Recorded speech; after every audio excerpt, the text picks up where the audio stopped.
Hari ini kami dapat jemputan daripada tim Hak untuk menyaksikan MPL My Season 13. Apa yang saya rasa dan anak-anak yang saya jaga ni rasa membahagiakan diorang.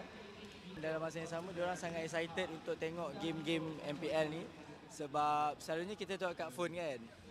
So hari ni diorang dapat tengok live dan diorang pun memang suka main Mobile Legends ni. Alhamdulillah rezeki kita orang dijemput dan kita orang sangat berterima kasih kepada tim Hak sebab jemput kita orang untuk dapat rasa pengalaman tengok MPL main secara live. Kami dari tim Hak ingin mengucapkan selamat hari raya Idul Fitri.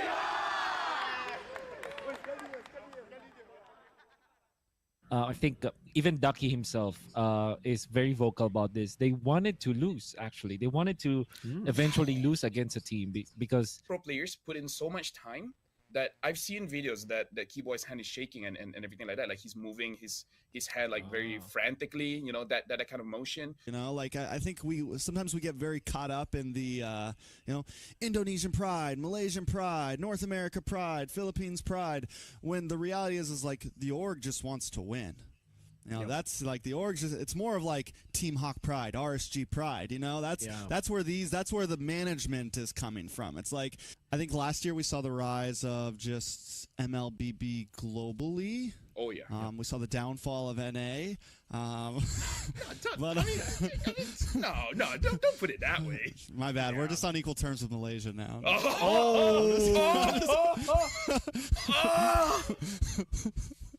Bakas no flick. Simir. Ken.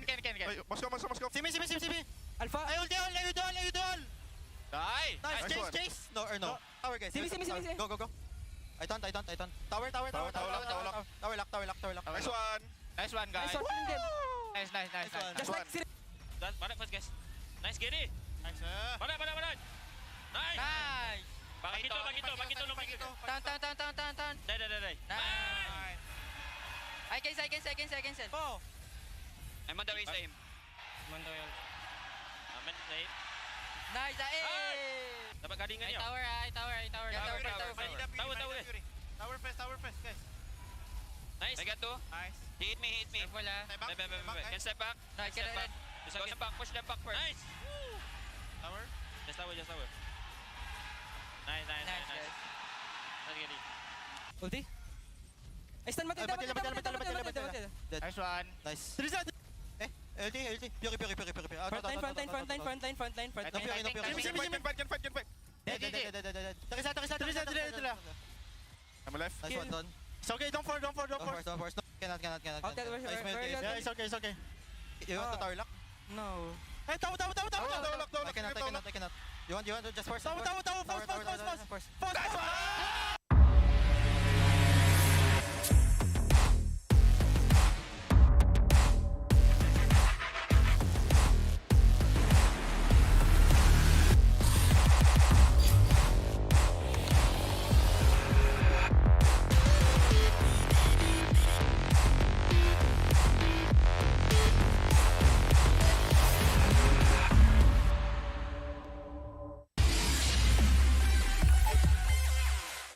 Pelbagai kejayaan dapat dikecapi, sejarah baru telah tercipta.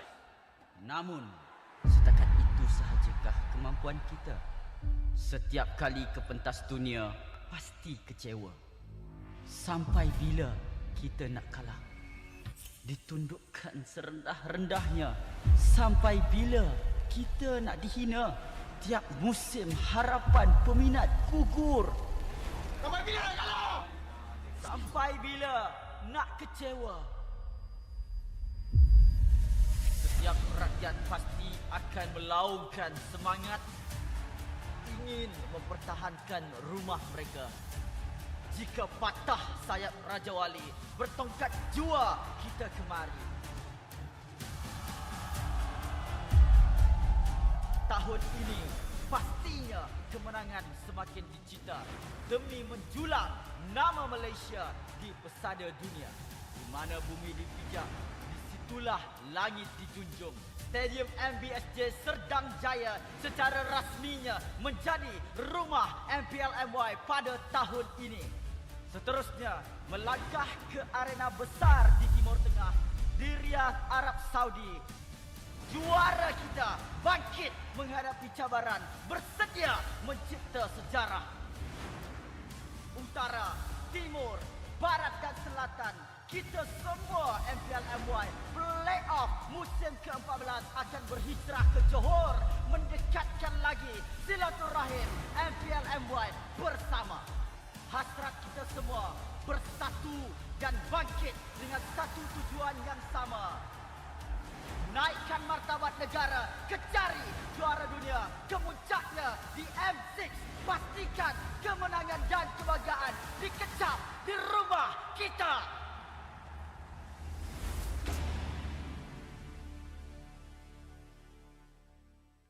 Untuk melakukan serangan yang sebenar. Tarik nafas yang panjang. Kerana triple magic kuda. 2-1 dalam keadaan yang sangat-sangat mudah.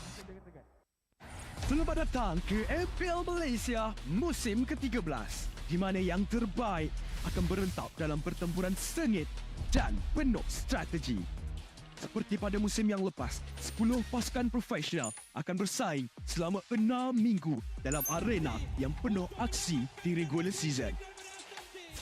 Namun, bermula pada musim ini, cuma 6 pasukan akan layak ke play-off dan pasukan di tempat ke-7 dan ke-8 hanya dapat stay untuk musim seterusnya.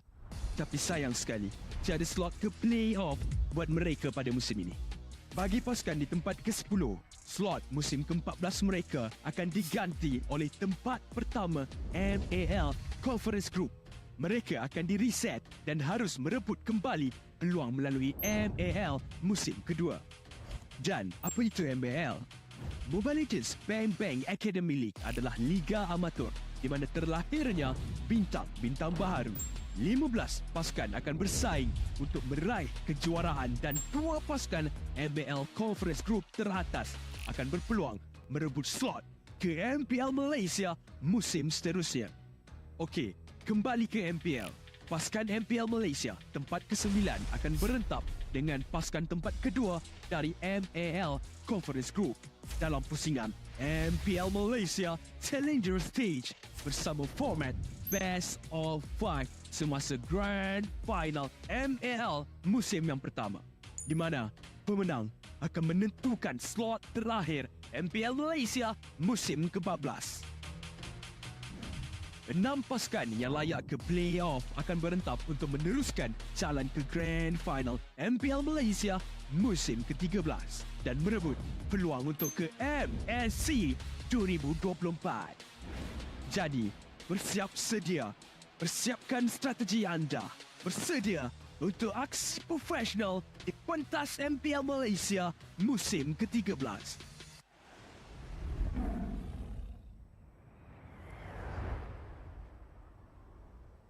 Berminat untuk mengetahui info lanjut mengenai prestasi pemain dan jadi sebahagian daripada MPL Malaysia? Layari laman rasmi MPL Malaysia sekarang. Ayo kita bersama menaikkan mutu MLBB di Malaysia. Jangan terlepas kemas kini Liga Academy rasmi MLBB Malaysia, MAL Malaysia. Ikuti semua platform rasmi kami.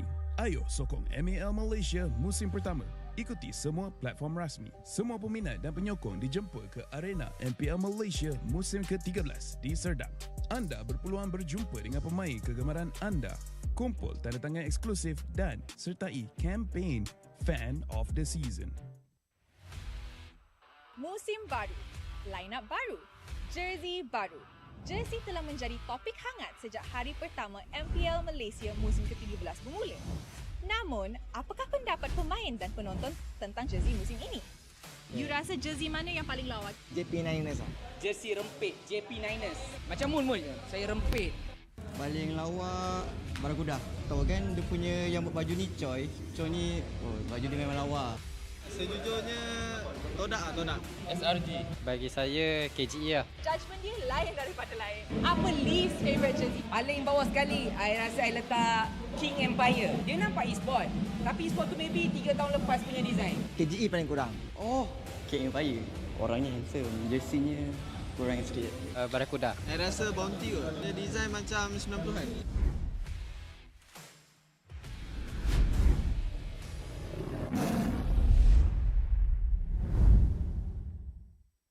Interested in knowing more about player performance and be a part of MPL Malaysia? Visit the website of MPL Malaysia's #1 esports league for the latest news and league updates. Don't miss out on updates from the official MLBB Malaysia Academy League, MAL Malaysia. Follow all our official platforms. All fans are invited to the MPL Malaysia Season 13 Arena in Serdang. You will get a chance to meet your favorite players, get exclusive autographs, and join the Fan of the Season campaign.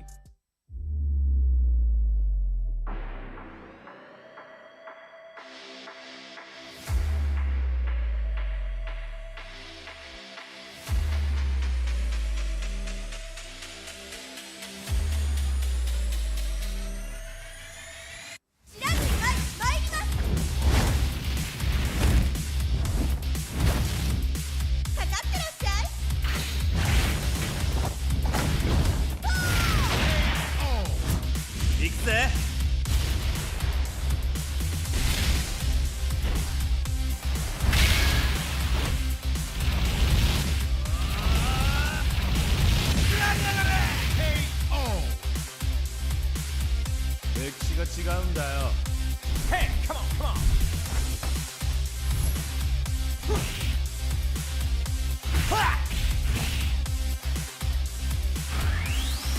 Okay. Power Gazer.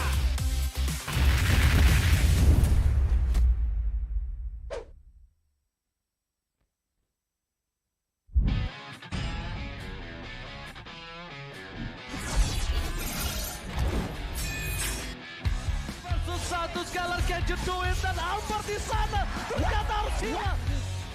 Edge fight as Long gets instantly shot down by the Blazing Duet as well as the Electo final blow. This is going to be easy cleanup for Todak as most of the...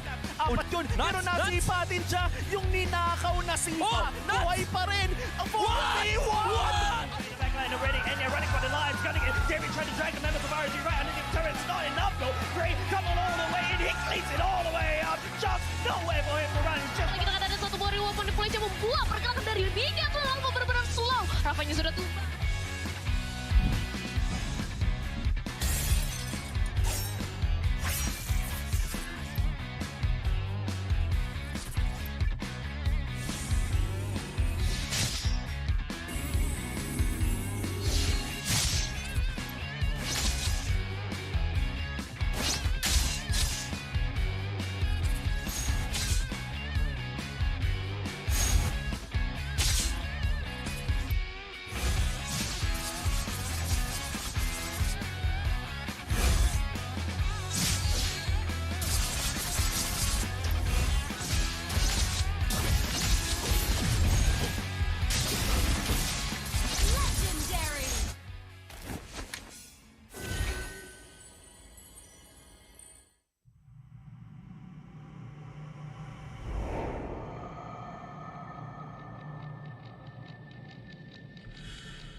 Menang, kalah, pressure, harapan, skill, mistake, dah ready.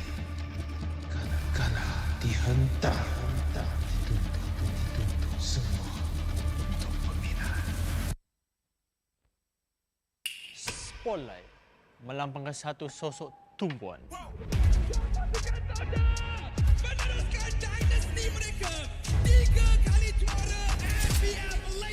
Tumpuan untuk melakukan yang terbaik. Tumpuan untuk menjadi seorang role model. Pelaburan, pengorbanan, semuanya. Sorotan itu penting. Ia membuatkan kita percaya. The supporters will witness our fights and our struggles.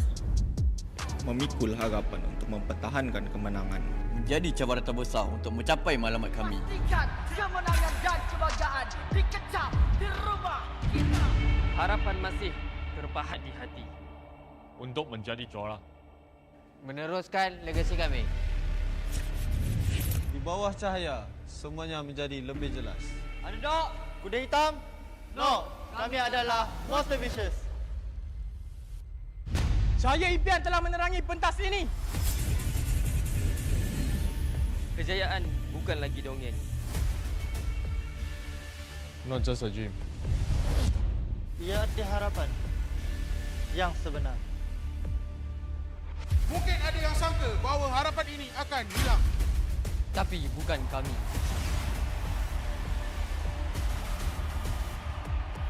Ini harapan kami. Ini semangat kami. Bersama kami mencapai satu tujuan. Mencari sinar yang paling terang.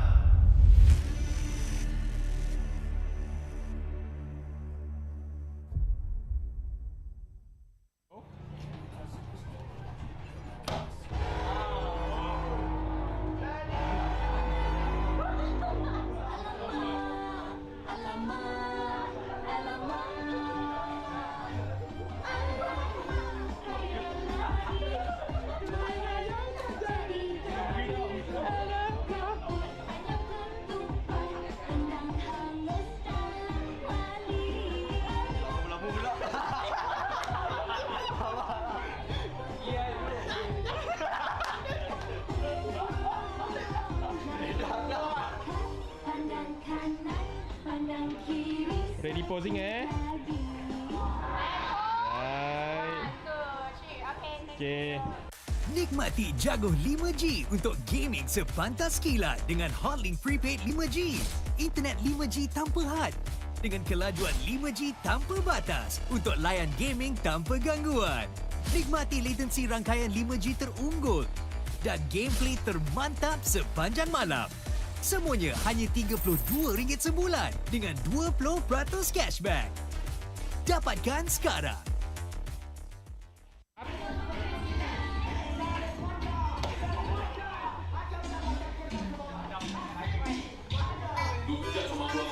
Lu panggil punya legend semua bijak sama gua sekarang gua mau tengok. Lu jaga dia. Lu masuk sama Todia. Gua tak. Bukan senang mau masuk ke tempat mah.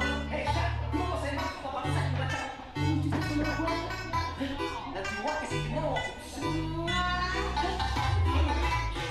Ready.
I'm a rock star.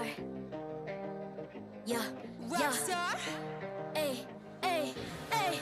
I'm a rock star, baby. I'm a rock star. I'm a rock star. I'm a rock star. I'm a rock star. Panggil aku rock star. Ini kejohanan kita semua orang rock star. Kita rock star, kita buat saja gaya kita. Makin panas apinya sudah membara.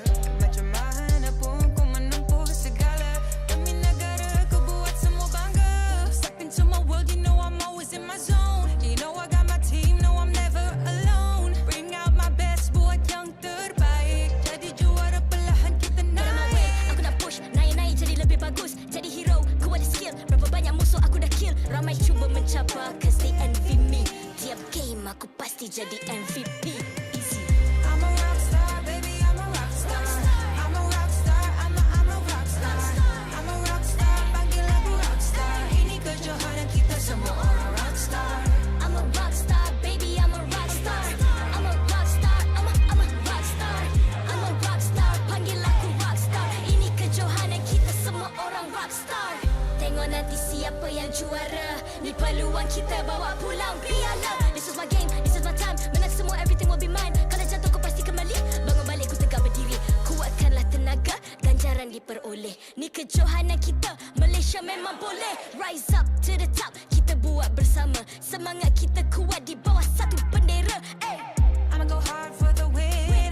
Win. On the battlefield till the end. I'm trying to beat the greatest anyone has ever seen. Stand by, I'm coming in for the win. I'm a rock star, baby, I'm a rock star. I'm a rock star, I'm a rock star.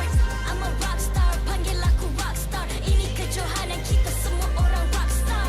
I'm a rock star, baby, I'm a rock star. I'm a rock star, I'm a rock star.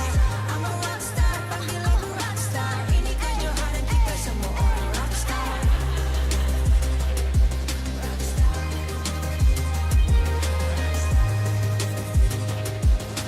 Ini kejohanan kita semua orang rock star. I'm a rock star, baby, I'm a rock star. I'm a rock star, I'm a rock star. I'm a rock star, panggil aku rock star. Ini kejohanan kita semua orang rock star.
I'm a rock star.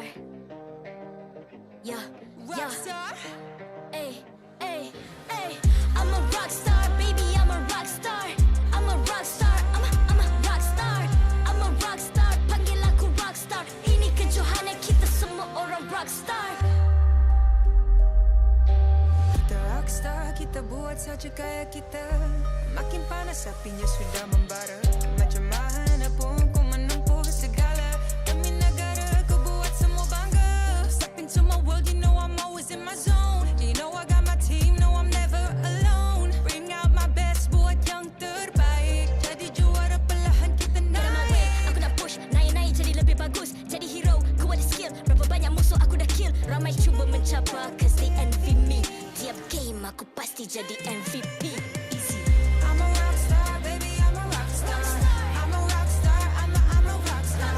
I'm a rockstar, panggil aku rockstar. Ini kejohanan kita semua orang rockstar. I'm a rockstar, baby, I'm a rockstar. I'm a rockstar, I'm a rockstar. I'm a rockstar, panggil aku rockstar. Ini kejohanan kita semua orang rockstar. Tengok nanti siapa yang juara. Ni peluang kita bawa pulang piala. This is my game, this is my time. Menang semua, everything will be mine. Kalau jatuh kau pasti kembali. Bangun balik ku tegak berdiri. Kuatkanlah tenaga, ganjaran diperoleh. Ni kejohanan kita, Malaysia memang boleh. Rise up to the top, kita buat bersama. Semangat kita kuat di bawah satu bendera. I'ma go hard for the win. Win. On the battlefield till the end. I'm trying to beat the greatest anyone has ever seen. Stand by, I'm coming in for the win. I'm a rockstar, baby, I'm a rockstar. I'm a rockstar, I'm a rockstar. I'm a rockstar, panggil aku rockstar. Ini kejohanan kita semua orang rockstar. I'm a rockstar, baby, I'm a rockstar. I'm a rockstar, I'm a rockstar. I'm a rockstar, panggil aku rockstar. Ini kejohanan kita semua orang rockstar.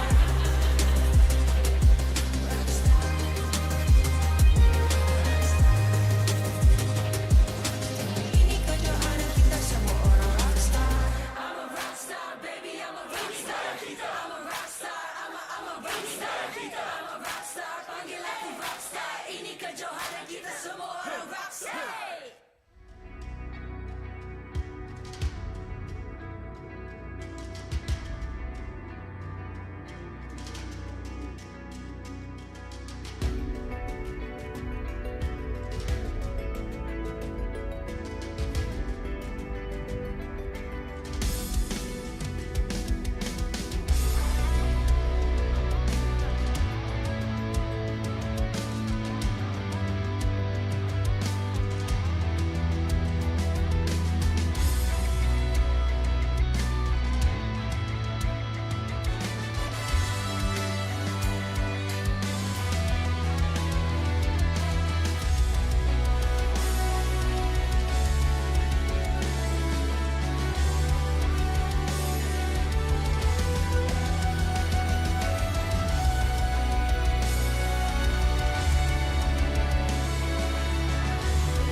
I'm a rockstar.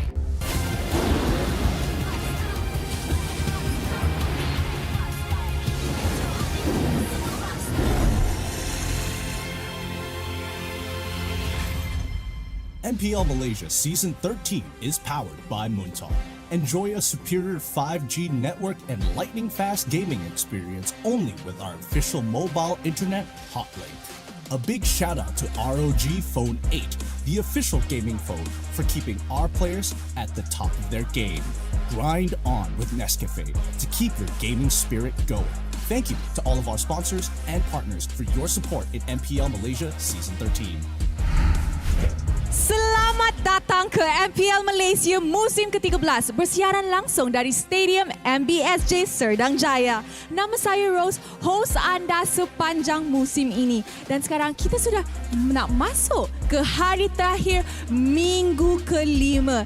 And macam semua orang tahu, this past 2 days, perlawanan yang kita witness, yang kita saksikan adalah perlawanan yang sangat-sangat sengit. Sebab semua pasukan ada lagi chance nak masuk playoffs. Selain daripada top 2 teams kita, the mid-table masih lagi tengah fight untuk dapatkan slot ke playoff. Sebab point dorang agak dekat. So, agak-agak kita tak boleh cakap lagi siapa yang guaranteed sudah masuk playoffs. Tapi sebelum kita borak lebih pasal perlawanan hari ini, apa kata kita tengok jadual untuk perlawanan hari ini? Alright, untuk match pembukaan hari terakhir, kita akan saksikan Homebois yang akan menentang Bountee Esports. Untuk match kedua, Barracuda Esports yang akan menentang Selangor Red Giants. Dan untuk match ketiga, Todak menentang Niners. Ini adalah satu perlawanan yang I rasa kita semua akan enjoy sebab ini adalah satu reunion Moon dengan Todak. So, hari ini match yang sangat penting untuk pasukan Bountee Esports, Niners dan juga Barracuda. Dorang perlu kemenangan kalau dorang masih lagi nak fight untuk slot ke playoffs. And dorang kena menang 2-0 untuk mendapatkan 3 mata penuh. So guys, sebelum kita ajak kedua-dua pasukan ke atas pentas, korang dah ready ke? Dah? Okay, kita try. Kalau korang suara tak ready, mesti players nak naik kan? Sebab if I were them too, I wouldn't want to come up. Alright, kita try, okay? Stadium MBSJ, are you ready? Tapi macam kurang sikit. Okay, apa kata kita try side ni? Alright, okay. Homebois, are you ready? Alright, kita try pula side ni. Bountee Esports, are you ready? Kurang lah. Korang dah makan breakfast ke belum? Belum, patutlah.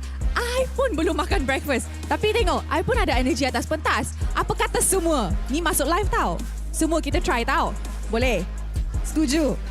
Alright, semangat guys. Let's go. Stadium MBSJ, are you ready? Alright, nampaknya the audience are ready. Barulah players nak naik ke pentas. So, without further ado, apa kata kita jemput kedua-dua pasukan ke atas pentas MPL Malaysia? Homebois! Successfully maintaining consistency throughout the season with only one loss, they've shown they are worthy of lifting their second trophy. Carrying the Malaysian flag onto the world stage is once again their main target. The spirit of Flame Boys is burning even brighter. Here they are, Homebois!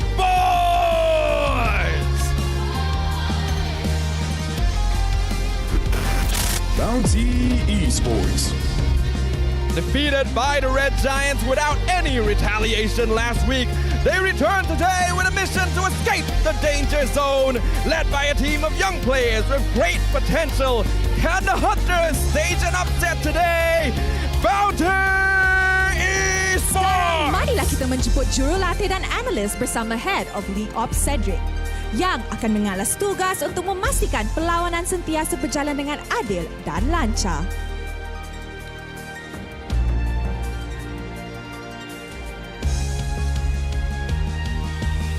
Mari kita teruskan dengan fist bump di antara pasukan sebagai tanda profesionalism. Inilah gaya kita. Inilah semangat kesukanan kita. Kawan di luar gelanggang, lawan di Land of Dawn. Alright. Hari terakhir untuk minggu kelima. Tapi ini adalah match pembukaan. Kalau korang tengah tengok dekat rumah, jangan risau sebab kita ada Join the Fight code untuk korang claim dalam in-game untuk mendapatkan in-game freebies. And of course, kalau you guys ada masa, jom datang ke Stadium MBSJ because we are here all day. Alright, nampaknya semua orang dah tak sabar nak start perlawanan hari ini. And with that, teams, this is your moment. Game on.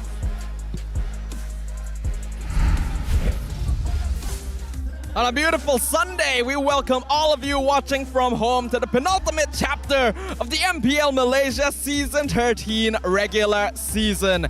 It's day 3 of week 5 and the competition is getting tougher. My name is Stafa and today with me we have Gideon. It's good to be back on the desk once again. I missed out on Saturday and apparently a lot of interesting things have already occurred and continue to evolve for a lot of these players, but more importantly so, by the end of this week, we're going to be seeing what at least week 6 is going to look like, whether some teams are going to be put in a relegation spot or might not even make it to playoffs. Yeah, what I really like about the format we have this season, with the way that there's only like 6 teams moving on, some teams may get relegated, it means that the questions are a lot more obvious all the way until the end. But you know what isn't a question? You know what's a surefire way for you to rank up quicker and secure lightning fast 5G connection for your MLBB games? Well, it's none other than Hotlink, where you can enjoy superior 5G network latency and smoother gameplay. If that's not enough to spicing up the deal, don't forget about the 20% off in-game MLBB items. And considering some of the promos that are going on, hey, some people might want to do a roll. Hopefully we get to see the crowd actually try to hit something good this time around in these upcoming 3 best of 3s. But we got to talk about today's games, right? Homebois up against Bountee Esports, for an example. This is a tough one for Bountee because Homebois are looking more fired up than ever. Yeah, absolutely. Considering that we are really getting into the nitty-gritty of things and we're getting ever closer to the playoffs, the team standings and scores are starting to really lock in here. We can see the current standings at the start of today, where the Red Giants continue to dominate and have already secured the first place spot. But everyone else is still up in the air. I mean, we look at the top of the standings, top 4. Seems like everybody's playing for second place this time. The second slot for the bye in the upper brackets during the playoffs. Selangor Red Giants, they can't be knocked off at this point, right? I don't see any way for them to lose points when they're sitting so comfortably in the double digits of 21. Literally. Homebois are in second place. They obviously want to keep that spot so that they can get the seeding further into the playoffs bracket. Everyone else going to be very close behind. Todak, King Empire, RSG all tied in points, and Team Hack being very precarious at the edge of the playoffs qualification.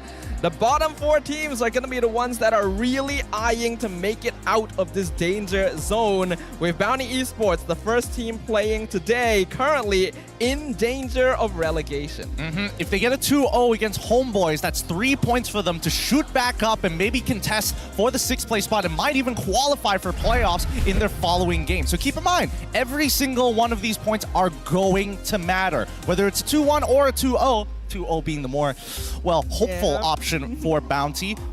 Hopefully, we're going to see them actually step up to the mantle, especially against a very warm Homebois. I mean, the Flame Boys are all out, so you can tell they're not dying out of spirit. Absolutely not. I think the Homebois as a team has really been evolving and finding that same energy they had when they became champion last season once again. Although when they started the season, it definitely looked a little bit shaky. They have really come back into their own. They're looking like champion level status once again. So it's going to be a real uphill battle here for Bountee Esports. And I'm really excited to see exactly what's going to happen.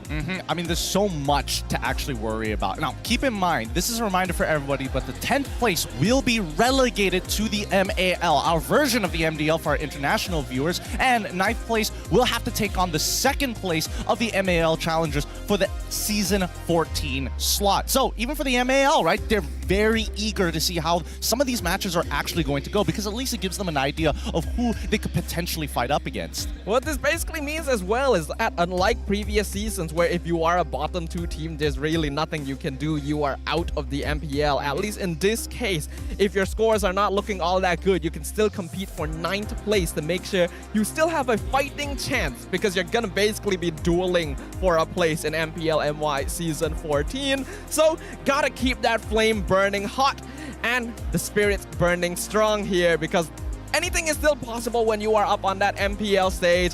And we've already been seeing lots of changes in the competitiveness of the matches here too. That's true. I mean, considering the double fighter metas for some of these teams have been looking very good, the real question is whether or not some teams want to actually adopt it, right? I feel like for Bountee and as well as Homebois, I don't think they're going to lean into that. Maybe for Bountee's side to really catch Nets off guard, because so far, if he has a dominant lane, it feels like Homebois are unstoppable. Yeah, Homebois seem very comfortable with the way that they approach the game right now, and they should be pretty comfortable with their position in the rankings as well. If we look at their season calendar, they only have 1 match left after this, and that's going to be versus Barracuda Esports on the 11th of May. So considering their final 2 opponents are Bountee and Barracuda, a lot of people would say that those are easy matchups. I mean, it should be, but both Bountee and as well as Barracuda are known to make some interesting upsets here, and maybe denying them the 3 points entirely and try to bring it down to 2, or at the very least even win the matchup would be the most ideal situation. But at the very least, it's really tough to say if Homebois can get a 2-0 cleanly, because it's warm-up, but at the same time, new patch, new drafts, it can be a little difficult, right? Now, consider this. Even if the Homebois have an easy matchup, Bountee may not necessarily have the same idea. They have to, on the May 11th, you can see right here that they have to face off against RSGMY. They've had their ups, they've had their downs, but at the same time, they still lack identity.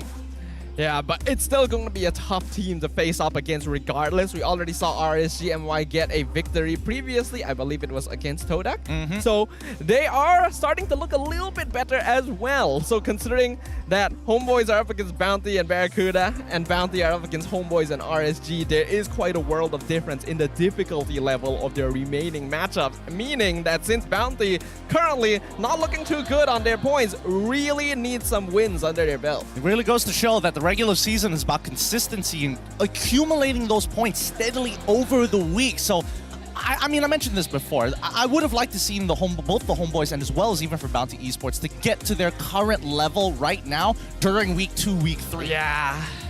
Like, we all want that. We want to see these teams hit their peak earlier on in the season. So it's unfortunate that a lot of them kind of found their way only midway through. But hey, better late than never, right? Either way, this first game matchup is going to be interesting. Let's have a look at the gold laners for their respective teams. We got the Panda Warfare. Homebois need to stop Panda at any cost.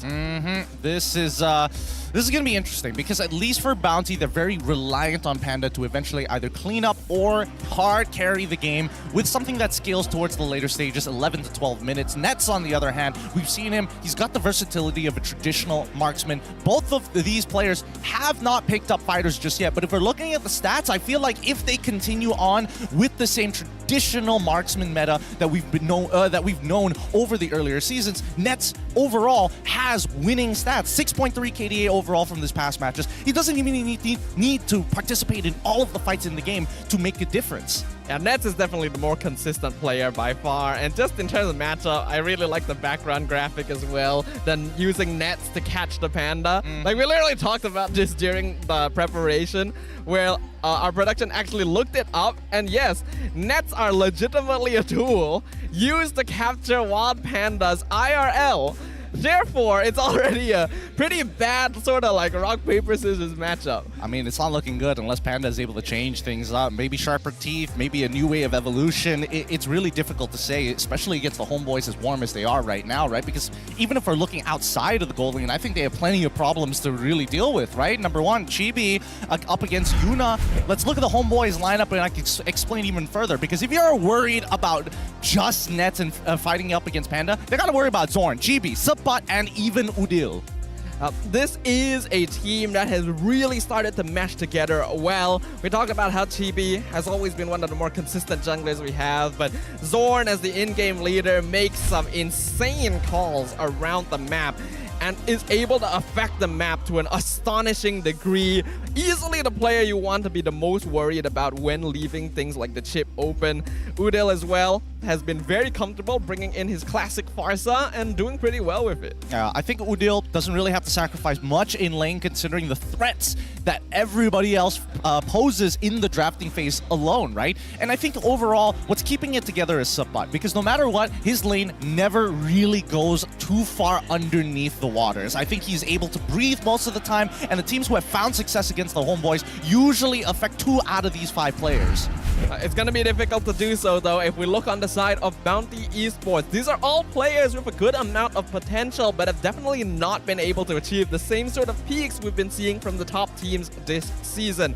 Aziz, still a very new player to the MPL, plays a bit more of a supportive mage position, which results in a bit of a lack of damage sometimes, since a lot of it is offloaded onto Panda. Yeah, I mean, it's not just that, right? Aziz is really good on that Lilia, and I definitely think some teams are okay with dealing with it, or they want to force him into something a little more uncomfortable, right? We know that his impact is very limited based on his hero pool, but some of the other players that we need to keep in mind are people like Yanlord, for example. I think his engages have been looking really, really good. And yes, he is a little green around the edges, and he should be in certain spots across the map to ensure safety for their side laners, because we've seen games where if Yanlord is mispositioned, or at the very least pressure is pulled, is forcing him to pull away, it starts affecting people like Havas and as well as Yuna. Bountee Esports, we know, is an aggressive team overall. A lot of the lower tier teams actually right now on the rankings are pretty aggressive. We've seen Bountee, we've seen Barracuda. They like to make things happen in the first few minutes. What makes it difficult for them is being able to expand on whatever lead they get early on into the mid to late game. Because if you're heavily reliant on certain players to carry out the game for you, it becomes that much easier for your opponents to figure out how to draft against you and how to play against you. Yeah, no, it makes your compositions really, really linear. And I think, you know, the good thing about having Pops on that desk, he's starting to grow as a coach and as well as a drafter, right? Thanks to his assistant coach as well, they've really starting to take advantage of these comfort and pocket picks, making it difficult to actually deal with the Homebois, whether blue or even red side. Homebois have a pretty big hero pool. We've seen a lot of teams making mistakes with the drafting as well, such as giving away the Nolan to Chibi multiple times and allowing him to shoot up his GPM, getting the highest GPM score as well this season as a result of it. So a lot of respect needs to be given over to these heroes that will enable Homebois even further than they already can. Yeah, and I don't know. I think if Bountee is looking to try and hard punish the Homebois, they've got to pick their poison, right? They've got to pick what needs to go and what needs to stay. Because if they're banning out Chip and Matilda, it just means a more aggressive side laner or even a more aggressive jungler starts coming into play. Oh, we got LaFell up on the camera right now. He seems very confused here. And because it is an MPL's Insider with LaFell, who we asked, who in Bountee did he hope could perform better? And if he's being completely honest, he didn't expect much from Bountee. He was looking for them to surprise him. And so far, they haven't done it. Yeah, I think I was hoping that Bountee was going to do a lot better. I'm not going to lie. When you look at that lineup, it feels like, yeah, no, it kind of makes sense. They've got some standard laners. They've also got some imports to help out the entirety of that roster. And I think that as of right now, there's a lot of things missing from this team that's not allowing them to kind of jive together. And yes, you're in an MPL environment, so it's going to be a lot different compared to an MAL environment where things in the Tier 2 scene are a lot easier, a lot less crisp, a lot less polished. Watching some MAL gameplay has really been a shock factor, I guess to say, is like a difference in culture, because it really is all-out brawls when it comes to that. And while MPL MY has definitely been known for our entertaining gameplay for a while, it's nice to see that teams are starting to get a bit more disciplined as well. A little bit of that international influence from all the imported players and coaches. So it's always good to see. Yeah, I agree. I think that, you know, MAL still has a long way to go before we start seeing some decent games out of that side. But here at the MPL MY, we got our own problems to deal with, especially with teams just not warming up at the beginning of the season. I don't know if it's just because, like, it's 6 weeks. We're not as long as some of the other bigger regions out there who have 8 weeks in double round robins. Ours is a single round robin, 6 weeks worth of games. You just have to play 9 games to get as many points as you can. It just means it's that much more important to make sure every single game counts. You just cannot let down your guard. Honestly, right? We were thinking that if Homebois faced up against Red Giants in their current state rather than in the first week of the season, we could have seen very different results. So it goes to show how important every single point, every single match can be. And speaking of the matches, it's about time for our first one to begin. So let's jump right into the draft. All right, let's see. Looks like Comfort Heroes are going to get taken out of the pool. Chip as well as Nolan both banned out for the side of Bountee on the blue side, up against the Homebois, who are making sure that even they are getting rid of some of the power picks from Bountee's side on the red. Roger and as well as Arlet makes sense. Nets, at the very least, he could play the Harith up against Panda. He could even play the Natan. I think he's comfortable on either side of that mirror matchup. We go back to Bountee to look at their final ban of this very first phase. Is there anything left? And it looks like they're also going to get rid of the Barats. Not gonna give over Homebois. An easy flex pick for Subbat and Chibi. Makes sense overall. Now, from what we saw yesterday, there was starting to be a little bit of a trend between the teams as well, where we already knew that Angela wasn't the most popular perma ban. but Matilda was starting to drop a little bit in her win rate as well. So some teams actually stopped banning her out on that red side, but looks like Homebois will still stick to that. Yeah, I think Angela, understandable. Matilda, not so much. I definitely think that the games that were lost on Matilda were very underwhelming overall. A lot of things could have been done better because you have access to the Heroes kit. But now, Bountee, first pick, going over to Panda focused. It's going to be Harith. That means Homebois most likely going to lock in the Natan for nets this time around, unless they want to go into the double fighter or dabble in double fighter metas. I think Natan is just straight up a better hero here. I think Homebois can afford to actually leave Natan as a third pick if they really want to, and it looks like they will lean towards Fredrin and Faramis here to lock in the heroes that may be more contested beforehand.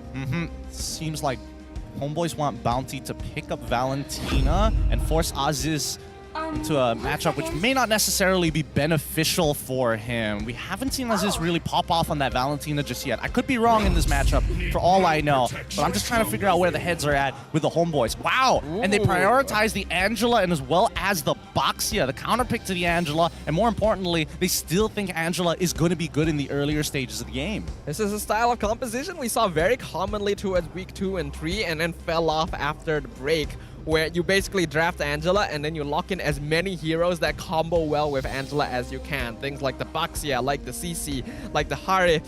So Bountee Esports seems to be leaning in that direction here, which I do like. Taking away the Baxia also means that you cancel out any potential free anti-heal Homebois could get.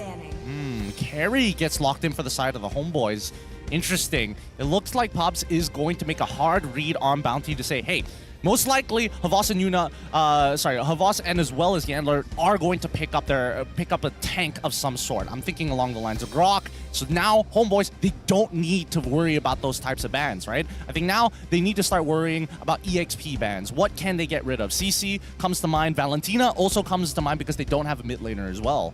I think Valentina should be removed here, considering that they have a Faramis already. That's something you don't want to have to deal with, like the enemy getting their own Nether Realm on top of the Heart Guard. CC also makes sense because this is the best EXP lane combo with the Angela overall. We'll see whether or not the Valentina does get removed. What about for the side of Bountee? For the side of Bountee, they get rid of the Kaja. I don't think that was 100% necessary here. They don't have enough burst damage, and Carry needs time to scale, and even Carry has received a good number of nerfs. We'll see how Nets plays it later on in terms of his overall item build. But fun fact, Panda has the highest kill participation among all gold laners. He hates missing out on these fights. I'm honestly not surprised that Panda has the highest kill participation among gold laners. This man wants to fight. This man wants to kill. This man only has blood on his mind. He's not like those innocent pandas you see at the zoo. He wants to take a bite out of his opponent every single time, and that can have its pros and cons overall.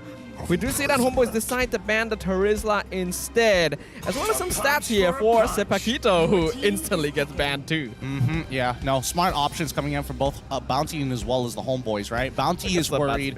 Because, I mean, somebody's like, he knows he wants to play full damage Paquito, and now he can't. He's forced to go on something else. The Barats also got banned out, so he doesn't even get his flex pick. So now it's all about, like, what exactly is this EXP matchup going to be? And I think for the Homebois, on their side, they're just making sure that they don't have EXP laners that really either stop Sabat from moving out of that lane or punish them clumping up. So I like the way that they're thinking. They're going to give the Yutong, no matter what, at the very least, if Turtle or even the Lord is spawning on EXP side, that means Sabat can be part of the fight. It's a very smart pick because it not only allows Homebois to dive the backline, but it's also a hero that combos well at Angela. And now that Terizla and CC are taken out of the pool, there's very few EXP laners that fulfill that niche anymore. So very good from Pubs right now.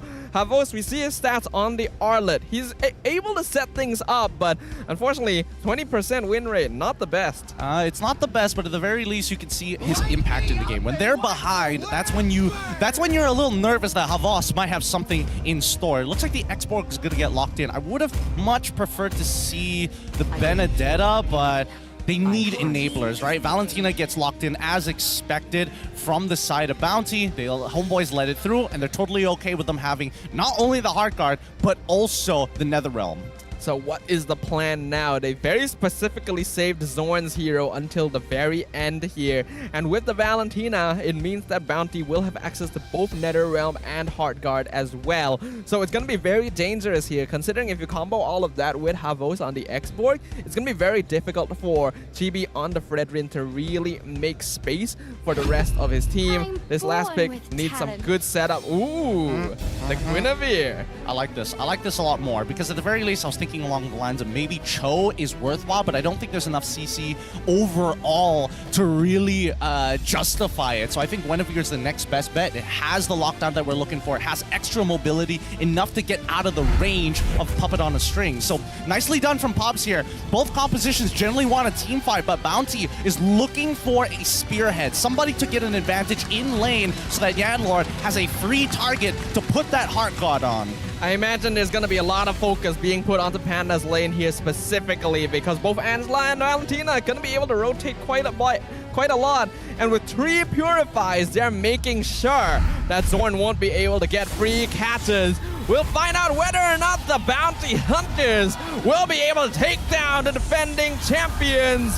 Let's enter the Land of Dawn for Game 1 between Bountee Esports and the Homebois. All right, let's see the setups for both of these teams. Let's see where the junglers are going to start on the map. It looks like Chibi is going to be on the purple side, and they also... Wait a minute. Oh, Homebois. It looks like they're going to do a double leash here. They're going to leash the very first buff, and then afterwards, Chibi can run on over to his orange and quickly take care of that with the help of Zorn. Nicely done. That means he's going to double in terms of clear time in comparison to Baxia having no leashes whatsoever. I think it's very important to double the clear time here because you know that you're against a Baxia. He's going to rotate really quickly, especially if he has an Angela support as well.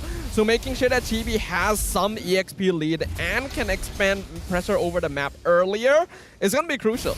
Yeah, I do think that allowing, again, there's so many things that need to go right. I think that at least for Bountee, ooh. Zorn jumps in, gets the knock-up onto Yanlord. Not going to fully follow up. Not enough damage yet, but it's a nice start.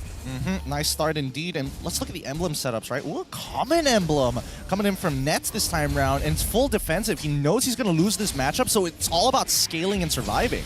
I think it's a smart choice. We see Chibi already invading to steal away some jungle camps. Will actually be able to retry it, but now Zorn gonna flicker away.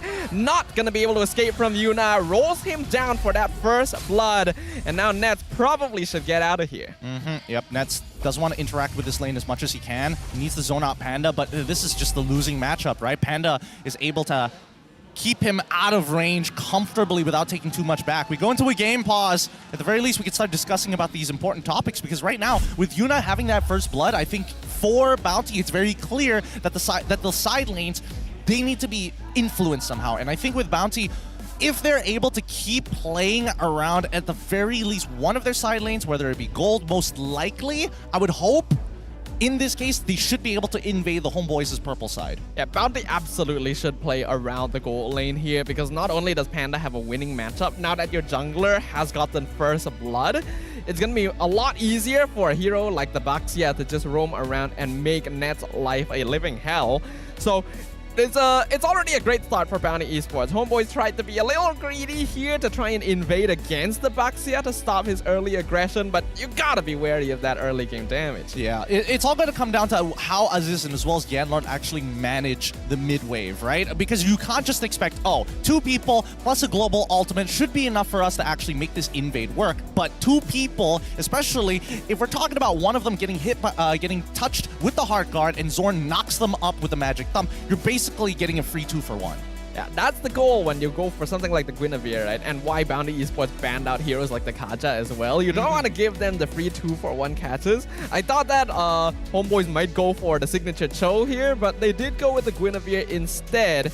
So we'll see how successful this is when Bountee has 3 Purifies. Yeah, I mean, they got to start blowing out resources. I was expecting Homebois to be a little bit more proactive on the map, but after that first blood, I think they're going to have to take a step back. Wow, a Tally 2 issue cleared up real fast. Thanks, Cedric, as we jump right back into the game. Well, Yuna instantly in trouble. He hits level 4, but he's surrounded by 4 members of the Homebois. That last hit of Loveways might be enough. No, Chibi gets the last hit, and now Yanlord, next target, Petrify, gonna be purified straight away, but he can't purify Purify Death as Homebois instantly ups the momentum. Yep, Homebois playing for their strong lane, and more importantly, they knew that Aziz actually went for a recall, so instantly the mid lane moves alongside Chibi to invade the jungle, get that kill, and secure Turtle for free. This is why priority and minion wave management is so important in high pro play.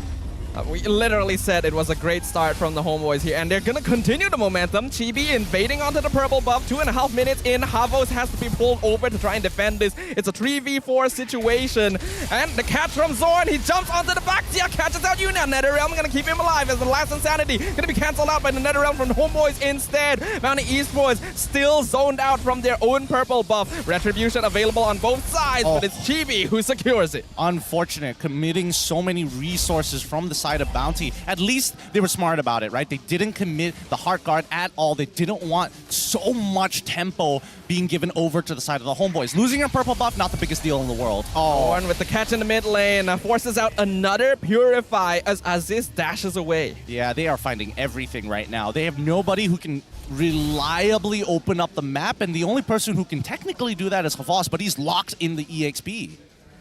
Things are starting to look a little bit dicey here. Although Bountee got a good start, Homebois has already built up a 900 gold lead. We can see the respective side lanes gonna be locked in right now by some very good lane management coming in from both Nets and Sapat.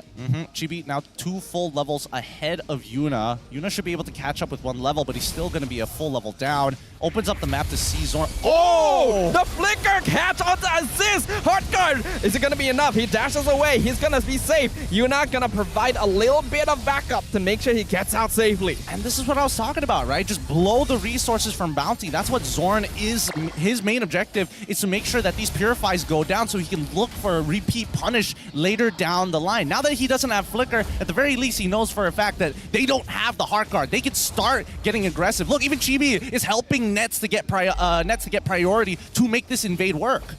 Yeah, the Homebois have always been a team that's very good at keeping track of cooldowns, and we can see the way that they're playing around this here. We see them already in control of the Turtle Pit. They should be able to get this quite easily. Yuna's in the area, but he's already a full level behind. Nicely done. And because, we don't need to invade. There's just too many people here. Let's not risk it. Let's give Nets double the amount of his goal. Pick up the mid wave, rotate towards that top side. Havo is going to be poked out. Firaga Armor just lost to the Shah residue, and Bountee Esports, they don't have a choice. They have to give up the turtle to the Homebois. Well, this is exactly what we want to see. Might be a dive setup from the side of the Homebois, but it's going to be 2 versus 2, and Yanlord doesn't want to reveal himself just yet. Sapat doing a good job of keeping Havos under the tower. Zorn looking for the catch, but will settle on cutting down the minion wave for now. As Havos still doing a good job of making sure this tier 1 isn't left vulnerable. Clears up the wave very nicely. Also goes for the brute force breastplate as well, just to make sure his job is to start peeling away members from his main carries. If Heart Guard is committed onto him, I don't think it's going to do that much against the Homebois, considering how much peel that they have themselves, and more so that they're able to get in and out of fights. Unless we see Havas get like 3 kills in the next 5 minutes, I don't think that's going to be the most ideal situation. Oh, looking topside though, might be a punish here. Where they have a rotation. Yuna looking for Nets, and some nice sidestepping, making sure that the shield unity doesn't collapse here. We see that both side laners on both teams have actually switched lanes at this point, so it ends up in kind of a stalemate situation, but Homeboy still doing a great job of controlling the map and keeping Bountee scattered. Yep, and now, once again, similar to how we saw Chibi help Nets out on the bottom side. Wait, this...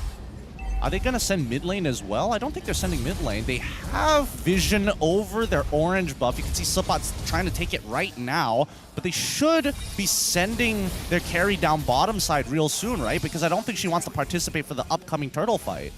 Depends on what the Homeboys want. I'm noticing that Chibi is 2 levels up on Yuna now. Yuna only just hit level 8, so things are starting to get tough here. Purify forced out from Aziz once again. Zorn doing a great job. Black Dragon form comes in from the backline, forces out the NetherRealm from Aziz as the fight is just split completely in 2.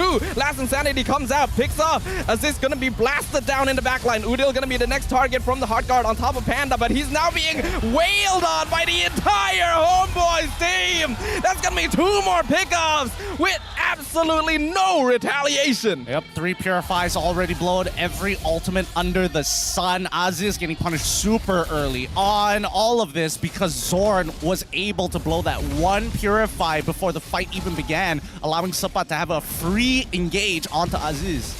I love the way they're playing this. Zorn understanding that most likely most of his catches are not going to be the catch, but to waste resources, and then prolonging the fight long enough to make sure that they're able to take advantage of those wasted resources. I mean, the worst part about this is that Bountee, their composition is so based off of their tempo, right? That's why Angela is such a great pick for some of these teams. They know how to play off of this tempo when they're ahead, but when you're from behind, that's when Angela doesn't exactly feel that good. It feels like you're always on the defensive. It never feels like you're really profiting. You're more like a true support rather than an aggressive support. Every time we look at them, Chibi gets one more level advantage over Yuna. This Baxia has been left with nowhere on the map to farm at all.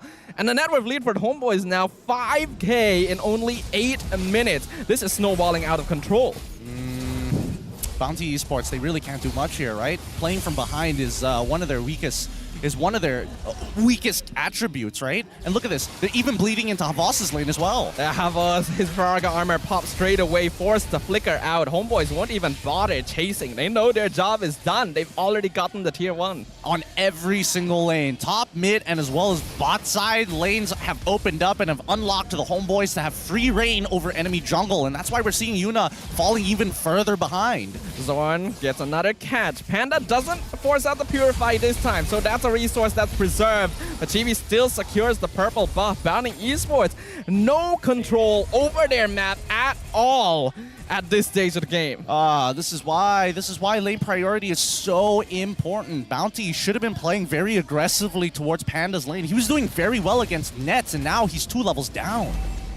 This is how you see advantages from the rest of the map bleeding over. Even though you think you've won your 1v1, in reality, Homebois is it's all just part of the plan for them. Havos not even getting the chance to use his last insanity most of the time. His Faraga armor just melts. He just doesn't have the items, and Homebois are a full item and a half ahead of Bountee as of yet, and I think they can even wait out. They don't need to necessarily take the Lord right now. They can wait until it turns luminous before they do anything.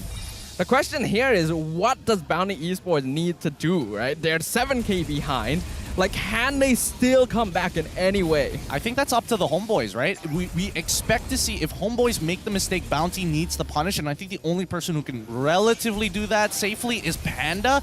And even so, it's very thin margins here. The stats are not in their favor, right? They just don't have the raw numbers to make that work out. Bountee Esports literally cannot contest. A nice dash of assist to make sure he's not caught out by Zorn and has to waste the Purify again. Brazer's Raft is going to do some poking, but Homebois are slowly tightening the chokehold. That's going to be a Petrify catch. Forces the Purify from Panda. He pops the Zaman Force onto the Black Dragon himself as Zorn flickers in, forces another Purify. NetherRealm going to be popped down by both sides as it's an all-out brawl right outside the base. Yuna going to be the first one to fall as Homebois keeps the pressure going. Aziz, he gets smooshed into jam underneath your Brazer's Raft, and Bountee Esports going to do nothing. Zorn catches another one. The Ryorga armor on Havos forced out instantly, and Chibi jumps in again, gets another taunt on Panda.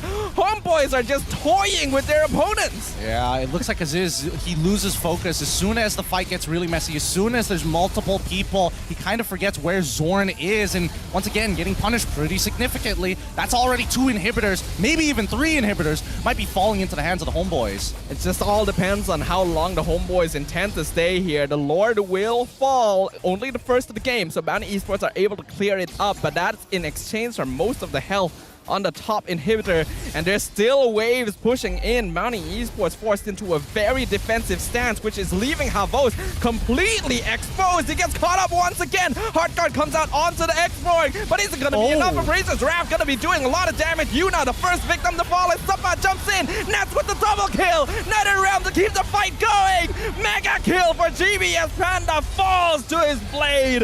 Homebois 5-man strong, 2-man defense by Bountee Esports. It's not even a defense. Sepat dives into the tower. He doesn't care. Yanlord can do nothing but watch as the crystal of Bountee Esports is broken down by the Homebois. Clean game from the Homebois. Very clean game indeed. Good punishes and good timings, making sure that they keep the timings of the cooldowns of their enemy opponents' ultimates as well as their battle spells and finding holes in their gameplay. Really nicely done from the Homebois overall. An excellent display once again. Even though it seemed like Bountee Esports had a bit of a plan early on, Homebois snuffed out any chances they would have and just dominated the game from that point onward. Yep, I think that at least for the Homebois, they know exactly what they want to do in this game. The game plan was set, very linear composition from the side of Bountee Esports, and worse yet, unfortunately for Yanlord on this, Angela was not able to affect the lanes enough and was very forced into staying in that mid lane for a large majority of the time. And I think Angela is so strong prior to level 4 as well.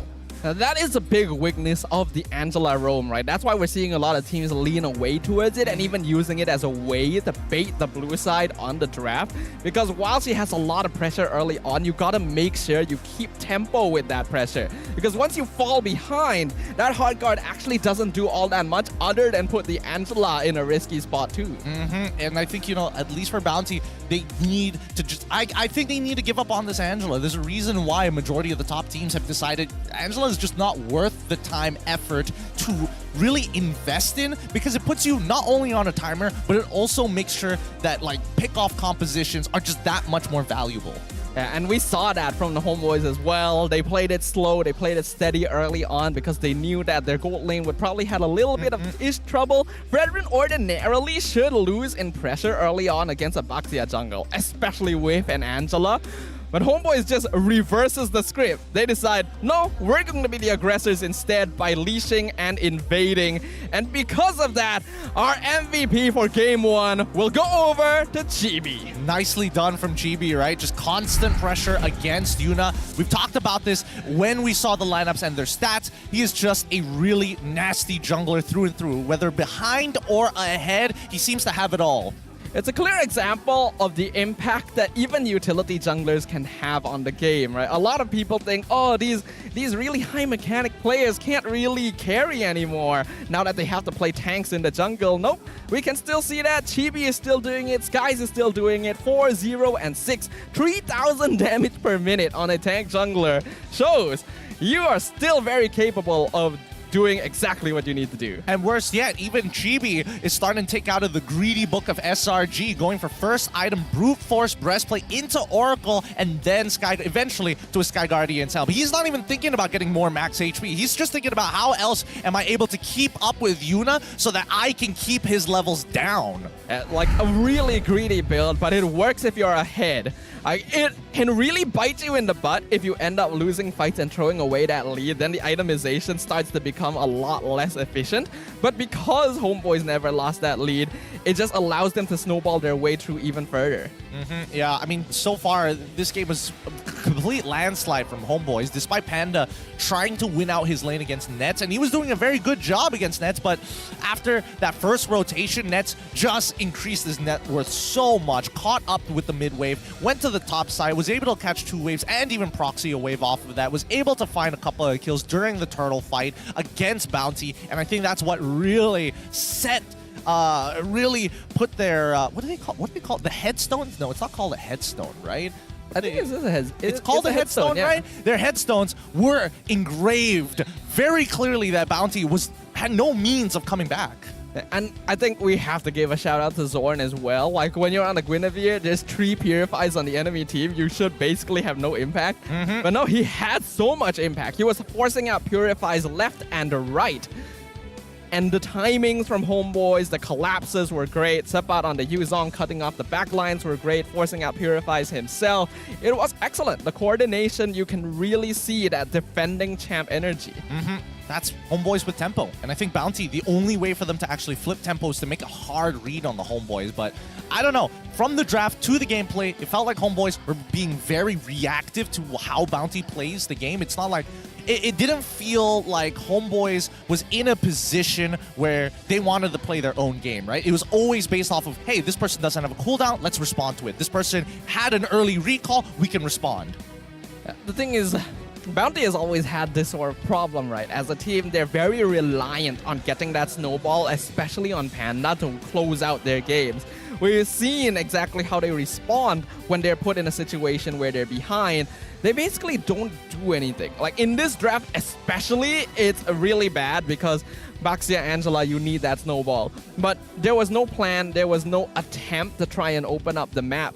Homebois just close out every door they could open. Yeah, and I think that Bountee, most people need to be a little bit more aware, right? Especially when you're up against somebody like Zorn, and your Purify is just such a valuable asset. And I think that they need to be a little bit more, what's the term called? Have trigger discipline, right? Panda is very understanding. He gets hit by the magic thump. He's hovering his finger over that Purify. He knows that the rest of the members of Homebois will not be able to respond in time. And when they do, that's when he actually commits to the Purify. Aziz, he's very preemptive, right? As soon as he gets hit, oh no, there's a good chance that I'm going to die because I don't have the natural stats to keep myself alive in terms of max HP or even defensive stats, so I have to use it. The problem is when you have an Angela as your roam and then your Baxia is already put behind, you actually have no information on the map at all, right? So even though it looks like only Zorn is jumping on you, you never know who might be behind him. So honestly, I can't really blame Aziz in this situation.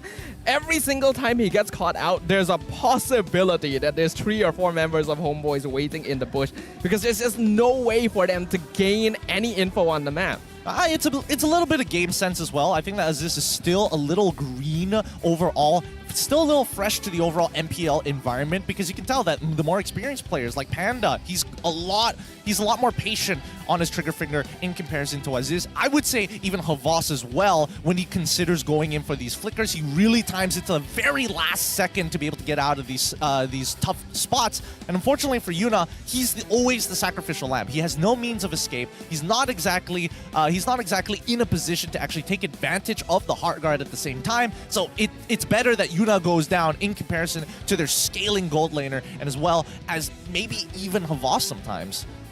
But when Yuna goes down, then Bountee Esports kind of loses their tempo creator, right? The hero that's able to roam the map, open up the map, form the front line is just effectively a large minion to the side of the Homebois.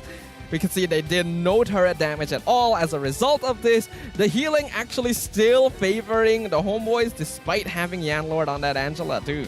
I think if Bountee Esports were to... Well, I think this is where the level 1s are so valuable, right? When we're looking at the total healing, you can see that Yanlord has 35,000 overall in comparison to Udo, who has 33. And, I mean, it's Chibi. He's playing Fredrin. I don't think there's much argument there that he's going to be having the highest total healing considering how fast this game was. But I think at level 1, Yanlord probably should have started moving out of his lane. As soon as he doesn't see Zorn show up, he needs to open up the map and instantly start looking for an invade on the opposite side of the map to figure out whether or not this Guinevere is actually going for that leash for Chibi on the orange side, or at the very least just figure out where Chibi started on what buff. I think Bountee Esports definitely got a little bit too fearful too quickly because Angela Valentina should be able to roam around the map really quickly with the Baxia, but we didn't see that. Like once Homebois did that first dive, it was just passive gameplay from Bountee Esports from that point on, and there's no way you're creating any space like that. Because of this, Nets gets to be the rich guy, 869 gold per minute, the highest damage dealt. Chibi on the Fredwin. Whoa, okay. You not having to be the sandbag, and Zorn being the highest assist as well. I mean, it just goes to show, right, how far ahead you can get, especially when you get that lead. Brute Force Breastplate might just be the go-to first item for a lot of these junglers nowadays, right? I mean, some of them even take it despite not being ahead, which is kind of crazy. It just goes to show how good the item is overall. And even Havas decided, first item, Brute Force Breastplate as well. It's called Brute Force for a reason, right? You just brute force your way through the game, and it's very good at enabling that. We see here in the highlights, brought to you by official gaming phone ROG, despite the first blood going to Bountee, this 4-man invade into the jungle by Homebois instantly put a fear in Bountee Esports' heart. They were no longer able to group for fights appropriately despite their best attempts. You think, oh, maybe I can get a kill here. Nope, you're out overextended. You get caught out. and Homebois never let go of the lead. Yeah, I think that Bountee, they need to start making sacrifices, right? They refuse to let anything go over to the Homebois, and Homebois, once they get that lead, it's so far ahead unless they make it like a significant mistake. And that's what I think Bountee was hoping for, because a lot of these moves from the Homebois are pretty telegraphed, right? Like, Aziz should be communicating, hey, I have to go for an early recall. There's a good chance that they're going to invade the top side of the map. So Yuna, just go and mirror, play on the opposite side, vertically jungle against your opponent. I think that Bountee Esports has had the issue where a lot of their players play individually rather than as a team.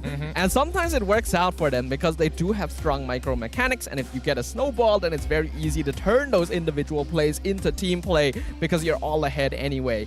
But when you're behind, you really gotta coordinate. You gotta share information, and we don't see that from Bountee. Well, it's either A, they're not communicating that same information, or B, they are communicating, but they're not doing much about it other than with the basic responses we've seen of like, hey, let's contest them, instead of we can just vertically jungle. Their purple side is wide open. We can play towards EXP and maybe even find an opportunity to actually force out a Black Dragon form from Subbot. So they need to start expanding their minds. The way that they play the game is just too linear.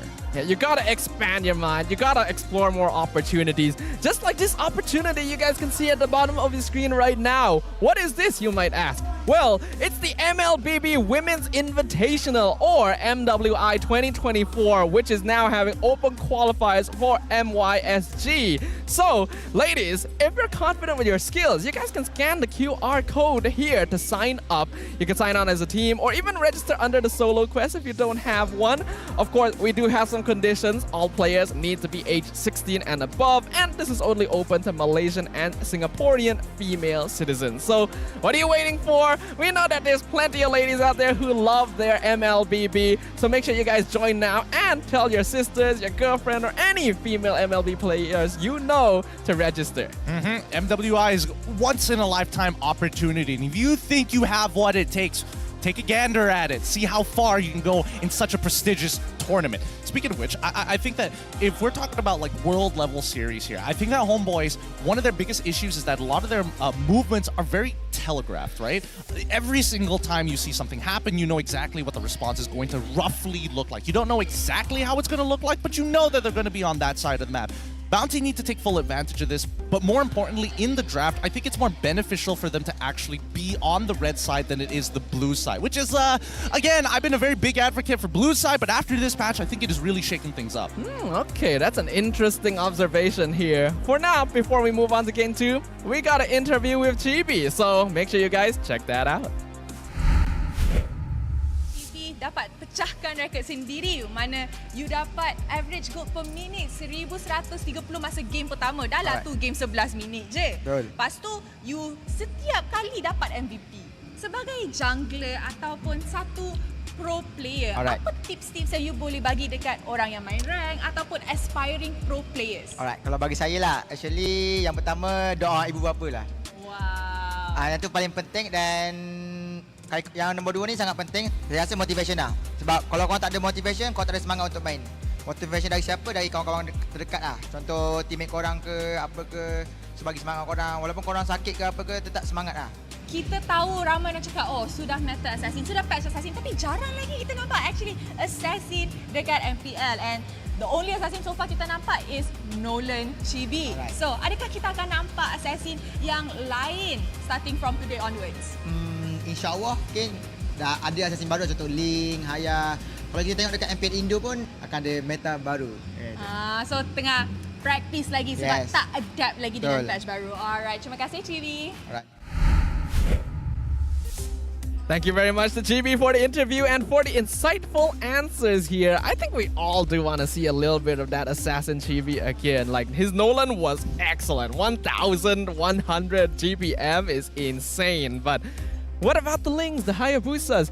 I'm also very looking forward to the Hellkit. next week, because that was a chibi pocket. Yeah, it was a chibi pocket pick, especially up against Fredrin specifically. It's really good with that Dark Knight Falls. Oh man, turning off the lights is disruptive, especially if it affects all 5 of the enemy team, members of the enemy team at the same time. But I do quite miss the good old glory days of Ling, right? The top priority pick, everybody is like, man, Ling is an absolute beast. It's let through a majority of the time because you also have to worry about things like Fanny, for an example.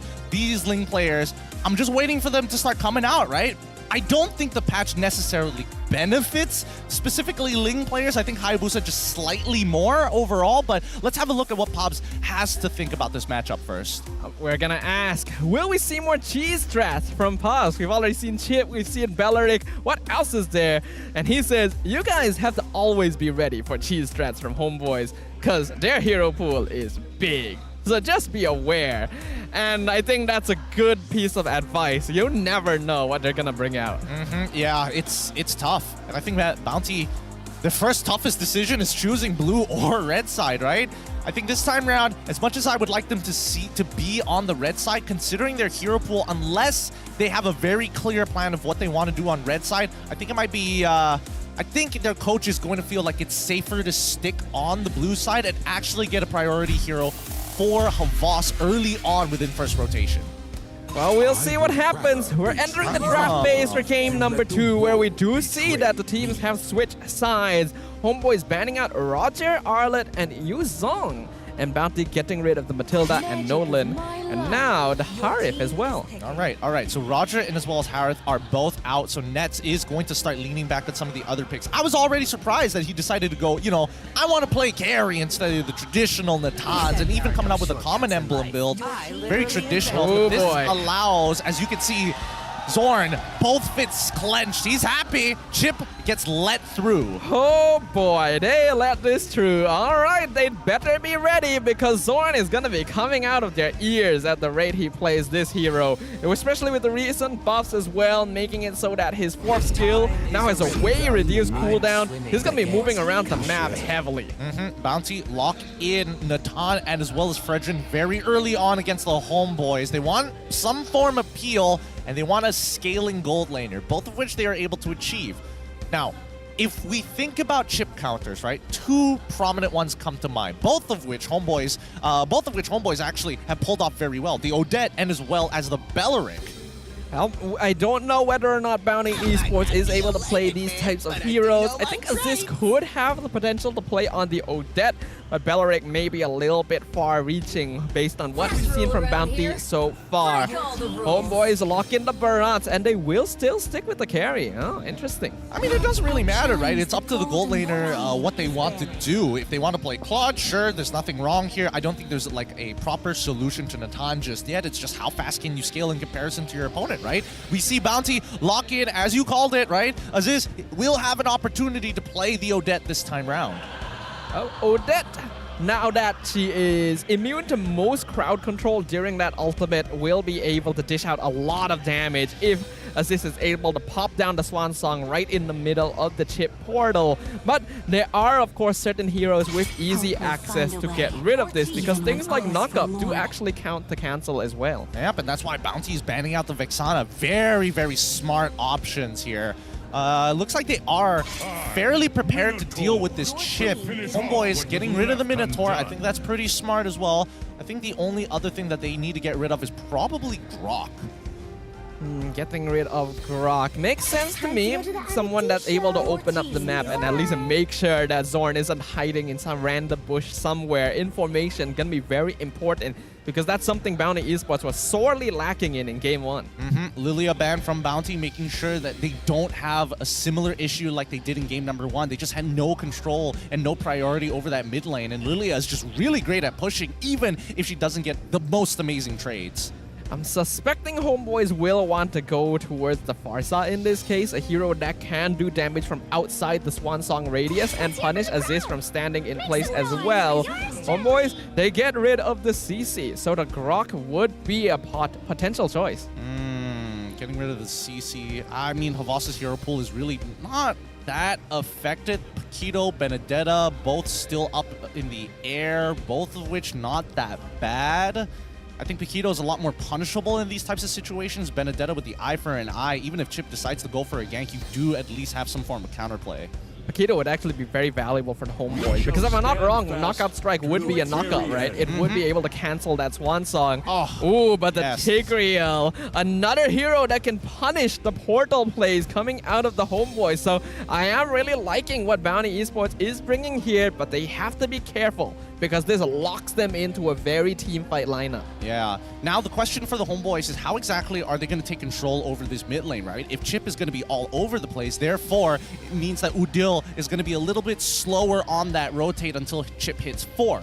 So it's about wave clear, right? I would agree with you that Farsa isn't too bad of an option here, but there should be some consideration for Valentina as well. You just steal away the Swan Song and you have 2 big circles of death at the same time. Would be pretty funny. Even stealing the implosion might not be too bad. But I do hear the Paquito and the Luo Yi. Oh man, Chip Luo Yi. Okay. Okay, all right. So it's going to be playing all across the map, and now Havas is going to actually get to play Benedetta, which is great because now even if they do start to fall behind, Havas has an option to maybe turn the tides for Bountee. Yeah, I love the Benedetta here. If you're playing against Chip and Luo Yi, Homebois are going to rotate at astounding speeds. You need a hero that can somewhat match that and at least provide some macro play as well if the team fighting doesn't work out. Yeah, this is going to be an interesting matchup overall because the lane between Udil and as well as Aziz, I mean, I'm hoping that Yanlord is going to make it uninteractive, but who knows with both of these teams, right? So many plays can be made. Yanlord has to make some hard predictions on when Zorn is going to show up on the map, and hopefully nobody's caught with their pants down. Well, let's hope that their belts are tightened here because we're entering into game number 2 between Bountee Esports and the Homebois. We return to the land of Dawn to determine whether the defending champions can clean sweep against the Hunters. Well, let's jump right into this game. Let's see where the junglers are going to start to have an idea of which part of the map they actually want to attack. I'm not seeing a double leash. I'm not seeing a hard leash just yet. Yeah, looks like Chibi is going to be able to take this out. He's going to get a leash on his orange buff, but not for the purple buff this time round. Yuna going to be starting on the same buff on the opposite side of the map. Oh, instantly, Havo is going to be targeted hard, actually. Already dropped the low HP. No flicker, but he's a Benedetta, so he's able to get out. But already some pressure from Zorn at level 1. Oh, is he going to lose out on that minion? Oh, okay, he at least gets the EXP. And Yanlord is able to push the wave a little bit closer to him. I think he didn't need to do that at that point. I think he should have looked to gank the opposite side of the map. But at the very least, Havas, this is not exactly the greatest laning phase for now. Oh, look at how efficient Zorn is. Almost steals that away. The timing just a little bit slow, but Yuna already has to be worried about this. Chibi in a bit of trouble here. Gets pushed back into Yuna. He has the Daytona's welcome, so he's already level 4. He spits him out against the wall. Here comes Zorn, gets the stun. The flicker from Yanlord, not enough to escape. First blood going to Chibi. Yeah, they should have just given that up, right? Again, it's just lane pressure. It's all about lane priority. I think Bountee Esports really need to get the fundamentals down. Oh, this could be concerning here. Yuna and Havo is dropped very low straight away. Homebois, again, not allowing Bountee Esports to get any foothold in the early game. Yep, Chibi is just sandbagging Yuna right now. Yuna's path has already been figured out thanks to Zorn utilizing that shortcut. Oh, the 3-man Petrify gets Havos out just barely. That was a really long dash coming in from Zorn as well. Yeah, just goes to show that the quality of life changes on Chip really do matter in these small skirmishes. Now, the turtle obviously falling into the hands of the Homebois without any issues whatsoever, but I do think that we should be expecting Aziz to start hitting level 4 as quickly as possible. Probably doesn't want to share that farm with Havas. I think Havas has been put too far behind here. I really like that Homebois are focusing on the EXP side of the map. They know that their biggest issue this game is most likely going to be Havos on this Benedetta. If they deny this away from him, then Bountee Esports will be forced to fight into them, basically. I mean, it's starting to piss me off, to be perfectly honest, right? Because the bottom side, like, Panda isn't able to kind of walk up to this lane against the carry, unfortunately, right? So when are they going to alleviate the pressure? They're like, yes, Havas, you can alleviate the pressure by yourself. You should deny dive opportunities, but you shouldn't be... Oh, no. Oh, the portal coming in from Zorn. Here comes GB. He gets the Daytona's welcome straight away. Spits him out. Yanlord not level 4 yet. He cannot respond with Implosion. A free kill on the enemy jungle. Oh, wait. Havas actually coming back. Oh, the portal times out as well. He's forced to have to walk back, and Subpot is able to get a free River Crab at the same time. That's unfortunate. And Zorn is even here before him, too. You think as Benedetta, you should have control over the map. But Chip just walks around in his little hovercraft eating potato chips and outspeeds you anyway. Oh, man. It just goes to show that the chip buffs really matter here, because previously you would have to wait 30 seconds before you can actually utilize the Y walk. But now, Zorn, he just walks away from the fight, and then just starts sitting on top of the portal, waiting for that cooldown to come off, and then punish whoever is rotating back into lane. And instantly the rotation from Zorn as well, realizing that Bountee Esports is missing. They're probably on the bottom side of the map, coming over to make sure that Nets is all right. Zorn has so much presence. Yeah, he's using the Y walk off of cooldown at this point. Now he's just waiting for the combat. Yep, he's going to TP again. Wait for it. Shows up on the top side every single time. Can't escape from him. Sapat already gaining information around the orange buff. We can see Chibi coming in as well. Sapat almost one-shots Havas, drops him to half HP. The portal comes out. Here comes Net to join the fight as they're dealing damage to Yanlord over the wall too. This orange buff doesn't belong to Bountee Esports anymore. Yuna doesn't even attempt to steal it away. The worst part is that the people who are supposed to bail Havas out of this really tough, and even Yuna from these tough types of situations, is their mid and as well as Gold. Gold, a little less priority because yes, it's Natan, he needs time to scale, but as this, he is getting dunked on in lane.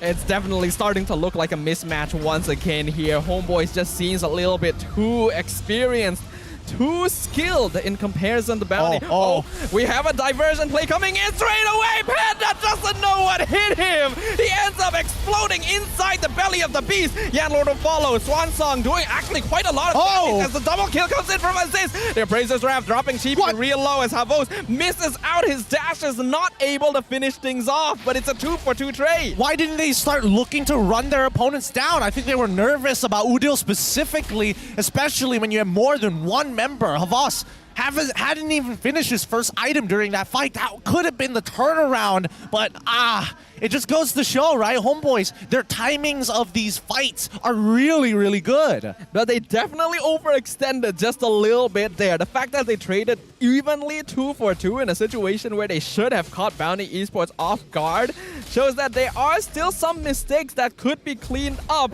But regardless, their control over the map now is basically assured. I mean, they're allowed to overextend, right? They have level leads all across the board, and I think the biggest loser here in this situation is Yuna, because he still isn't able to get his farm. He is 3 levels down on GB, who has a 1.4k lead ahead of him. Look at him. GB is just walking up, standing there menacingly. Oh, nice retry, Yuna. Now you don't get the buff for sure.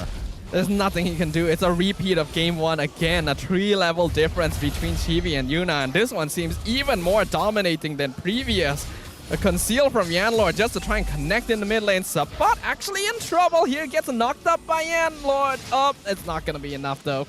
Well, they did get Sapat's flicker out. Havas had to use Petrified for it, but it's on a much shorter cooldown. You can see that Bountee, they're willing to start sacrificing lanes at this point. They've lost too much. They have to start grouping up together. They need to play for their composition, despite how the laning phase went. As for Homebois, all they really need to do is just keep doing what they're doing. They can see that Zorn and Udil are always going to be able to set up plays across the map. Bountee Esports forced into passivity once again. There's no way for them to expand their presence anywhere. And objectives are just going over free to the Homebois. Oh man, this is, I mean, if Havas has anything in him to try and turn the tempo around in favor of Bountee.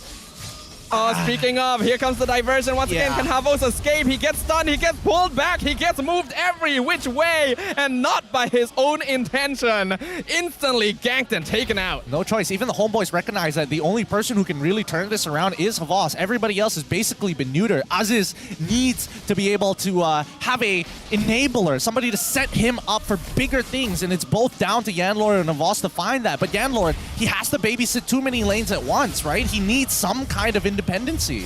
And there's no way for Yanlord to just match up the amount of movement that Homebois have under their kit here. Havo is gonna return to the lane. We have to know that was actually his first death, despite all the pressure. Oh, Yanlord finds Sabat with the flicker implosion, pushes him back into the team. Sabat surviving a long time, still regenerating. They get the kill of Panda. Zorn comes in with the portal. Sabat finally picked up, but at what cost? Yuna gonna be taken out. Killing spree on Chibi, and assistant Yanlord forced to escape. Panda disrespecting Sabat's full damage bill with lethal ignition as well.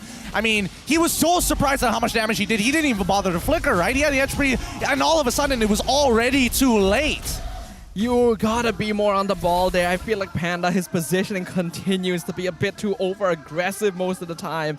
And that's what is costing him his ability to maintain these leads. Yep, spacing could have been better. Let's look at the instant replay, right? Maybe there's something we didn't catch here, right? We see Yanlord flicker in, Panda using the entropy to close the distance and respawn. Gets full comboed 100-0, had no real time. I think Panda might have been trying to buffer in his flicker, but the knock-up strikes just kept on making it difficult. I think it was Zorn as well, dashing in, getting the knockback and the stun.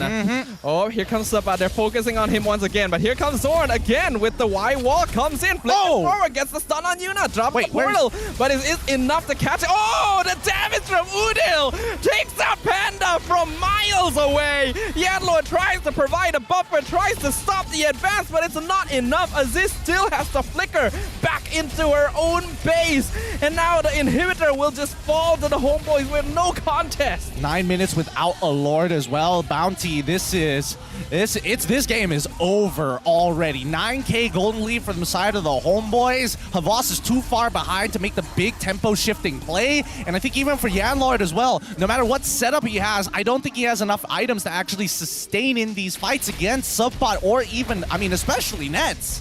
Trying to see if they could pick off anyone, but they have to realize Homebois can be anywhere on the map they want. They gotta be more careful playing around these chip portals, and even when they're considering those, they have to think about the diversion possibility too. Like, this is just a dream lineup for the Homebois. Yeah, well, dear God, Voss going for a Malefic Roar to try and find some form of cost-efficient items that have some relevancy in this matchup, and boy. That's a B, isn't it? Yeah, they're trying to achieve the B. I mean, the last time they did the, we thought it was an X. Nah, somebody has been very onto these conspiracy theories on the MPL MY group, explaining the entire concept of it, of how it spells out. Well, if you guys want to know, you can go and find that post itself. I'm not going to bother explaining the entire thing, because now we're just waiting for this game to end, right? Homebois 10K gold lead. There's no way they whiff this. It's pretty assured at this point. Like, they have to be like 5-man imploded into the Swan Song, into the Electo, if Bountee wants even a chance. Like, the opportunity can present itself when Homebois pushes into the base, because all of Bountee will be together. But not sure it's gonna be enough. The Lord at half HP, Panda has enough damage to just take it out, no problem. But there's still more minion waves coming in for the Homebois, and this mid inhibitor is falling. Havos jumps in to clear the minion wave, gets dropped to 10%, forced to dash back again.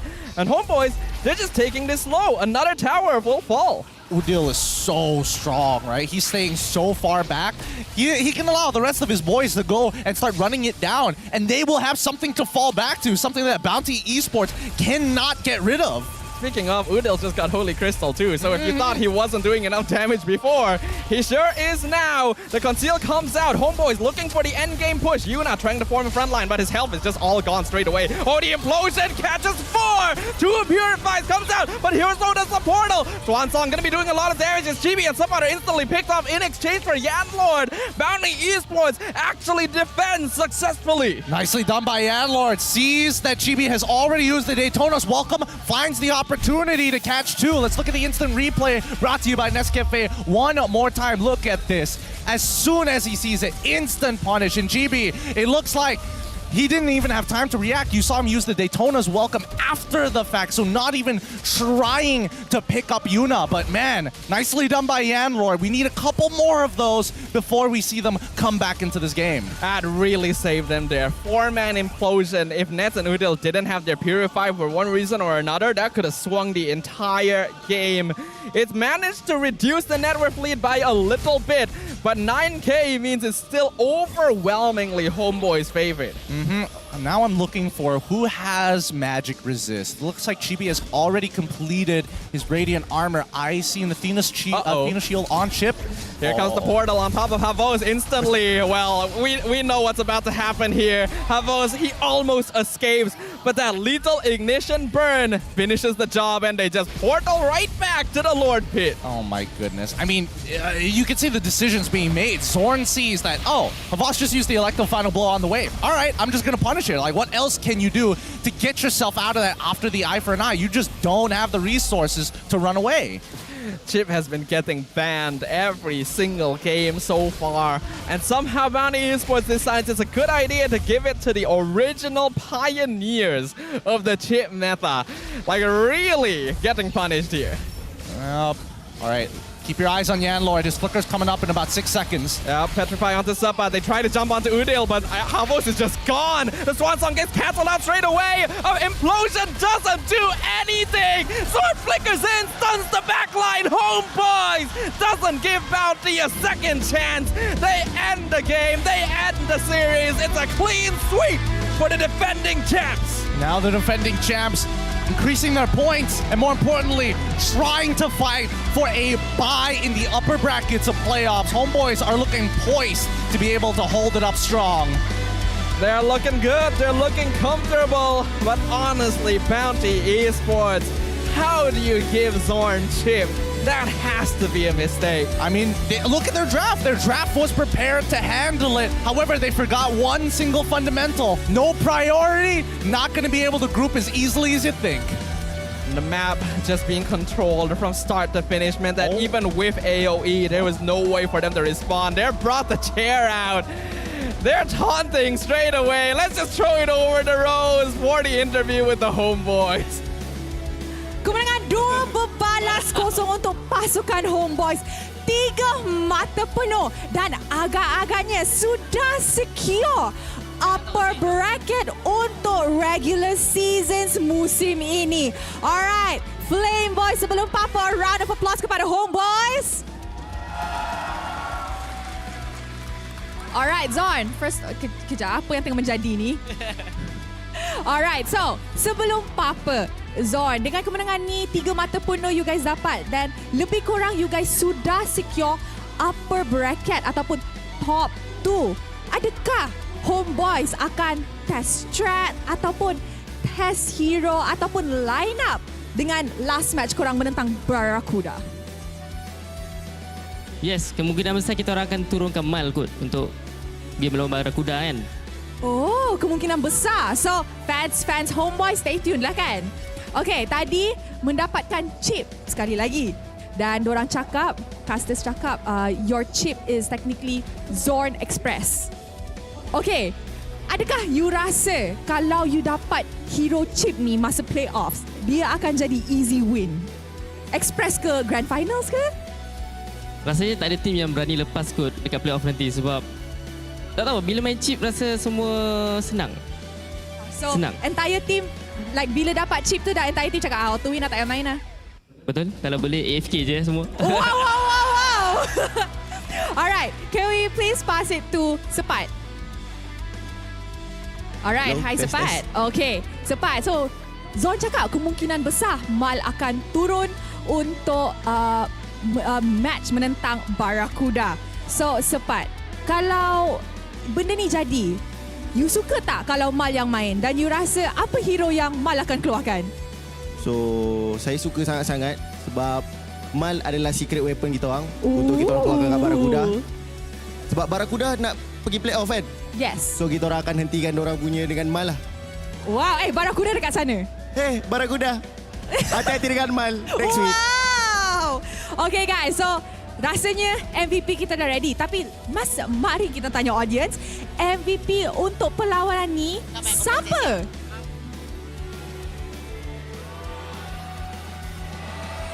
I dengar 2 nama je, Chibi ataupun Zorn. So, apa kata kita tengok MVP kita in 3, 2, 1. MVP untuk perlawanan ni jatuh kepada Chibi. Wow. Okay. Alright, so Chibi. Yeah. Tadi sebelum game kedua, actually kita play video yang interview I buat last week pasal jungler tips ataupun yang you nak bagi dekat aspiring pro players kan. Betul. Tapi I'm pretty sure ramai orang cakap, okay, sekarang ramai orang cakap patch baru sepatutnya assassin dah muncul balik kan. Tapi masih lagi tank jungle yang you guys selalu pakai. Apa sepatutnya yang akan menjadi so that assassin patch memang boleh kembali? Mungkin lawannya kot. Kalau lawannya mau ada assassin, ya kita ada assassin gitu. Oh, so adakah playoffs kita akan nampak Chibi bawa assassin lain? Mungkin Fanny kot. Wow! Korang nak tak Fanny dekat playoffs nanti? The crowd is saying, Coach Pubs, dengar The crowd nak Fanny masa playoffs. Fanny. Boleh. Alright. Okay, let's go for Udil. Del. Tidur aja, Del. Kalau ngantuk banget kan tadi kan, tidur aja. Akak, aku rasa kami tak nak interview. Kami nak tidur balik. Okay, good morning. Alright, good morning Udil. Okay, Udil. Aku serius. Okay, Udil, are you guys ready for playoffs? Clearly, ya. InsyaAllah kami ready untuk playoff. Okay, so since playoffs dah nak datang and akak-akaknya dah tahulah kan siapa masuk playoffs. Yeah, Udil nak lawan siapa sekali lagi dekat playoffs dan kenapa? Semua lawannya udah tumbang. Yang ada di radar kami macam KGE ke lepas tu RSG ke sama Todak, mereka semua udah menghilang. So aku rasa kami nak enjoy moment aja lah. Tapi tadi ada special request dari Chibi. Oh, yeah. Kami nak jumpa tim Hawk. Oh, kenapa tim Hawk? Sebab apa ya, Bi? Sebab jungle-nya banyak borak. Siapapun lawan Chibi, dia lawan aku juga. So kami nak jumpa tim Hawk. Wow. One's enemy is the entire team's enemy. Sama ini, RSG PH. Demokai. Ayo Demokai, sini lo maju. Okay lah. Mana tahu kan dekat MSC boleh jumpa diorang. Mana tahu. Yeah. Okay, Nets. Before we wrap things up. Okay, Nets bahasa Melayu dah improve banyak sangat. And I'm pretty sure ramai orang tahu. Okay, Nets. Malu-malu, cok. Okay, jangan malu. Okay, Nets. What do you want to say to all the Flame Boys who came today to watch your game? And don't forget to tell them to come next week again. Anong masasabi mo sa mga dumating na Flame Boys? And wag mo kalimutan, sabihin mo na manood ulit sila sa match nyo next week. Bahasa Melayu, Coach Pops cakap. Let's go. Semangat, Nets. Ramai orang suruh bila I buat live kan, ramai orang suruh. Nets cakap. Go on, Nets.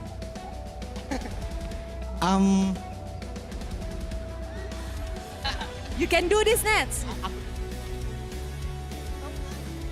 Wait. Come on, Nets. Hurry, Nets. Bilisan mo. Coach, ajar dia. Ramai orang nak dengar Nets cakap Melayu. Come on, guys. Cheer for Nets.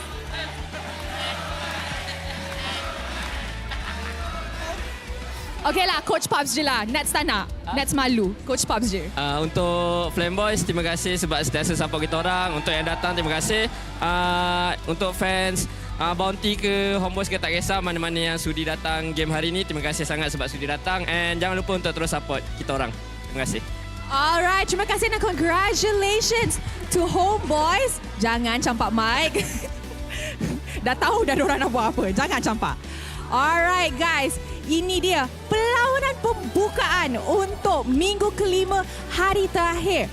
Homebois menentang Bountee Esports, 3 mata penuh untuk Homebois. Selepas ni kita ada satu lagi match yang akan jadi sengit. Tapi sebelum tu, mari let's throw it back to the casters untuk mendapat tahu apa yang jadi dalam game kedua dalam Best of 3 series ni. So, casters silakan.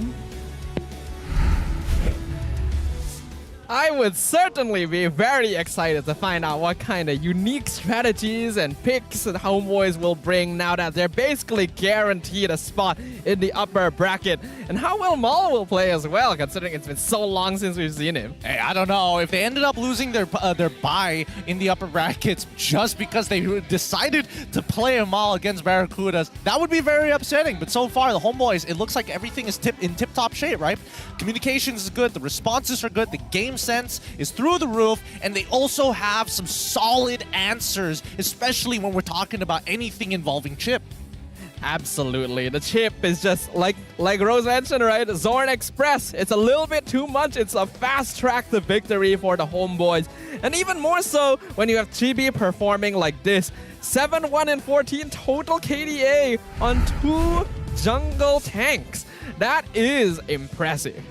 He just continues to make sure that there's just no breathing room for any of the players from the side of Bountee, right? You can see them at a certain point, they just started sacrificing lanes because it's more important to play how their comp is designed to play as a team, as a group. It's all about those big wombo combos, and Homebois were just making sure that the tempo breakers didn't go online. People like Panda, for an example, despite this being a 13-minute match, he was able to achieve 3 items, but Havas continuously receiving attack after attack after attack, putting him further and further behind. 2 levels down on Supa by the end of the game, just not giving him that opportunity, and it was all up to Yanlord at the end by himself to try and turn things around. It's a very smart approach from the Homebois because they know that with the Tigreal and the Odette, Bountee Esports wants to directly fight them when they're playing around the portal. And Bountee's safety net is basically Havos on this Benedetta if that somehow doesn't work out.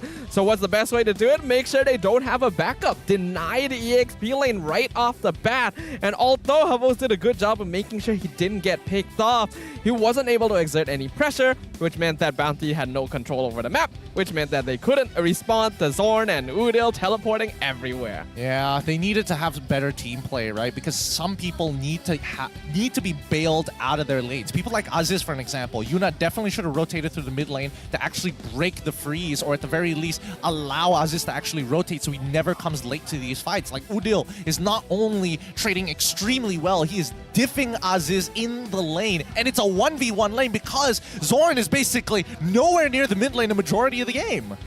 It's a tough matchup considering the experience and maturity of Udil as a player. One of the original Kages up against a brand new MPL newbie. Like, we can't even blame Aziz all that much. It's such a difficult matchup to have to consider, especially when the rest of your team is getting destroyed at every turn. Yeah, at some point, somebody has to sacrifice. And I understand that Havas is willing to take a lot of that weight on his shoulders, but at some point of time, Bountee really need to start playing together. There needs to be bailouts. There needs to be communication about the state of your lane, because it feels like nobody is communicating what exactly is going on.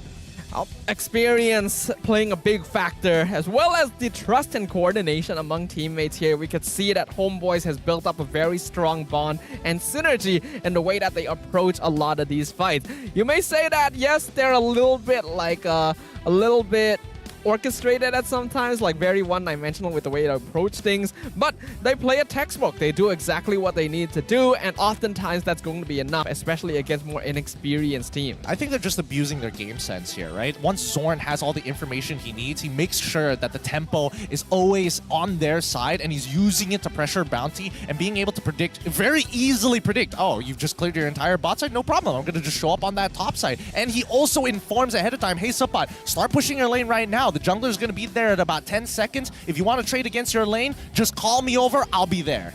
He's there every single time, and the way he aggressively plays Chip as well, flickering forward to get the knockback and stun on his skill 1 is excellent. It does so much and contributes to so many of the catches that Bountee Esports were able to get. If Chibi didn't get MVP of this match, it definitely would have been Zorn with the way he was playing Guinevere in Game 1, and then Chip this time.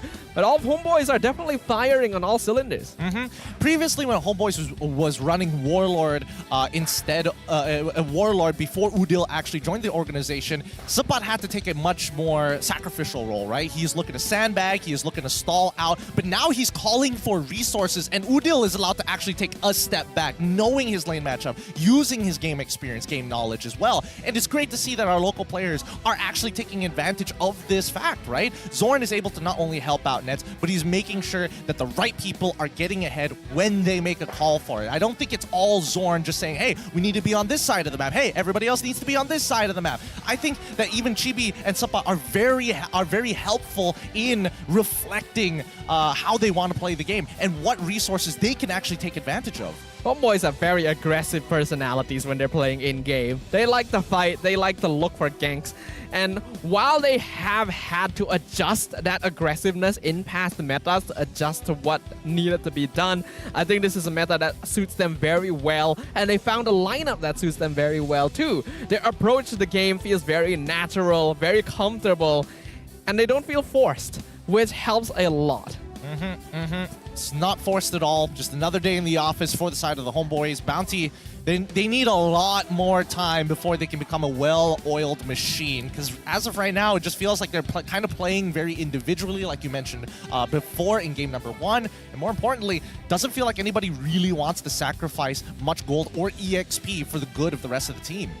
Bountee Esports are lacking in their overall coordination, and they're also lacking in their ability to make proactive moves around the map to try and create space. It's very reactive, and I think that happens with a lot of weaker, more inexperienced teams here.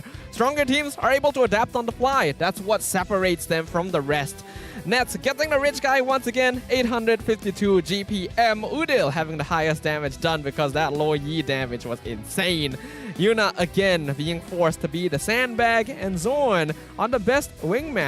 Isn't that the same as his score too? Yep, it's basically the exact same. I mean, he is nasty on this chip, man. Like, it's just, he knows exactly what the lanes are going to start looking like. He's got everybody else to back him up on it. That level 1 gank against Havas in the first first minute of the game, actually. We're probably going to see it here in the game highlights. Once that gank happened, it made it so difficult to play the game because now Subpot is able to move out of the lane for free, forcing an early recall on Havas' side. They hit their level 4s. They start punishing Yuna and putting all their resources to make sure he can't do anything. And then finally, the last nail in the coffin is making sure that Panda doesn't get to his 3 items on tempo.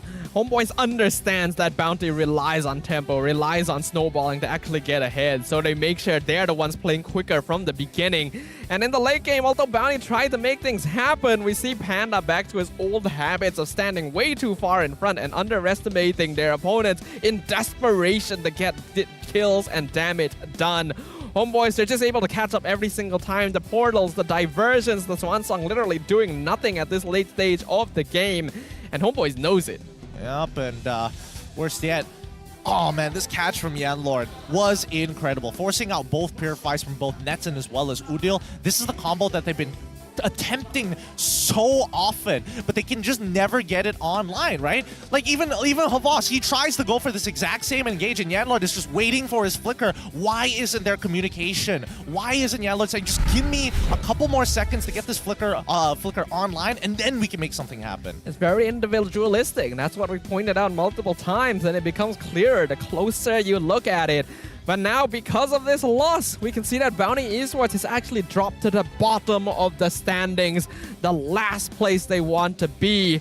It's going to depend very much on how well Niners and Barracuda do to see if they can stay in MPL. Now keep in mind, if you are in 10th place, you are immediately relegated. If you are in 9th place, you have an opportunity to fight for your spot against number 2 of the MAL, our version of the MDL here in Malaysia. Even so, there's still a very good opportunity, right? With Niners, they've only played 7 total games. They still have 2 games to go to make sure that they're out of that bottom 2. So it's kind of up to the Barracudas whether or not they can try to increase the point gap lead. And when Homebois are carrying a 3-point advantage now, they not only stay in 2nd place, they built up a pretty sizable gap between them and Todak in 3rd place as well. So it's very safe for them to consider that they will be moving on to the upper bracket of the playoffs. Well, the only situation I can see that they drop the next game, don't get any points, and Todak is able to clean up 2-0 for both of their final matchups, and maybe that should put them at 18 I points? believe so. That would be the most ideal. Oh wait, that would also apply to... No, King Empire is only on 1 game left rather than 2. So the chart's starting to solidify a little bit, but still plenty of room for movement as long as these teams are able to pick up the slack and really push forward, because these playoffs are going to be exciting, right? Every single match is a best of 5. It's going to be a true test of our team's capabilities now. Yep, and also with those best of 5s, I really hope that a lot of teams start to figure out what they want in this draft, because right now with Homebois, their giant hero pool is really making it easy for them to get away with it. anything. You take away a couple of our weapons, we've got plenty more in the bag. Having that multi-tool is always handy, right? You gotta keep one in your back pocket because you never know when it will come in handy. So it's a big strength that the Homebois can draw upon. And they look good while doing it as well. Just like you guys can look good while playing your MLBB games by welcoming brand new challenges to the land of Dawn. The highly anticipated new characters of the MLBB X King of Fighters 97 collaboration have been unveiled, and they've been here since the 24th of April. You got popular characters like Hyo Kusanagi for Valir, Mai Shiranui for Masha, and Terry Bogard for Paquito, all of which are bringing unique fighting techniques to the land of Dawn for the ultimate showdown. So, why waste any time? Start rolling for it while you still can. This is a limited time event, and the last time I heard about the KOF skins, man, so many of my friends are like, when is it coming back? And I'm like, dude, it's a limited time event. It's not coming back for a while. It means that you'd better jump on the opportunity while it is still here. Those skins look pretty good. We've already gotten to see some of them. I think there's been a lot of Terry Bogards because Paquito has been getting a lot more popular, and the sound effects are great. Oh, they're so good. I always love the old arcadey effects here, and KOF 97, nevertheless, still looking good. But coming up next, our next matchup of the day, Barracuda's up against SRG. Ooh, this definitely looks like it would be another one-sided matchup here. The Red Giants have been in a class of their own. And while Barracuda has been making strides, they're still among the weaker side of the season. So it's gonna be a massive challenge for them. Well, I can't wait to see Barracuda try once again for a double fighter snowball comp against SRG, because I would very much like to see how the laners are going to handle that type of pressure. And after that, we'll have one final match at the end of the day as well with Todak versus the Niners. So still plenty of action happening here before we call the end of week number 5. But yeah, really excited for everything that's happened, and really excited that we're only a week away from the end of the regular season, a couple of weeks away from the playoffs. How have you felt about the season so far? Well, I think the season could have definitely been better for some of these teams. I definitely think that the polish was lacking until about week 4 is when we started to see everybody have that nice varnish on top of their overall gameplay.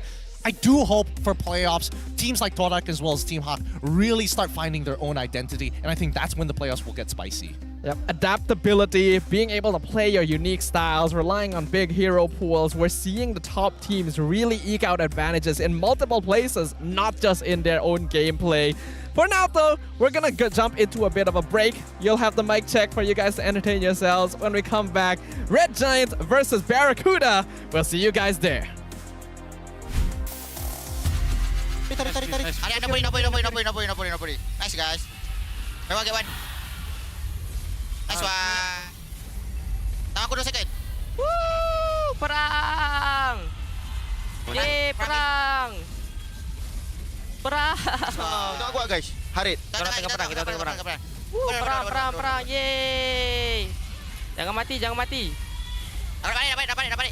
Wih, dapat Harit sih ya. Dapat balik. Nice one. Terbaik. Orang. Kita ada minute. Aduh. Wait. Okay. Ada minute. Ready? 3, 2, 1. Go. Jom, surprise. Perang, hero. Tahu guys. Astagfirullahaladzim. Alhamdulillah. Baik. Asuhan. Aku balik atas. Nampak dengan minion cuk. Jom guys. Push. Nice one. Nice one pan. Stun. Stun 2.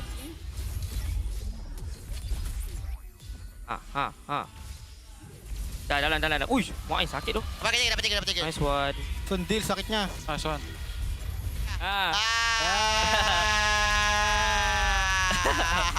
Ke bawah pan. Anjing gua yang stun. Nice. Balik lot. My best friend mati. Wow, nice one. Alhamdulillah. Easy apa bracket guys? Alhamdulillah ya Allah.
kejayaan dapat dikecapi.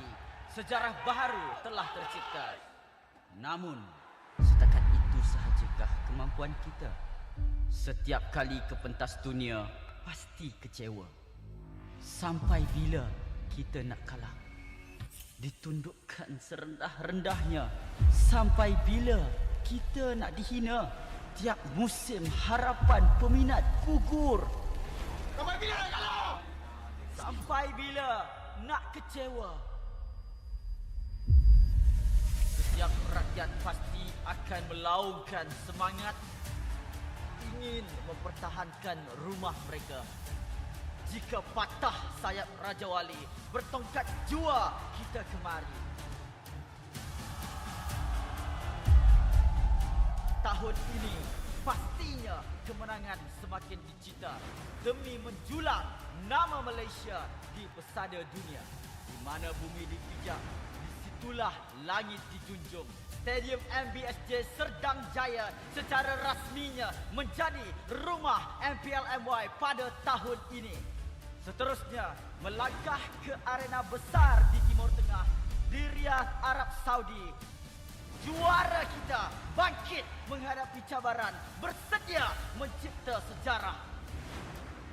Utara, Timur, Barat dan Selatan, kita semua MPL MY Playoff musim ke-14 akan berhijrah ke Johor, mendekatkan lagi silaturahim MPL MY bersama.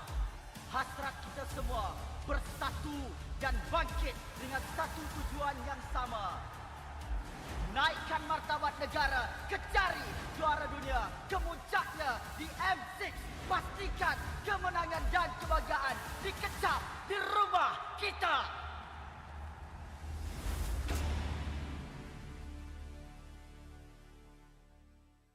Untuk melakukan serangan yang sebenar, tarik nafas yang panjang kerana terima magic kuda 2-1 dalam keadaan yang sangat-sangat mudah.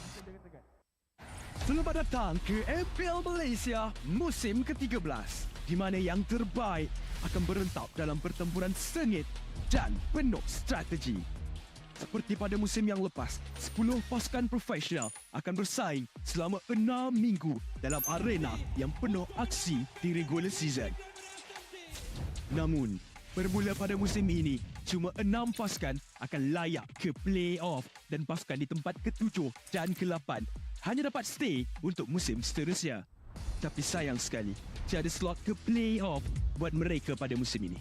Bagi pasukan di tempat ke-10, slot musim ke-14 mereka akan diganti oleh tempat pertama MAL Conference Group. Mereka akan di-reset dan harus merebut kembali peluang melalui MAL musim kedua. Dan apa itu MAL? Mobile Legends Bang Bang Academy League adalah liga amatur di mana terlahirnya bintang-bintang baharu.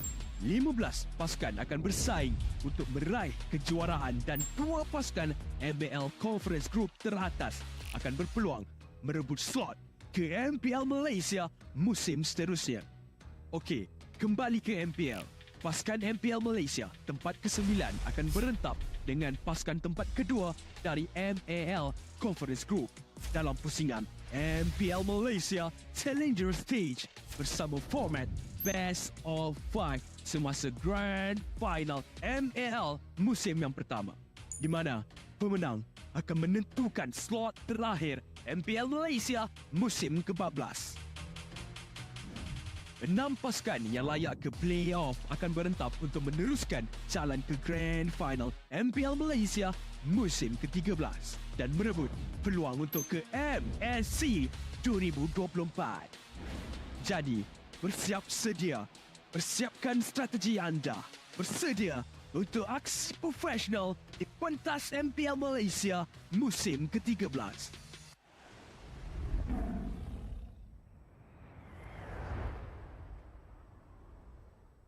Sempat masuk dengan adanya Bad Form. Cuba untuk mencari mangsa Aziz, nyawa cukup rendah tapi kali ini sempat. Mungkin akan berjaya untuk dapatkan Aziz. Begitu saja digugurkan. Tetapi untuk pasukan Bountee sebab ada Panda. Cuba untuk masuk ke hadapan tetapi pasukan Homebois mungkin akan mengunci kedudukan Panda pada kali ini. Tapi Panda yang telah digugurkan oleh Nets mencari mangsa seterusnya. Satu lagi. Tapi kali ini masuk ke hadapan. Masih lagi cuba untuk bertahan. Tapi Esports nyawa cukup rendah. Tapi Yuna yang hilang tangan Nets. Mencari mangsa seterusnya. Double kill untuk Nets menemukan Esports. dapat keluarkan free damage. Oh, ui, dia tahu. Implosion tiba-tiba saja sampai mencari Sepat. Agak bahaya untuk Sepat. Jauh cukup rendah. Kali ini mungkin akan hilang di tangan pasukan Bountee Sport. Tapi pandai itu Bang Valentine. Pandai dia bangsa Instruction tapi Sepat itu Bang Yuna. Cuba untuk masuk. Ada yang Aziz pada belakang tapi Yuna yang belakang. Tapi Yuna menyeru damage yang cukup besar. Sampai kepada Zon yang akan masuk. Yalah. Implosion dilakukan perkali ini mencari pemain pasukan Homebois. Tapi Sepat dalam perhitungan Cibina tak ada. Mencari pemain. Berminat untuk mengetahui info lanjut mengenai prestasi pemain dan jadi sebahagian daripada MPL Malaysia, layari laman rasmi MPL Malaysia sekarang. Ayo kita bersama menaikkan mutu MLBB di Malaysia. Jangan terlepas kemaskini Liga Akademi rasmi MLBB Malaysia, MAL Malaysia. Ikuti semua platform rasmi kami.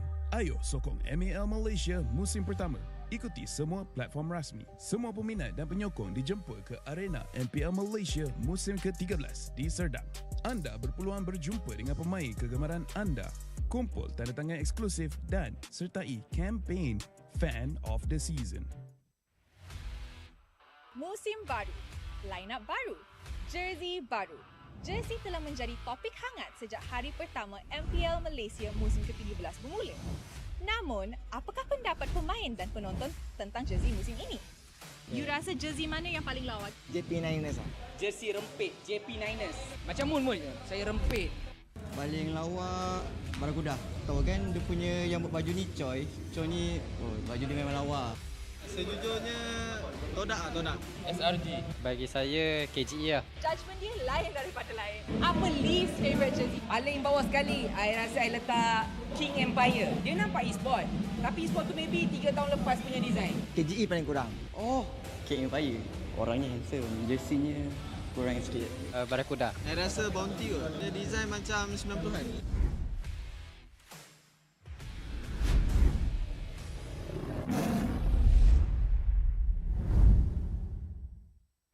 Interested in knowing more about player performance and be a part of MPL Malaysia? Visit the website of MPL Malaysia's #1 esports league for the latest news and league updates.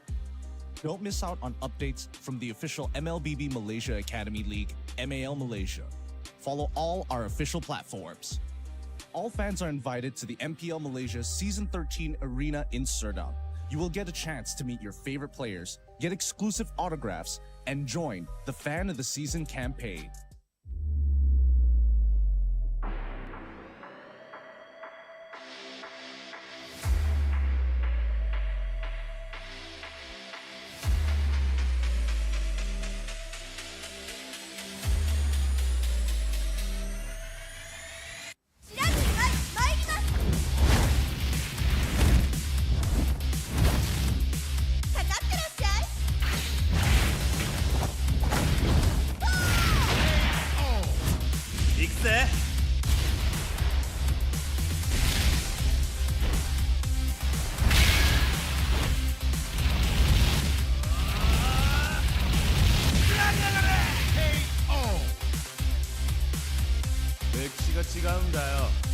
Hey, come on.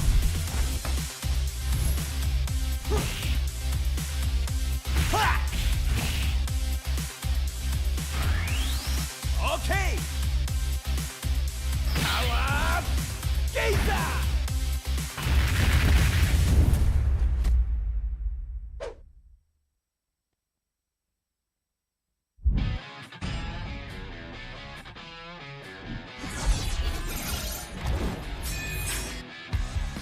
Satu sekali Kejutuin dan Albert di sana ternyata harus hilang. Ledge fight as Long gets instantly shot down by the Blazing Duet as well as the Electo final blow. This is going to be easy cleanup for Todak as most of the... Apat yun, pero nasipa din siya yung ninakaw na sipa. Buhay pa rin ang Bountee.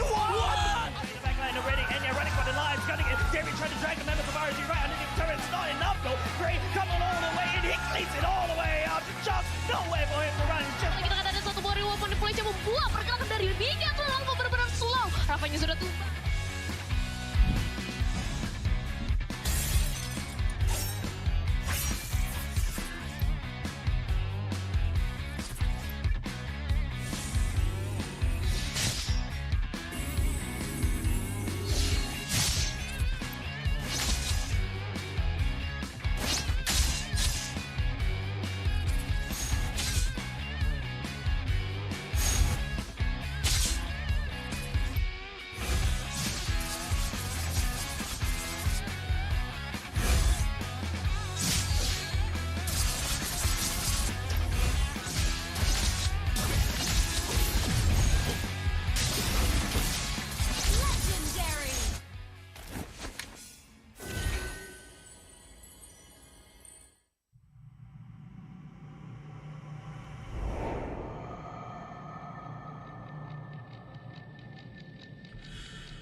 Pressure, harapan, skill, stay ready.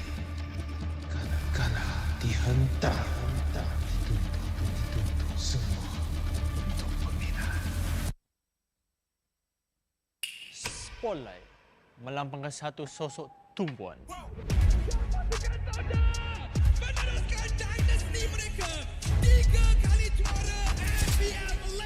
Tumpuan untuk melakukan yang terbaik. Tumpuan untuk menjadi seorang role model. Pelaburan, pengorbanan, semuanya. Sorotan itu penting. Ia membuatkan kita percaya.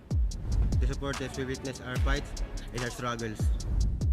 Memikul harapan untuk mempertahankan kemenangan. Menjadi cabaran terbesar untuk mencapai matlamat kami. Pastikan kemenangan dan kebanggaan dikecap di rumah kita. Harapan masih terpahat di hati untuk menjadi juara. Meneruskan legasi kami. Di bawah cahaya, semuanya menjadi lebih jelas. Underdog, kuda hitam. No, kami adalah Monster Vicious. Cahaya impian telah menerangi pentas ini. Kejayaan bukan lagi dongeng. Not just a dream. Ia adalah harapan yang sebenar. Mungkin ada yang sangka bahawa harapan ini akan hilang. Tapi bukan kami.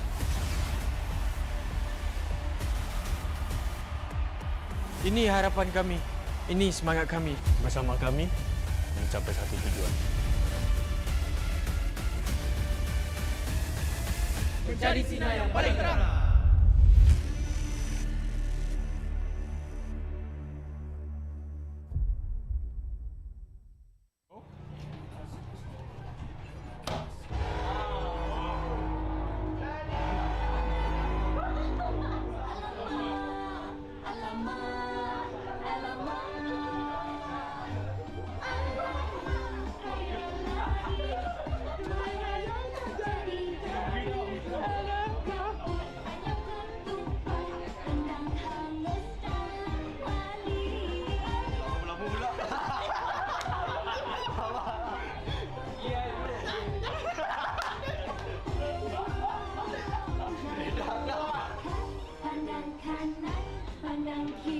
Ready posing Right. Okay. Nikmati jaguh 5G untuk gaming sepantas kilat dengan Hotlink Prepaid 5G. Internet 5G tanpa had dengan kelajuan 5G tanpa batas untuk layan gaming tanpa gangguan. Nikmati latensi rangkaian 5G terunggul dan gameplay termantap sepanjang malam. Semuanya hanya RM32 sebulan dengan 20% cashback. Dapatkan sekarang.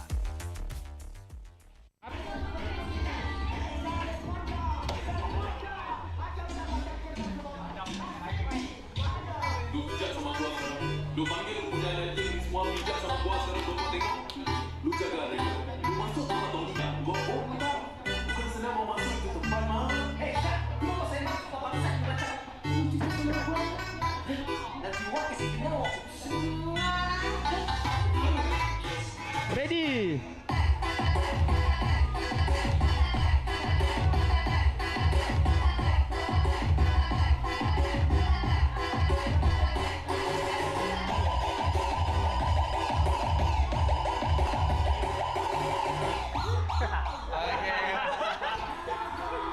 Alright.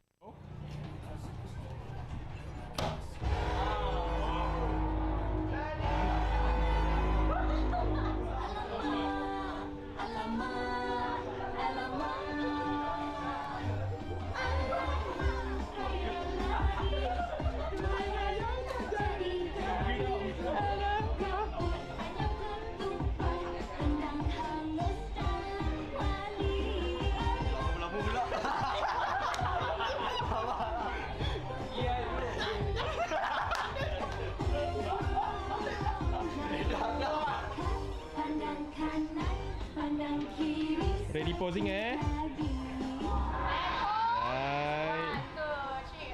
Okay. Confirm mantap, confirm lah Nescafe.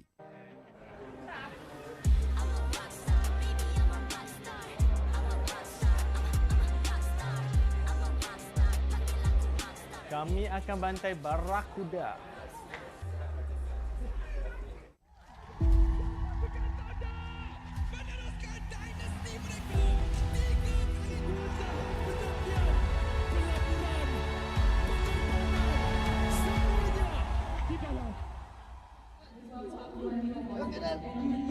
Kau nak main sini, kau tak payah nak ada mentality champion. Dia main lepas sudah lah. Oi, kau terus gila orang. Dah. Nak cari kit, tak payah tinggal.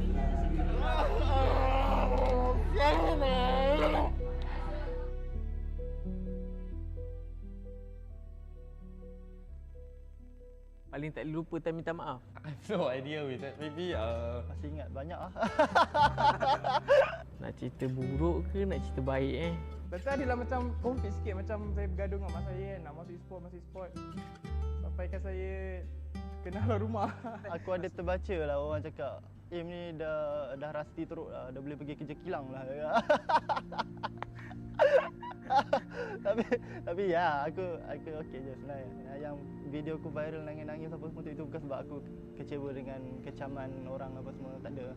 Kecaman netizen semua aku tak kisah pun. Semua tu like aku disappointed dengan aku punya performance je. Dengan apa yang aku bagi, apa yang hard work yang aku put. Tapi end up performance aku macam tu lah. Sebab aku tahu orang-orang yang komen apa semua, diorang tak tahu pun apa yang terjadi. Diorang nampak daripada luar, diorang tak tahu apa yang dalam. Macam ibarat kita tengok bola, dia ni passing betul-betul lah. Kita bukan tahu, kita bukan join training pun. Kenapa Harry Maguire main setiap minggu? Kita tak tahu pun dalam training dia macam mana. Pergaduhan yang paling risau, perit dan pedih lah kan. Kita tak ada cakap apa-apa, cuma waktu tu MPL Season 6 di mana Todak tak ada kalah lagi best of 3. Waktu tu pressure dia sangat besar sebab orang semua mengharapkan kita menang daripada regular season sampai habis. And waktu tu masing-masing pelik gameplay dia. Pelik gila kan. Macam timing tak kena. Pakai hero pun pelik-pelik. And dengan pressure apa semua pun bengang. Mental, ketuk meja, kata kita main apa benda ni kan. Waktu tu dah nak play off dah. Tak silap pun lagi 2 hari dah nak play off season 6. Kalau korang main macam ni, better aku pergi main dengan parti-parti Indo joki apa semua kan. Lagi bagus daripada aku main dengan korang kan. Biasalah kan, kita bekerja as a team, as a kumpulan kan. So kalau tak gaduh tu bukan team lah maksudnya kan. So bila habis tu dah macam biasa je lah. Basically kita orang gaduh macam tu je.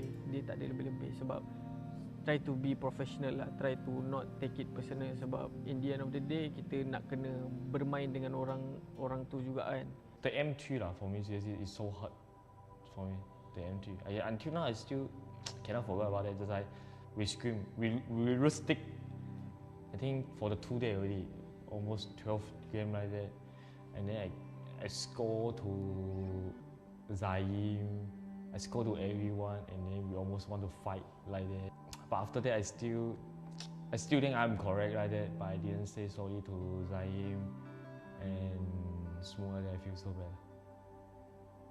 Until now, like that, I cannot forget. I think this one moment also. Maybe it will make someone cry. I think a lot this one. Actually, it's a lot. I feel that I so bad on this. Every season I think quite because of me, because of pressure. I pressure him a lot to cover me to become a best rider. My bad. Sorry. I tank. Saya adalah minta maaf dengan ibu saya sampai saya melutut. Sampai saya melutut dah saya minta maaf dengan dia sebab ya kan ibu kita kan nak yang terbaik untuk kita kan. Tapi mungkin sebab dia tak nampak lagi lah masa tu game tu macam boleh buat duit. Dia fikir macam masa tu game tu hanya main untuk hiburan, macam bermasa. Tapi bila saya start yang ni yang sebelum ni saya start tier 2 tu, saya dah start macam menang tournament. Dan tu dengan RTZ kan. Saya menang tournament dapat duit. Dan tu baru dia dah macam dia dah start support so slow lah. Dia start support. Kira dia macam penyemangat saya lah untuk teruskan dalam e-sport lah. Untuk yang memaafkan AJ, memaafkan orang yang dengki dengan AJ. Dengki tu maksudnya dia sampai buat sesuatu, sampai menutup perut nasi AJ sendiri. Tapi AJ tetap memaafkan orang tu. Itu yang paling besar. Bagi saya banyaklah salah dengan AJ sebab masa kat RSG, season 10 saya banyak marah dia dan buat dia nangis lah sebab saya tak suka sikap dia. Dan sebab saya terasalah sampai sekarang benda yang saya buat tu salah, tapi saya mungkin ego tak minta maaf dan sekarang baru saya rasalah saya sebagai senior saya tak sepatutnya buat macam tu lah kat dia masa kat RSG. Dan saya terharu sebab masa tak ada orang ingat saya, ambil saya, dia yang cari saya dan try saya untuk ke tim hak. Yalah, saya banyak buat salah kat dia tapi dia masih ingat saya dan saya nak berterima kasih lah dekat Iris sebab bagi saya peluang lagi untuk ke pro scene ni. Actually, after the game, I will apologize to them. Just like, because I thinking just like I want to win only. Because for my positive, everything is I want to win. I want to improve myself. I want to improve the tank. But I never care about the people feeling anything like that. So, 我可能不太善于怎样去道歉，但是我会用我的行动证明我的道歉方式是对的。 Aku tak rasa semua orang boleh macam aku untuk minta maaf sebab bagi aku kalau kita minta maaf ni kita dah lepas satu tanggungjawab. Aku dah rasa satu kepuasan. Macam even benda tu bukan salah aku, especially salah aku akan minta maaf. Sebab aku tahu kebanyakan manusia ni dia tak nak minta maaf. So aku minta maaf. Sebab benda tu simple lah, dua perkataan lah, minta maaf, tapi tak semua orang boleh buat.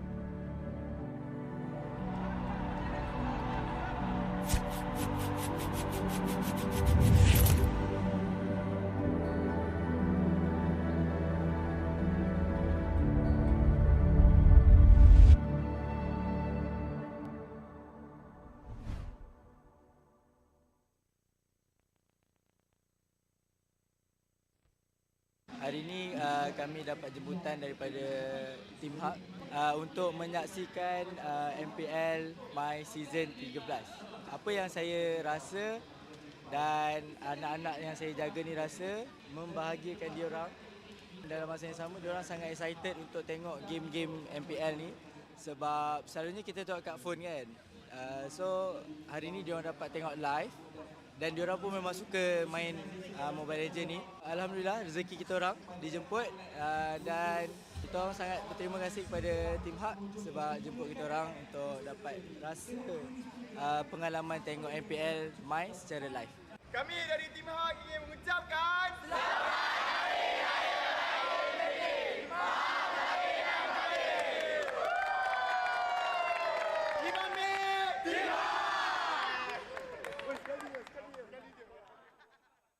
I think even Ducky himself is very vocal about this. They wanted to lose, actually. They wanted to eventually lose against a team because... Pro players put in so much time that I've seen videos that Keyboy's hand is shaking and everything like that. Like he's moving his hand like very frantically, you know, that kind of motion. You know, like I think sometimes we get very caught up in the, you know, Indonesian pride, Malaysian pride, North America pride, Philippines pride, when the reality is like the org just wants to win.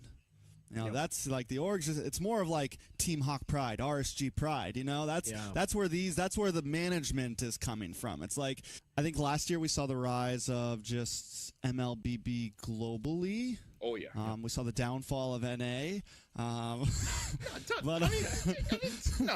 don't put it that way. My bad. We're just on equal terms with Malaysia now.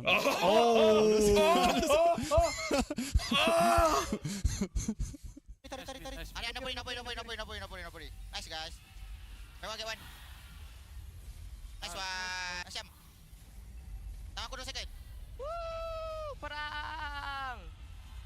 Yeay, perang! Perang! Boleh tengok gua guys. Harit. Kita tengah perang. Perang. Yeay! Jangan mati. Dapat balik. Wih. Dapat Harit sia. Dapat balik. Nice one. Terbaik. Orang. Tak ada minit. Aduh. Wait. Okay. Ada minit. Ready? 3, 2, 1. Go. Surprise. Perang. Hero. Party guys. Tahu guys. Astagfirullahalazim. Alhamdulillah. Dah gol.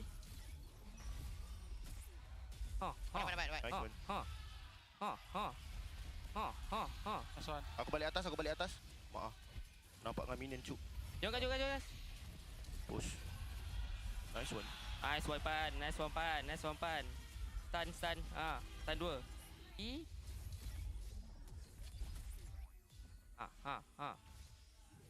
Dalam. Uish, mak sakit tu. Dapat tiga. Nice one. Sendil sakitnya. Nice one.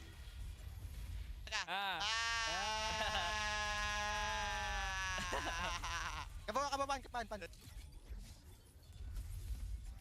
Anjing gua yang stun.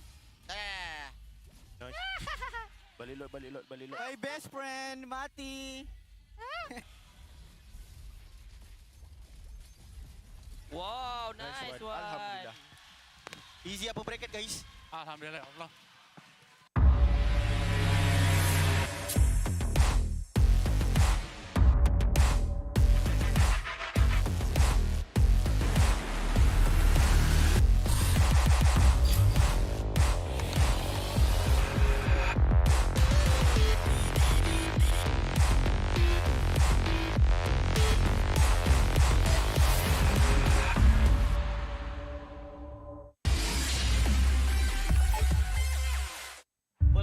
Kejayaan dapat dikecapi, sejarah baru telah tercipta. Namun, setakat itu sahajakah kemampuan kita? Setiap kali ke pentas dunia, pasti kecewa. Sampai bila kita nak kalah? Ditundukkan serendah-rendahnya. Sampai bila kita nak dihina?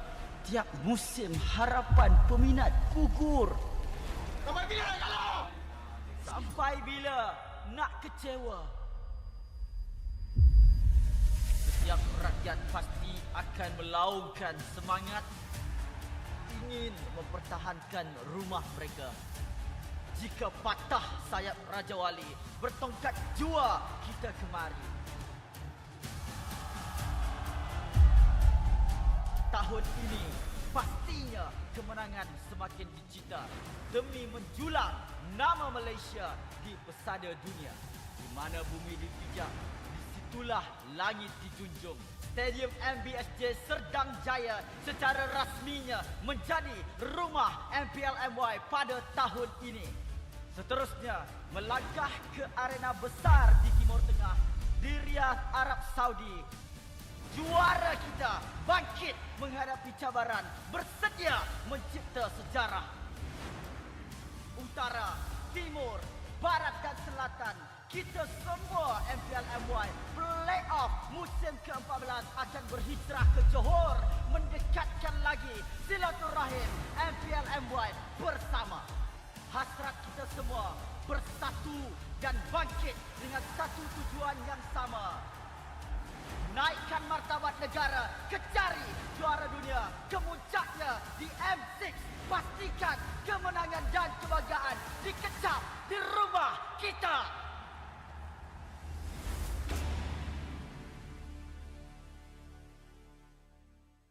Untuk melakukan serangan yang sebenar. Tarik nafas yang panjang. Kerana triple magic kuda. 2-1 dalam keadaan yang sangat-sangat mudah. Selamat datang ke MPL Malaysia musim ke-13, di mana yang terbaik akan berentap dalam pertempuran sengit dan penuh strategi. Seperti pada musim yang lepas, 10 pasukan profesional akan bersaing selama 6 minggu dalam arena yang penuh aksi di regular season. Namun, bermula pada musim ini, cuma 6 pasukan akan layak ke play-off dan pasukan di tempat ke-7 dan ke-8 hanya dapat stay untuk musim seterusnya. Tapi sayang sekali, tiada slot ke play-off buat mereka pada musim ini. Bagi pasukan di tempat ke-10, slot musim ke-14 mereka akan diganti oleh tempat pertama MAL Conference Group. Mereka akan di-reset dan harus merebut kembali peluang melalui MAL musim kedua. Dan apa itu MAL? Mobile Legends Bang Bang Academy League adalah liga amatur di mana terlahirnya bintang-bintang baharu. 15 pasukan akan bersaing untuk meraih kejuaraan dan 2 pasukan MPL Conference Group teratas akan berpeluang merebut slot ke MPL Malaysia musim seterusnya. Okey, kembali ke MPL.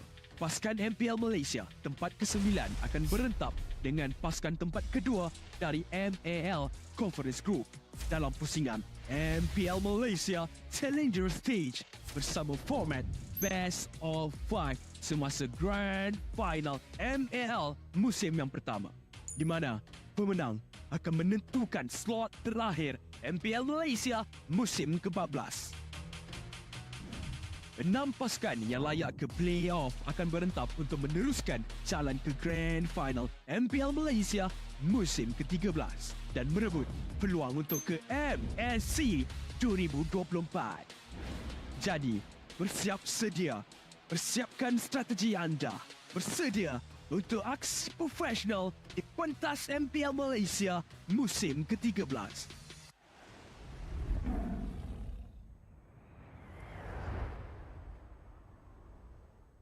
Sempat masuk dengan adanya Dragon Form. Cuba untuk mencari mangsa Aziz yang cukup rendah tapi kali ini sempat.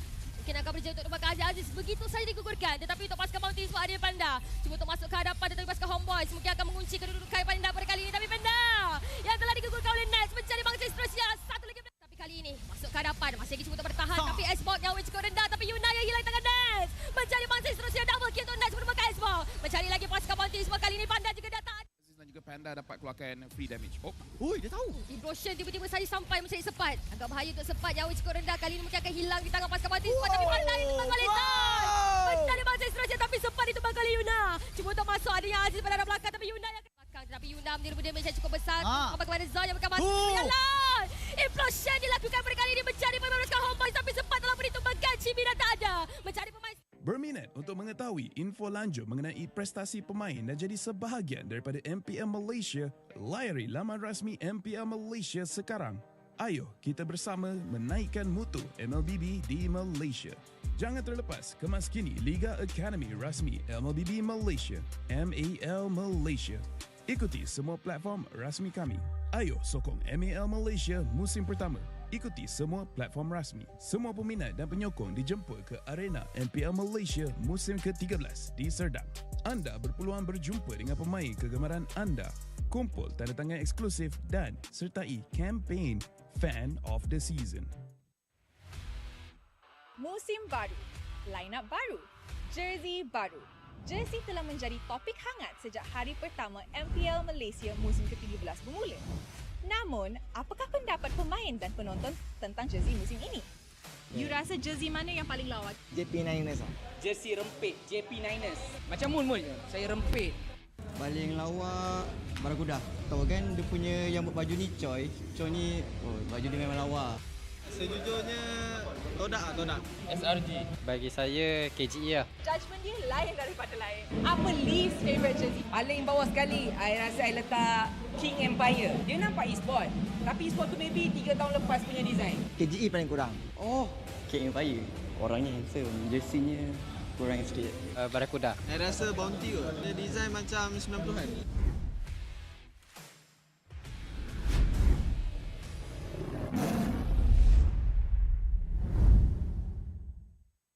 Interested in knowing more about player performance and be a part of MPL Malaysia? Visit the website of MPL Malaysia's #1 esports league for the latest news and league updates. Don't miss out on updates from the official MLBB Malaysia Academy League, MAL Malaysia. Follow all our official platforms. All fans are invited to the MPL Malaysia Season 13 Arena in Serdang. You will get a chance to meet your favorite players, get exclusive autographs, and join the Fan of the Season campaign.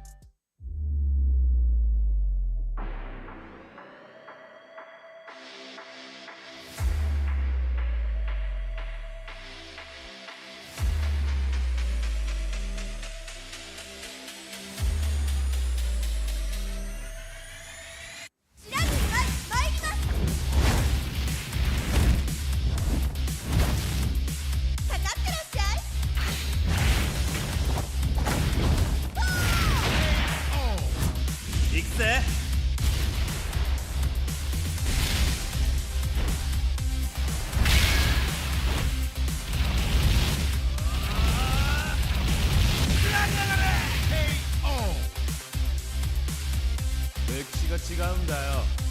Hey, come on.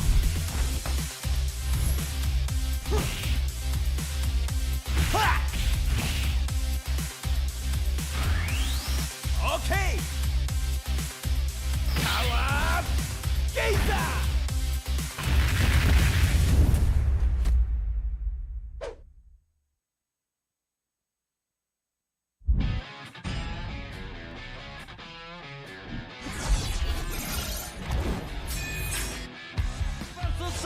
Taylor can you do it? Dan Albert di sana ternyata harus hilang. Avalanche fight as Lone gets instantly shot down by the Blazing Duet, as well as the Electro final blow. This is going to be easy cleanup for Todak as most of the... Apat yun, pero nasipa din siya yung ninakaw na sipa. Buhay pa rin ang Bountee. Backline already, and they're running for the lives, gunning it. David trying to drag the members of RG right underneath the turret. It's not enough though. Gray coming all the way in, he cleans it all the way up. Just nowhere for him to run. Kita kata ada satu warrior weapon deploy yang membuat pergerakan dari Biga terlalu benar-benar slow. Rafanya sudah tumbang.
Menang, kalah, pressure, harapan, skill, mistake, dah ready. Kalah, dihentak, dituntut semua untuk peminat. Spotlight melambangkan satu sosok tumpuan.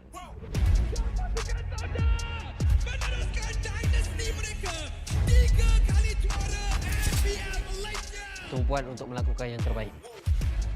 Tumpuan untuk menjadi seorang role model. Pelaburan, pengorbanan, semuanya. Sorotan itu penting. Ia membuatkan kita percaya. The supporters we witness our fights and our struggles. Memikul harapan untuk mempertahankan kemenangan. Menjadi cabaran terbesar untuk mencapai matlamat kami. Pastikan kemenangan dan kebanggaan dikecap di rumah kita. Harapan masih terpahat di hati. Untuk menjadi juara. Meneruskan legasi kami. Di bawah cahaya, semuanya menjadi lebih jelas. Underdog, kuda hitam. No, kami adalah Monster Vicious. Cahaya impian telah menerangi pentas ini. Kejayaan bukan lagi dongeng. Not just a dream.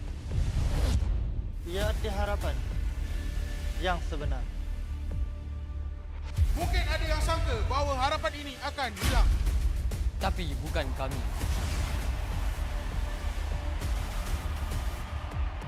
Ini harapan kami. Ini semangat kami. Bersama kami mencapai satu tujuan. Mencari sinar yang paling terang.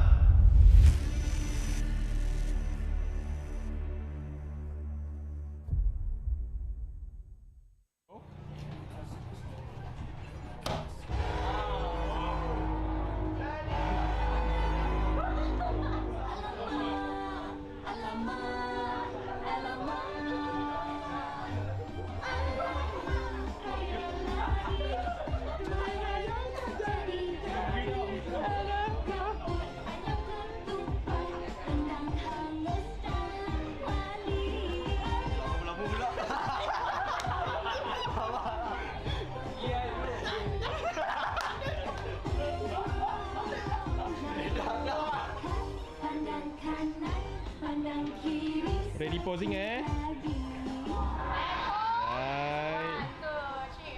Okay. Nikmati jago 5G untuk gaming sepantas kilat dengan Hotlink Prepaid 5G. Internet 5G tanpa had dengan kelajuan 5G tanpa batas untuk layan gaming tanpa gangguan. Nikmati latensi rangkaian 5G terunggul dan gameplay termantap sepanjang malam. Semuanya hanya RM32 sebulan dengan 20% cashback. Dapatkan sekarang.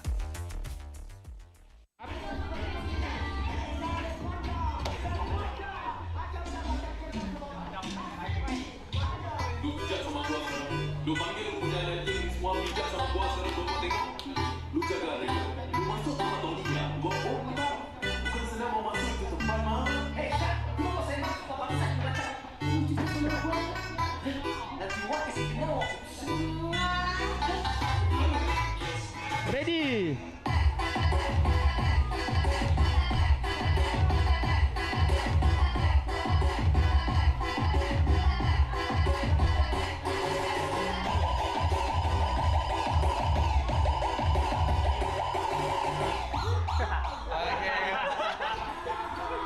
Alright.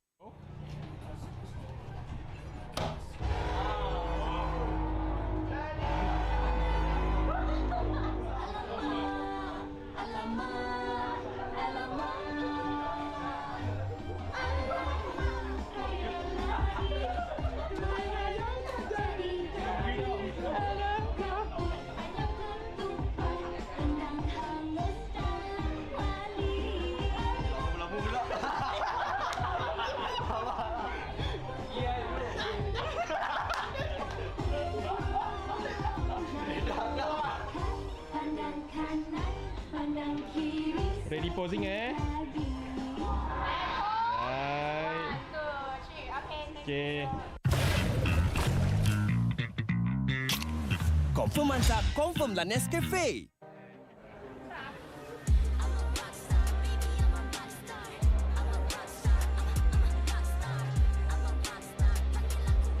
Kami akan bantai Barracuda.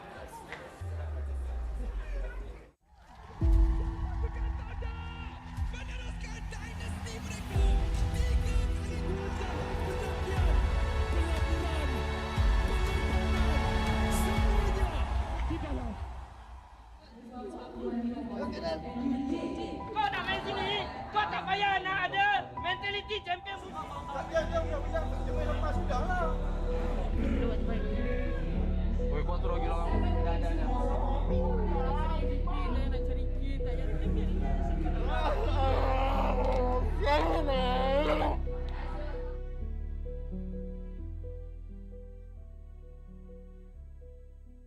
Paling tak lupa time minta maaf. I have no idea with that. Maybe masih ingat banyak ah. Nak cerita buruk ke nak cerita baik Betul adalah macam conflict sikit, macam saya bergaduh dengan mak saya nak masuk e-sport. Sampaikan saya kenal rumah. Aku ada terbaca lah orang cakap, ni dah rusty teruk lah, dah boleh pergi kerja kilang lah.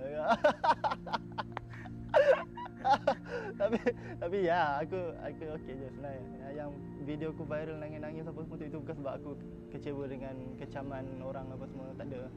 Kecaman netizen semua aku tak kisah pun. Semua tu like aku disappointed dengan aku punya performance je. Dengan apa yang aku bagi, apa yang hard work yang aku put. Tapi end up performance aku macam tu lah. Sebab aku tahu orang-orang yang komen apa semua, diorang tak tahu pun apa yang terjadi. Diorang nampak daripada luar, diorang tak tahu apa yang dalam. Macam ibarat kita tengok bola, dia ni passing betul-betul lah. Kita bukan tahu, kita bukan join training pun. Kenapa Harry Maguire main setiap minggu? Kita tak tahu pun dalam training dia macam mana. Pergaduhan yang paling risau, perit dan pedih lah kan. Kita tak ada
I'm a rock star.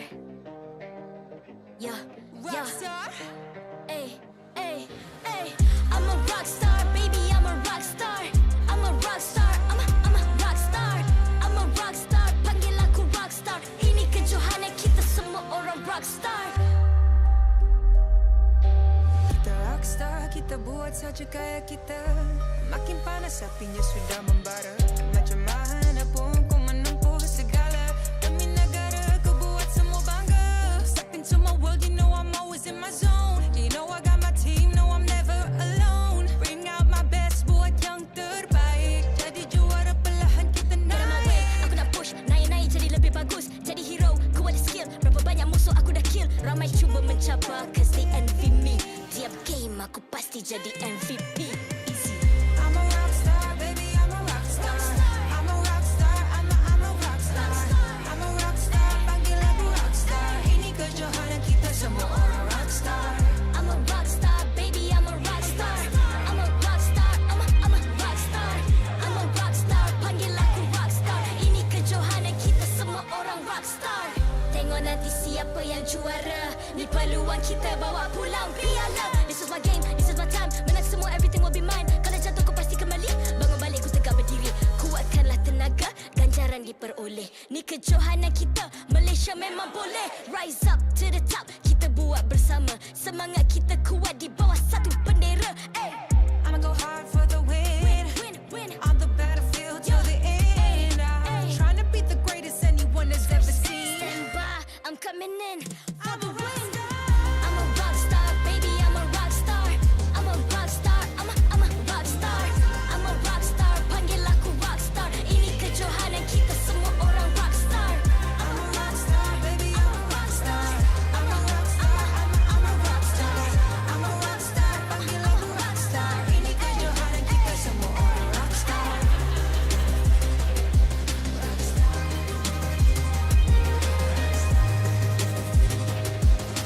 Ini kejohanan kita semua orang rock star. I'm a rock star, baby, I'm a rock star. I'm a rock star, I'm a rock star. I'm a rock star, panggil aku rock star. Ini kejohanan kita semua orang rock star.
I'm a rock star.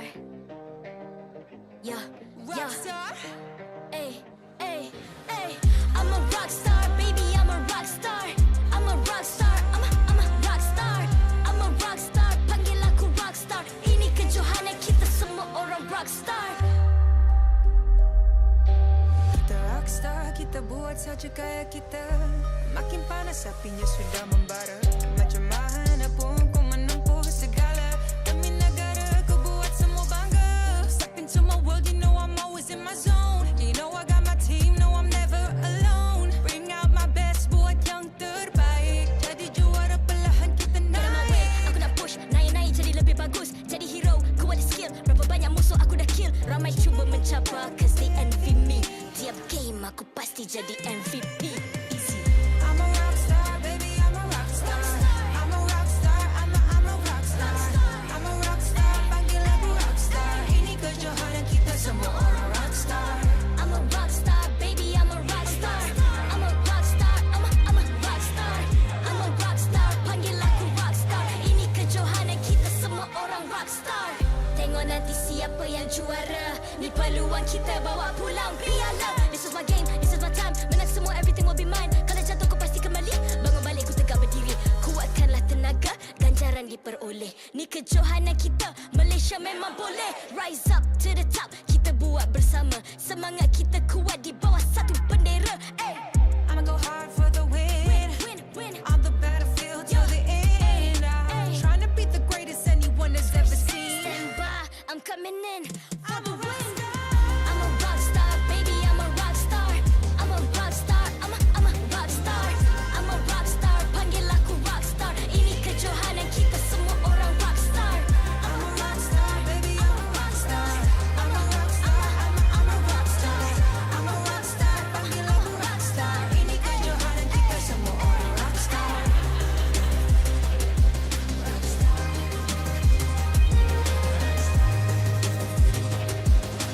Ini kejohanan kita semua orang rockstar. I'm a rockstar, baby, I'm a rockstar. I'm a rockstar, I'm a rockstar. I'm a rockstar, panggil aku rockstar. Ini kejohanan kita semua orang rockstar.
Ay. I'm a rockstar.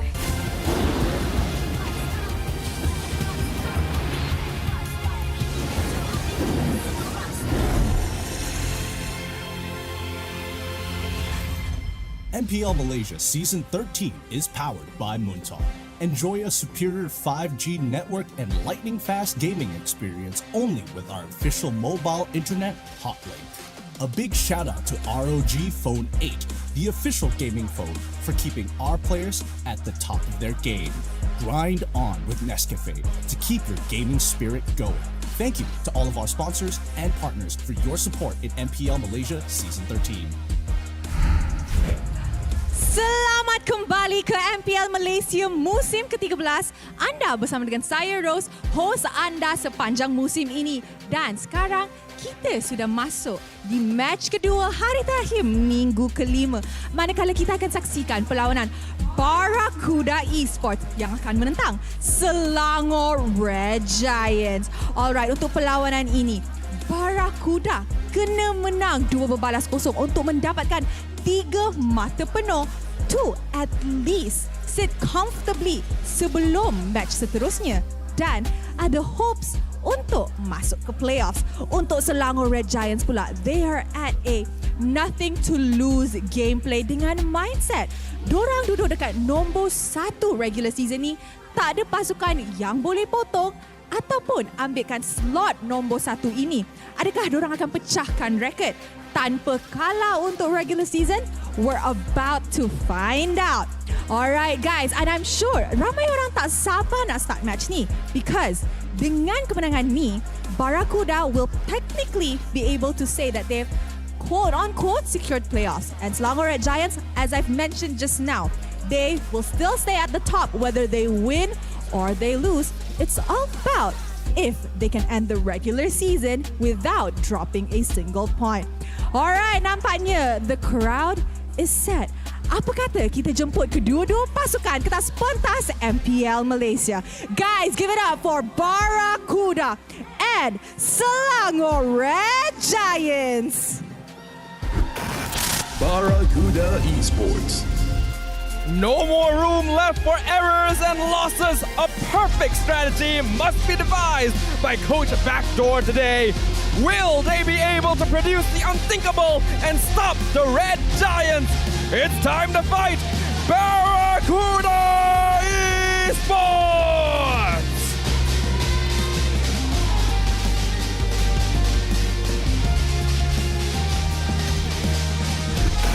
Selangor Red Giants. Crushing through all their opponents with no mercy. Will it be the same result today? The youngest squad in the league, unstoppable in their path. All hail the almighty Selangor Red Giants! Sekarang marilah kita menjemput jurulatih dan analis bersama Head of League Ops Cedric yang akan mengalas tugas untuk memastikan perlawanan sentiasa berjalan dengan adil dan lancar.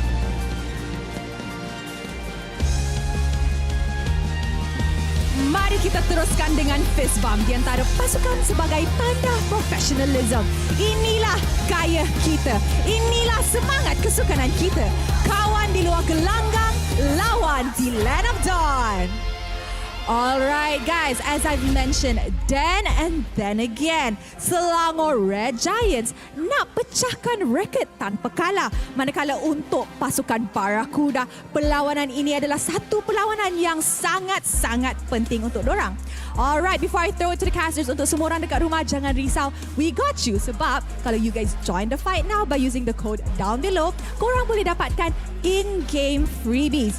Alright, and I'm pretty sure semua orang dah tak sabar nak mula match kedua untuk hari terakhir minggu kelima. So let's now throw it over to casters. And with that, teams, this is your moment. Game on. The time has come once again to determine whether or not the Red Giants is truly an unstoppable force. Welcome back to MPL Malaysia Season 13. You're watching the English broadcast on the final day of Week 5. My name is Stafa. Joining me on the desk today, Gideon. Good to be back once again. Second best of 3 that we're hopefully going to see a 2-0 in favor of SRG, because so far it's been a long time since anybody has been able to break the record of having a perfect, no-lost regular season. The fact that they have come this far is a testament to the skill and experience that these young players have been able to build for themselves. A team that has been slowly evolving and gaining ground every single season and now reaching their true peak form. It's certainly going to be a difficult challenge to overcome here, so hopefully their opponents are picking up on our official gaming phone for MPL MY. You guys can dominate with spectacular gameplay via the ROG Phone 8, the king of performance, the ultimate gaming phone. It's one of those phones where if you don't have it, you already feel like you're on the losing team, or worse yet, you feel like you don't have that edge in battle. So pick one up for yourself today, and maybe you might just have a chance to go higher and further beyond your previous season's rank. Now, for this upcoming game, right, we're expecting SRG to be extremely dominant, and overall, every aspect of their team play has been looking good. The only one which I will criticize is their draft. They haven't strayed too far away from the mark or what they've been very comfortable at using, and I think that's a large part of their strategy. Barracuda could look to punish, but for another reason as well, somebody's got to stop Innocent. They can't just be giving him Roger for free anymore. Seriously not. Innocent is just a bit too good overall with the way that he outplays and outmaneuvers with the Roger dashes and just generally micro mechanics coming from this team as a whole. For Barracuda Esports, they have a true uphill climb coming toward the end of the season here, because not only are they facing the Red Giants now, they're going to be facing the Homebois for their final match. If one team wasn't enough, they still have another top-tier team to deal with. Currently in second place and very warmed up. So any points that they could scrape off of SRG would have been a very good idea. But even for SRG side, if they want to keep up their perfect record, it starts here, because after this, they are going to have to face off against the Niners at the bottom of the standing. So I think for the most part of it, it seems like a pretty straight road for them. That's what we mentioned. Yesterday, we saw the Selangor Red Giants go up against King Empire, and based on their season calendar, that seemed like the biggest challenge left in their path, and it amounted to nothing more than a pebble that they could step over. So it seems very likely that they are going to go through the entire season with a clean sweep. Yep, it just looks flawless right now off of the record, especially for a team who wants to make sure they look good. But with that being said, we've got an interview for you guys. Let's take a look. Entered the scene in season 11, and we can see that every season you guys have made changes, and with those changes definitely came improvements, but this season you guys stand out a lot. So from a coach's perspective, what did you guys do, and do you think like with what you guys did, you guys found the perfect recipe already? This is actually the second season me working with Arcadia. We're still finding out how do we work best with each other, and then with this season we decided that me and Arcadia will have different jobs to cope. So we will be really focusing on what we are good at, which Arcadia will focus 100% on drafting, and I will be 100% focused on how we are going to play, like gameplay and strategy stuff. Yeah. I see, I thought you focus on memes. Oh, that one side job, part-time. Your memes are top here, I swear. Daripada season lepas, kita orang try ambil Roma import, and then we tengoklah trio mid tak berapa nak strong. And then apa yang saya tengok season ni, Becky and the coaching staff, Coach Arcadia, dia orang ambil 3 local player, but 3 ni ada quality. I see. So sebab I pernah nampak post yang diorang kata that SRG kuat sangat season ni because you guys found the perfect recipe in which your trio mid, which is supposed to be the early game part yang pegang early game tu, is local dengan yang side lanes tu is import. Adakah benda ni bagi impact dekat communication korang masa in game? Sebenarnya tak, sebab kita orang dah decide yang betul-betul pegang shot call adalah Yums and Stormy at the mid. So yang kiri kanan tu just ikut je apa diorang cakap. I see. Okay then.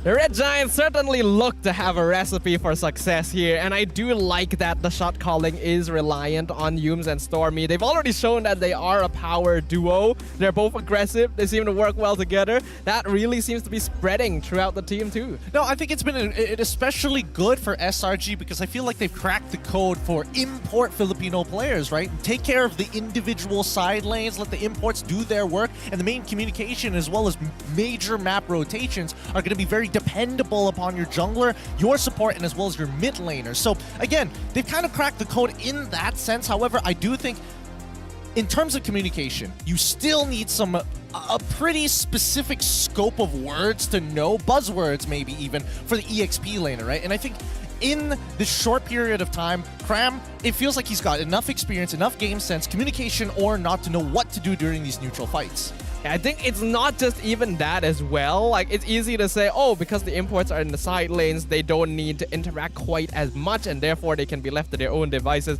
If that were the case, teams would have cracked this code a long time ago. There's still something very special about what Innocent and Cram bring to the table and how well they work with the rest of the Red Giants. And of course, speaking of these players, Innocent has really been on the loose. Yeah, he has been absolutely crushing it, right? 98 counts or player kills in 14 games. He's gonna break his 100 kill mark, no problem, on his very first season at the MPL MY. 7 deaths in 14 games, averaging a 0.5 per game. That means he dies. He only loses half of himself every time he plays, and not even entirely. It's incredible the level of gameplay that we have seen from Innocent thus far. His KDA average still the highest across the entire league, 21.3 currently, having the highest average gold per minute in MPL, as well as 100% win rate, 2 times Maniac, and his hairstyle looking flawless as well. Man is innocent until proven guilty, but man, he looks pretty guilty to me. I don't know about you. I had this conspiracy theory with Terrence the other day about SRG, and I think their KDA is reflected by how long their hair is. Coincidence? I think not.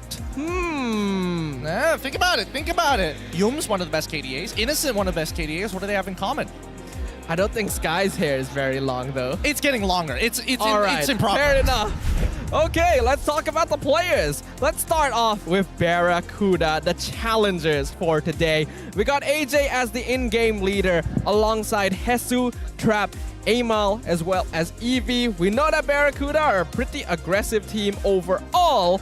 And while they have found some success in the early game, their ability to translate that lead has been lacking. Yeah, it has been a little difficult, right? A lot of the questions came down to whether Evie was going to be the guy who's able to kind of bail Barracudas out, especially taking on a different role, a roam position, when we're used to seeing him in the EXP, right? But then, even for Hesu, I think he's done a phenomenal job in the EXP sector by himself. It's just that Barracuda have interesting ways of playing the game, right? All about snowball, all about that double fighters. They've been focusing on Amal a lot, and while he's trying his best, it still doesn't quite match up to what we've been seeing from the Selangor Red Giants. Stormy, Innocent, Cram, Yums as the in-game leader, as well as Skies. Every single one of these players has been demonstrating insane micro mechanics, and the way that they juggle damage and move in and out of team fights is top tier. It really is. And when you hear their mic checks, it's not like they are communicating about, oh, what abilities are up so they can rotate backwards and go in and out. A lot of it is game sense, right? A lot of it is just visual game sense on top of the fact that their stats really do reflect sometimes that they are at the top of their games. Quality pickups overall. We know that they have pocket picks. We see Innocent having that highest average KDA across the entire league. We know that Skies is a close second, despite mainly playing tank junglers as well. And that mid rotation of Yums and Stormy, constantly making sure that every single lane is backed up. I think up until this point, the Red Giants are the only team where every single player has gotten a match MVP. Let me think about that. Cram just got his yesterday. Yes, he just did get his yesterday. Well, speaking of which, we've got a WhatsApp message. Hello, everybody. Now, I was talking about Barracuda a lot. Would you please like to read that out, Stafa? Yep, we did ask Mr. Gideon here, what do you think is missing in Barracuda? And Gideon says, stronger fundamentals. They lack foresight with a lot of their compositions, their goals, and once they determine what those goals are, they'll probably have a clearer direction of what they're doing. Do you still believe in these words? I do still believe in these words. I think the biggest part about Barracuda is that they're missing the direction, the focus on what they are trying to do in these games. And sometimes it's very clear when they have momentum, but other times it can get really, really difficult when it gets a little convoluted, right? What is the next step when you start falling behind? That's something that we haven't seen from Barracudas. They are able to extend games. I still see, you know, some of their more experienced players understanding their power spikes, and they really play around it. But in a meta that we have right now, having something that scales towards that late game, having a very clear direction of how to get there, has been a very big question mark for me for Barracuda. Adaptability has really taken over the top spots of the rankings here. SRG, Homebois, to a certain extent, Todak as well as RSG have shown that they're able to change up their style mid-game depending on what obstacles come in their way. And Barracuda, although is made up mainly of MPL players who have had history here, still lacks overall experience on the stage. Yeah, I think that when it comes down to stage experience, I think generally it should be passable, right? The unfortunate part about Barracuda is their lack of identity of how they want to play the game other than the double fighters. I think that's the only thing that has been working out for them thus far, which kind of puts them in a box. I want to see whether they can kind of expand their horizons like some of these other teams, and for once maybe put SRG behind. It would be impressive to do so. So far, King Empire has come the closest to maybe being a big obstacle on the Red Giants' path when they were able to delay the game yesterday to 20 minutes long. But even then, it didn't really look like Red Giants were struggling most of the time. So we can see that they are on the blue side of the draft. They do like this side. It allows them to prioritize heroes like that Roger. And with the Hard-If ban, it's looking pretty free. That's probably what's happening, right? It's looking pretty free. I mean, Innocent is just like, come on, you really gonna make me do this again? My entire season just playing Roger at this point. Oh, what a surprise! Wow, who could have seen this one coming? Oh my god, there's no way he was gonna play it. And you can even see Innocent, he's like, I don't know, they just keep giving it to me. Honestly, it's worth watching this game and just keeping an eye on Innocent alone. The way he micros around during team fights is on another level altogether. So we've already seen it. We'll see what Barracuda can do to stop it. They lock in the Novaria and the Fredrin, so a safe opening, but perhaps the Novaria will give them some space to prolong the game. Well, I mean, considering how Barracuda plays this game, I'm curious to see if Khalid is going to show his face in the roam position this time round. I think, you know, I think it was a very interesting concept, right? Now that Khalid, in this recent patch, has got a little bit of a, well, taken away the downside of his backswing, his animations are a lot smoother to actually perform and weave in auto attacks between each time you're going for S1. But I think for SRG, not really going to really change the issue. I'm pretty sure they might even consider going for the Guinevere very early on if they wanted to as well. Do they want to Grok? Probably not. They could just go for Barats early on as a flex pick, but instead Matilda and as well as Valentina get let through the draft. Man, I'm looking at this already, and this seems like a very bad spot, giving Roger and Matilda at the same time. Now we have a fun fact here. Hesu, Innocent, and Cram were all former teammates with TNC Pro Team. So there's actually a bit of a reunion here. It is a little bit of a reunion. I mean, TNC, we know that the boys there were very close to each other, and especially with the content that they make, you just know they have natural chemistry. Unfortunately, they have broken apart, and well, I mean, they found success. Two of their members, at least, have found success in SRG side. Well, I'm not sure if this is going to be going smoothly here. Red Giants very comfortable. 3 pocket picks right off the bat. Barracuda actually not gonna go for the double fighter side lane meta this time. They do have the Natan and the Fredrin, so probably a more default composition. Meanwhile, Skies with the average KDA of 16.0 on Fredrin specifically. That's just not okay. It really isn't. SRG has the most inflated stats of the entirety of MPL MY, and I would even argue that it's going to start putting themselves on the global rankings if they ever make it for an international, right? We don't know what the playoffs is going to be looking like, but we definitely have some favorites rolling in. Barats is going to get banned out for the side of Barracuda. SRG decide to get rid of the Minotaur. I think it's totally fine. For the most part, I don't think there's anything... Is there anything out of the ordinary that they could go for? Oh, yes, of course, the Fanny. Making sure that Skies doesn't randomly pull out a pocket pick assassin here.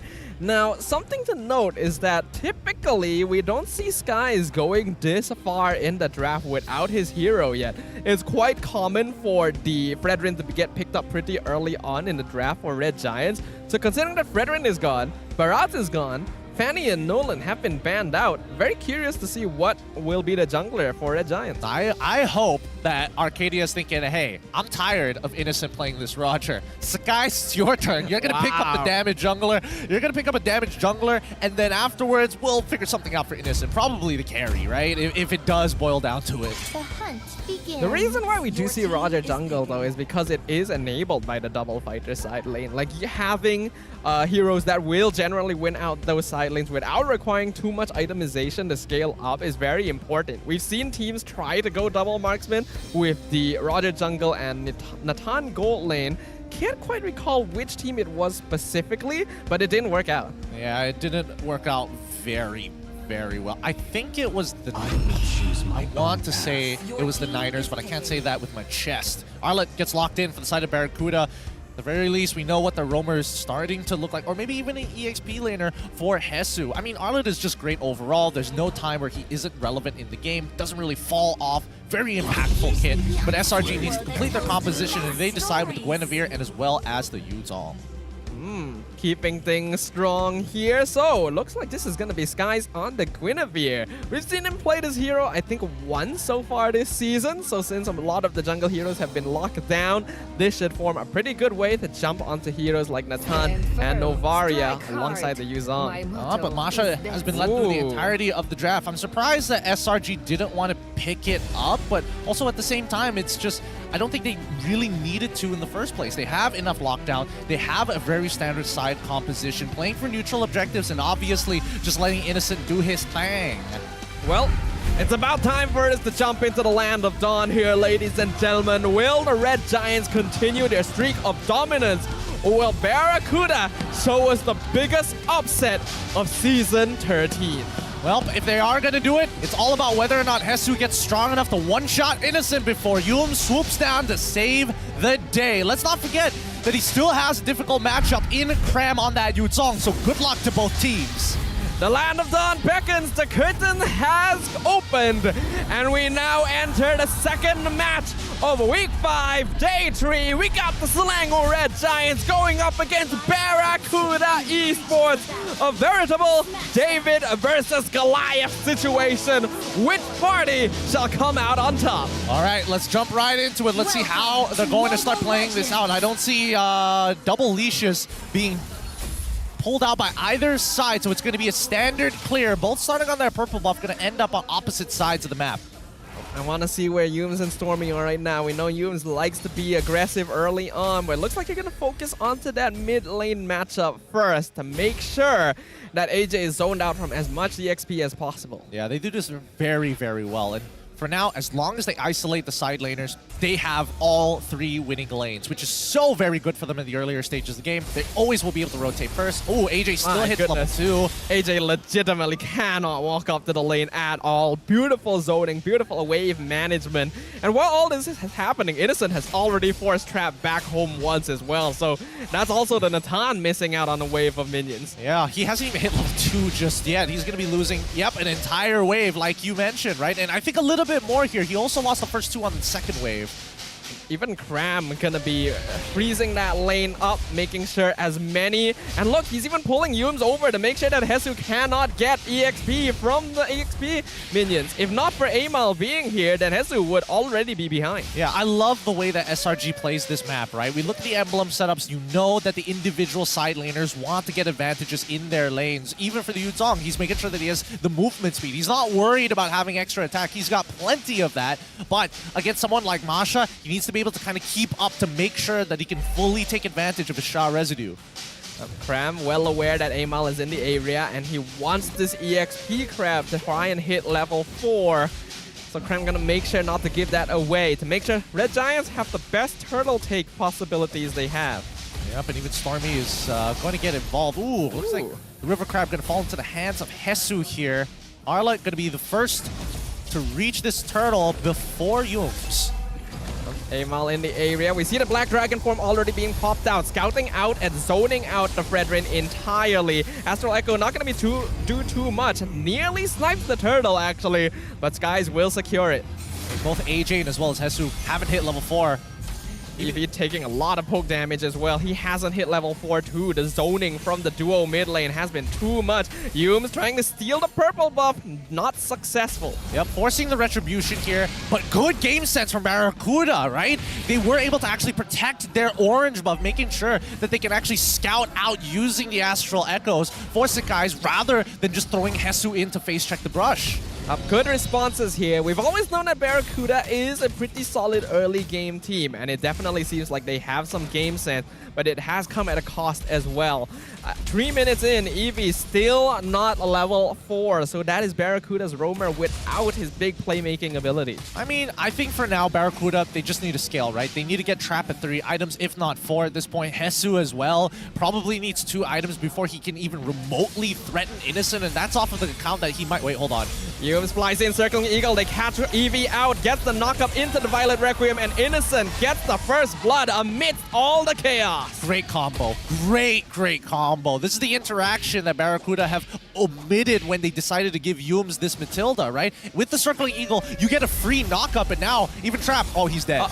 Innocent jumps straight in. Lycan Pounce flickers out to safety, and here's Stormy and Yums to make sure Amal can't do anything. They're even tanking the tower, allowing Innocent to dive in the Razor's Wrath.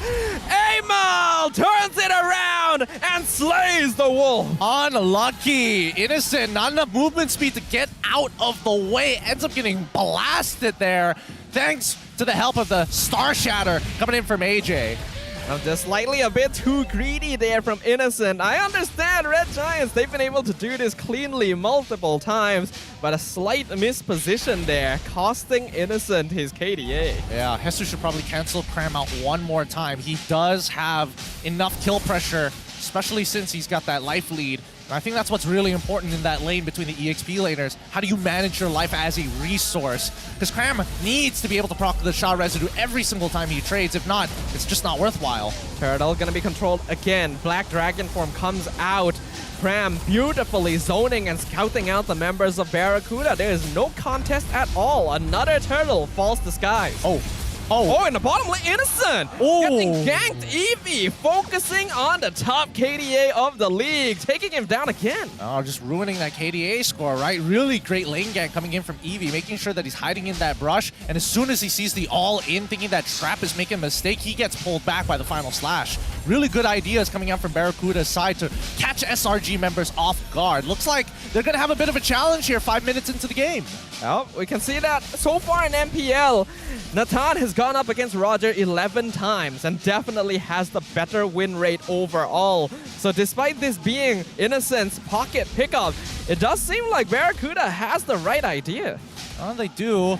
They are playing towards the gold side of the map. Ooh, I see the Circling Eagle as this dive happens on top side. Yep, Hesu gonna be able to avoid it, but he's down to his last HP bar. Cram jumps straight in. Beautiful juggling of tower aggro in the bottom lane. Final slash onto Innocent. They're targeting him again like a gets pulled out by the guiding winds. He dodges the center of a Razor's Wrath and flickers out to safety as Stormy comes in for some final backup to zone out Barracuda Esports. They trade 1 for 1 here in terms of tier 1 turrets, but we're not able to find the kill back. And here comes SRG running into enemy territory to look for some kind of resource. They don't get to walk away for free like this. Final slash stolen by Stormy, pins Eevee against the wall for an easy kill into skies. And they're continuing to pressure the purple buff to make sure Amal doesn't get it for free. SRG just making sure they're implementing the brass tacks onto Barracuda. You don't got it too. They're not allowed to make plays like this without some form of punishment. They got his wretched... Wait, hold on. Yeah, Skies was able to steal away the buff and more importantly, maintain his 2-level lead against Amal. But the good thing about Barracuda this time compared to their double fighter comp is that they can actually scale. And I think Trap, he's so far so good. He is a little bit behind Innocent, but not in the worst position just yet. Honestly, the fact that Innocent has been under this much pressure and Trap is still slightly behind goes to show how quickly he is able to farm. We've seen that because his tier 1 is gone, he's actually started unlocking himself from the lane and roaming around to get farm along on the other side of the map. Cram coming in once again with the Black Dragon form. Hesu in the area. I am really liking the timing on AJ's snipe so far, but it's still not quite enough. I think it's totally fine, right? Barracuda just want to be uninteractive for the majority of this game. They're waiting for their tanks and as well as their marksmen to actually scale. Oh, Amal. Amal walking the wrong path, gets caught up, knocked up. Violet Requiem, final slash, not going to be able to save him. Amal picked off easily, and Red Giants just decide, okay, time to go home. Yeah, AJ, he's got to make sure that he checks these brushes for him. They can't have Amal fall further behind here. I mean, they're already losing every single turtle, which is part of their plan, but to not be able to contest for the next 2 Lords because you are so far behind Sakai's, 2 levels down in a matter of fact, it's going to start to get really rough really quickly. See, the biggest difference in gold as well is actually on Cram's lane. Circling Eagle goes in again. 2-man knockup into the Violet Requiem. A beautiful combo. Eevee picked up instantly. Hesu forced back home. And the Red Giants instantly retreat. Perfect disengage. Keep in mind, SRG, their composition is very heavily revolving around their ultimates. It's execute heavy. And once again, Sakai's trying to get free resources from ML, but at the very least, oh my god. Trap is just trapped, but now Stormy maybe as well, flickering out. He's gonna get knocked down. Thunderclap on the Valentina takes him out, but Hesu will pay with his own life in exchange. Sky jumps in, 3-man final slash into the tower, focuses on Innocent, he jumps away from Fraser's grab, gonna crush Humes, but Amal gets picked off as Cram picks up the double kill. 3 for 2 in favor of Selangor Red Giants. You can see that Innocent is now extremely hesitant to quickly take these fights. He's not disrespecting the space anymore, and I think he's been put in his place by Eevee enough times to learn his lesson. I can't just run on in, and that's why you're seeing Stormy go for this big dive. He needs Innocent to continuously scale and maintain his pressure. Stormy dying one time, not a big deal. He's still going to be relevant.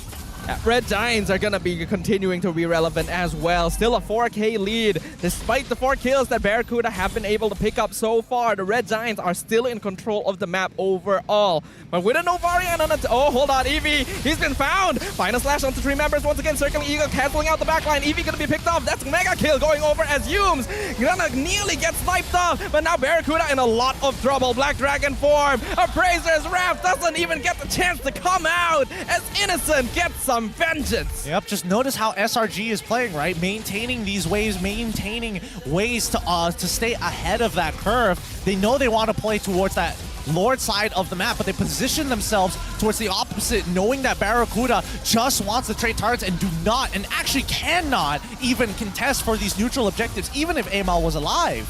And so far, Barracuda had been doing a good job of actually somewhat trading evenly under certain conditions.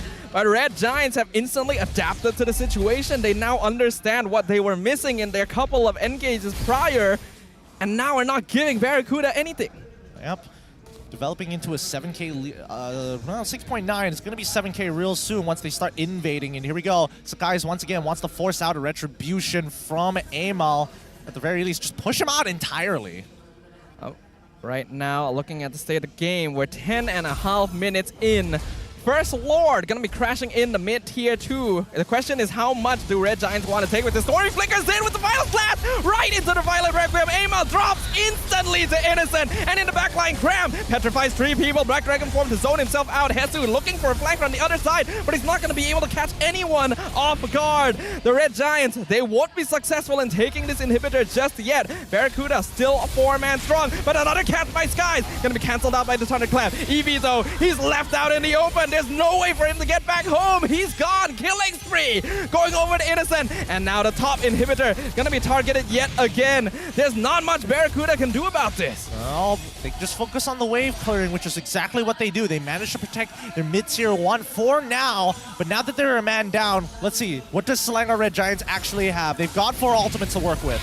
They're still pushing in. Thunderclap from Hesu. Humes jumps into the backline. Hesu on the last HP ult bar already. Innocent chasing him under the tower. Flickers out to safety with the shield from the Guiding Winds. Gets pulled away from the snipe. Amal already picked up. Eevee jumping in. Final slash not gonna be able to do too much, but Crab gets the shutdown onto Innocent. He finds the wolf, but guess what? They found him too. Crab with the unstoppable streak. Gonna take Barracuda down to their final 2 members and finishes off the top inhibitor. In the meantime, Cram jumps in, forces AJ back. They pull Stormy. They're waiting for the minion wave. Skies knocks up again with the Violet Requiem. Actually jumps out of the crystal range to keep it going. Eevee doing his best to defend the crystal. He'll actually survive, but not for long. Shah Residue gets the monster kill. His job though is done. They've defended the base. They've lost all 3 of their inhibitors off of that push, and Selangor Red Giants making sure they're not trading back, right? They're farming Barracuda right now. They're farming the immobile members. Amal cannot walk up at all. This Impure Rage is doing nothing for him. This is some intense gameplay coming in from the Red Giants. A 9K lead now has been developed. No structures left standing on the side of Barracuda. The damage dealt ranking dominated by 3 members of the Red Giants, with Innocent on top despite the early game pressure. Yeah, and I think Barracuda, they're putting so much focus on Innocent that Cram has been getting away with a lot of stuff, right? He's forcing out entropies out of Trap early on, putting his ult on cooldown, but more importantly, making sure that Trap overall is going to have a minimal, like a 50% decrease in damage output. Even though he should logically have a lot of bodies to hide behind, the Red Giants may be too far ahead. There's too much damage on this team with a 9K difference, and now they're just fully controlling the river. Can't walk up through no man's land. Unless Amal's got a steal in him, I don't think it's going to happen. Even Stormy making sure that he's showing, hey, I got the final slash. I dare you to walk up. And Cram even in position to block the Star Shatter just in case, because they know HA is going to do it. 10k lead. Lord pushing in mid. Can Barracuda defend? With no inhibitors, it's going to be difficult. We look at the items and you can see how far ahead they actually are. 4 items complete coming in from Trap. He's got the damage now to do so, but I'm seeing Athena shields already being built on the opposite side, right? So again, main tanks aren't going to die, but everybody else is so very susceptible. We're 14 minutes in, no structures left for Barracuda. The Lord is pushing in mid lane. Astral Echo gonna come out. Hesu jumping Stormy does literally no damage as Cram is zoning out the back line. Innocent dishing out the DPS as the Violent Requiem catches out Amal. Eevee still jumping in. Final slash stolen by Stormy. Pushes Eevee and Hesu out into the jaws of the Red Giants. And now the crystal is exposed. And the crystal is destroyed. The Red Giants' path of dominance continues. Yup. When you're worried about one member of SRG, the other looks to carry the mantle. Crazy stuff. SRG making it look easy so far. And Barracuda, it looks like they've got a game plan in mind, and I would like to see them develop it a little bit more. They had some great ideas. There was legitimately some promise in the way they were approaching that early game. Some very smart decisions. Targeting down Innocent to make sure that Roger wouldn't get that scaling into play and trying to take control of the map. But the Red Giants just adapted way too quickly. Oh, too quickly is one thing, but also not repeating those mistakes again just shows the maturity level of this team. A lot of the times their combos are just unstoppable, right? They're really maximizing every opportunity they have thus far. And I think for Barracuda, I do like the ideas that they have. Yes, we're going to be attacking Innocent on that side of the map. Yes, it will take some time for Masha to actually get ahead, but at the same time, I feel like they've tunnel visioned on it a little too hard. There were still positional mistakes being made from the side of SRG that were not exploited, or angles not being taken advantage of, especially when Eevee jumps on Arlet of all things, and could maybe even find an opportunity to kind of separate the front from the back with a final slash flicker. I agree. I feel like there was a lot of focus towards Innocent, which makes sense. He is the top average KDA in the league right now. But the strength of Red Giants is that if one player is put behind, there is always going to be someone there to pick up the slack. We saw Cram really getting to show off his stuff this game because that Yuzong was basically left alone in lane the whole time. Hesu couldn't make any impact because he wasn't winning out. And so the Black Dragon just separates every single fight, and that gave the space necessary for Innocent to start getting those kills again. Yeah, I mean, it's all about tempo. It's all about when you have priority in your lane, what can you do? And the one time that we actually saw an early recall and a mistake being made by Hesu, he manages to recover extremely well because his team is applying pressure on the opposite side, making sure that even Masha, if she hard pushes, she's not going to be able to get the turn, but worse yet, isn't able to steal jungle farm. My goodness, they have something for everyone here. But MVP of this game, oh my goodness, he is on the bottle. Okay. He's got to hold it still. He's got to hold it still. He's got to take a sip of that Hesu juice, baby. Got to make sure. Wait, what does it say? Oh, it's the tears of Hesu. How did he fill a bottle? I think after that game, I see why. I mean, a season's worth of tears, man. It's tough. Our MVP of the game going over to Yums, and that's how you expect to play Matilda. She is so very good, even despite getting quote-unquote nerfed. At the very least, her kit is just so useful. You're able to basically care package into a lane. Hey, what do you need? Pressure? Awesome. Sustainability? Awesome. I can do all of those things. The flexibility of this hero in the hands of a master are insane. They are off the charts. And we know that Yums is a master. He's played Matilda since before she was meta.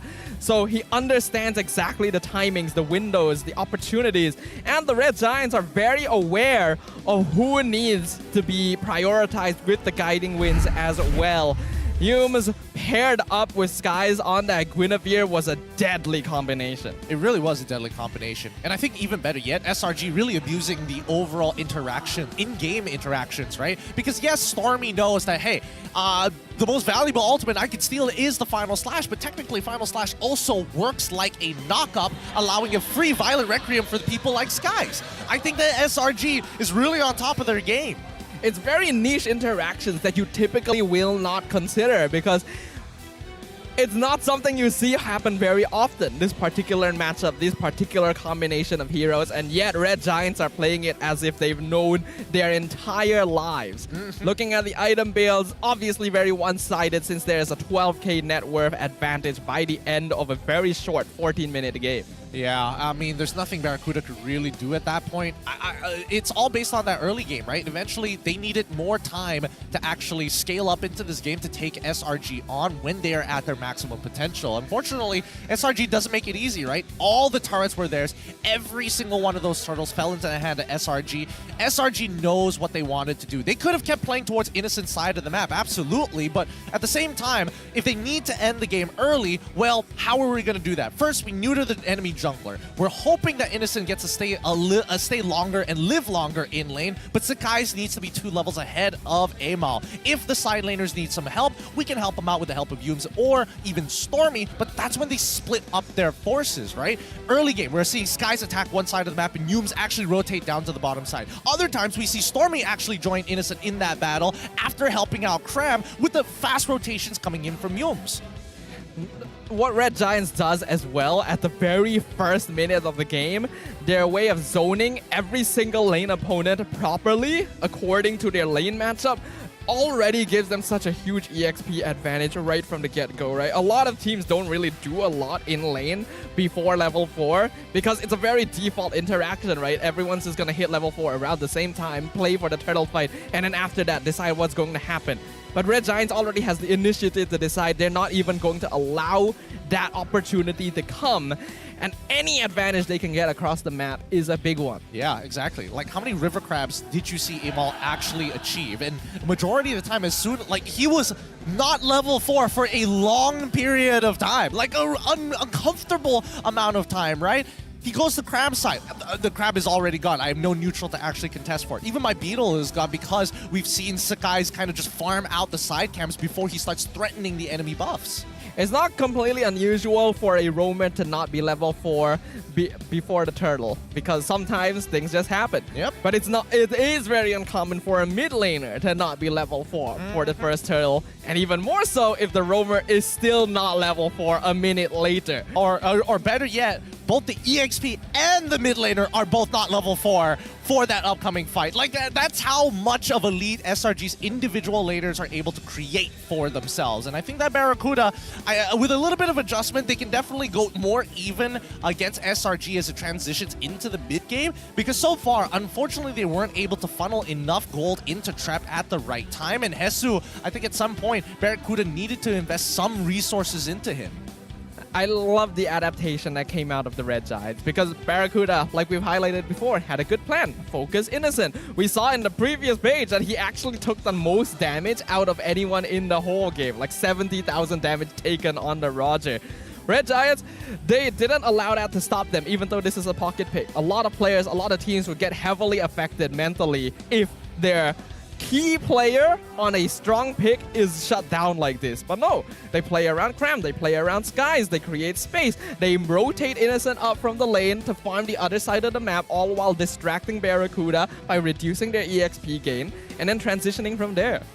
I think that Barracuda, the only thing that they can really start thinking about adjusting is probably what their mid-duo Roam and as well as mid laner are supposed to be playing, because so far SRG have taken full advantage with these power picks, double range into melee versus range, right? Not exactly the best time for Eevee. Forcing him to recall early is probably a no-go, because once Yums and Stormy leaves the lane, then it's kind of out of his hands, right? They need to keep Yums, or at the very least Stormy, in lane. They need to keep control over mid lane priority. I think maybe an adjustment in Lilio could possibly be the answer, but at the same time, it's hard to be able to start peeling away a Guinevere, for an example. Yeah, there's so many layers to the engage coming out of the Red Giants, and that's why it's basically impossible for Barracuda to actually react, especially when they're already put behind. We see in this game, Innocent still being the rich guy and the carry despite dying twice early on, showing his farm speed and why he has some of the best KDA in the league. Amal having to be the sandbag here, unfortunately, the main target in a lot of these team fights.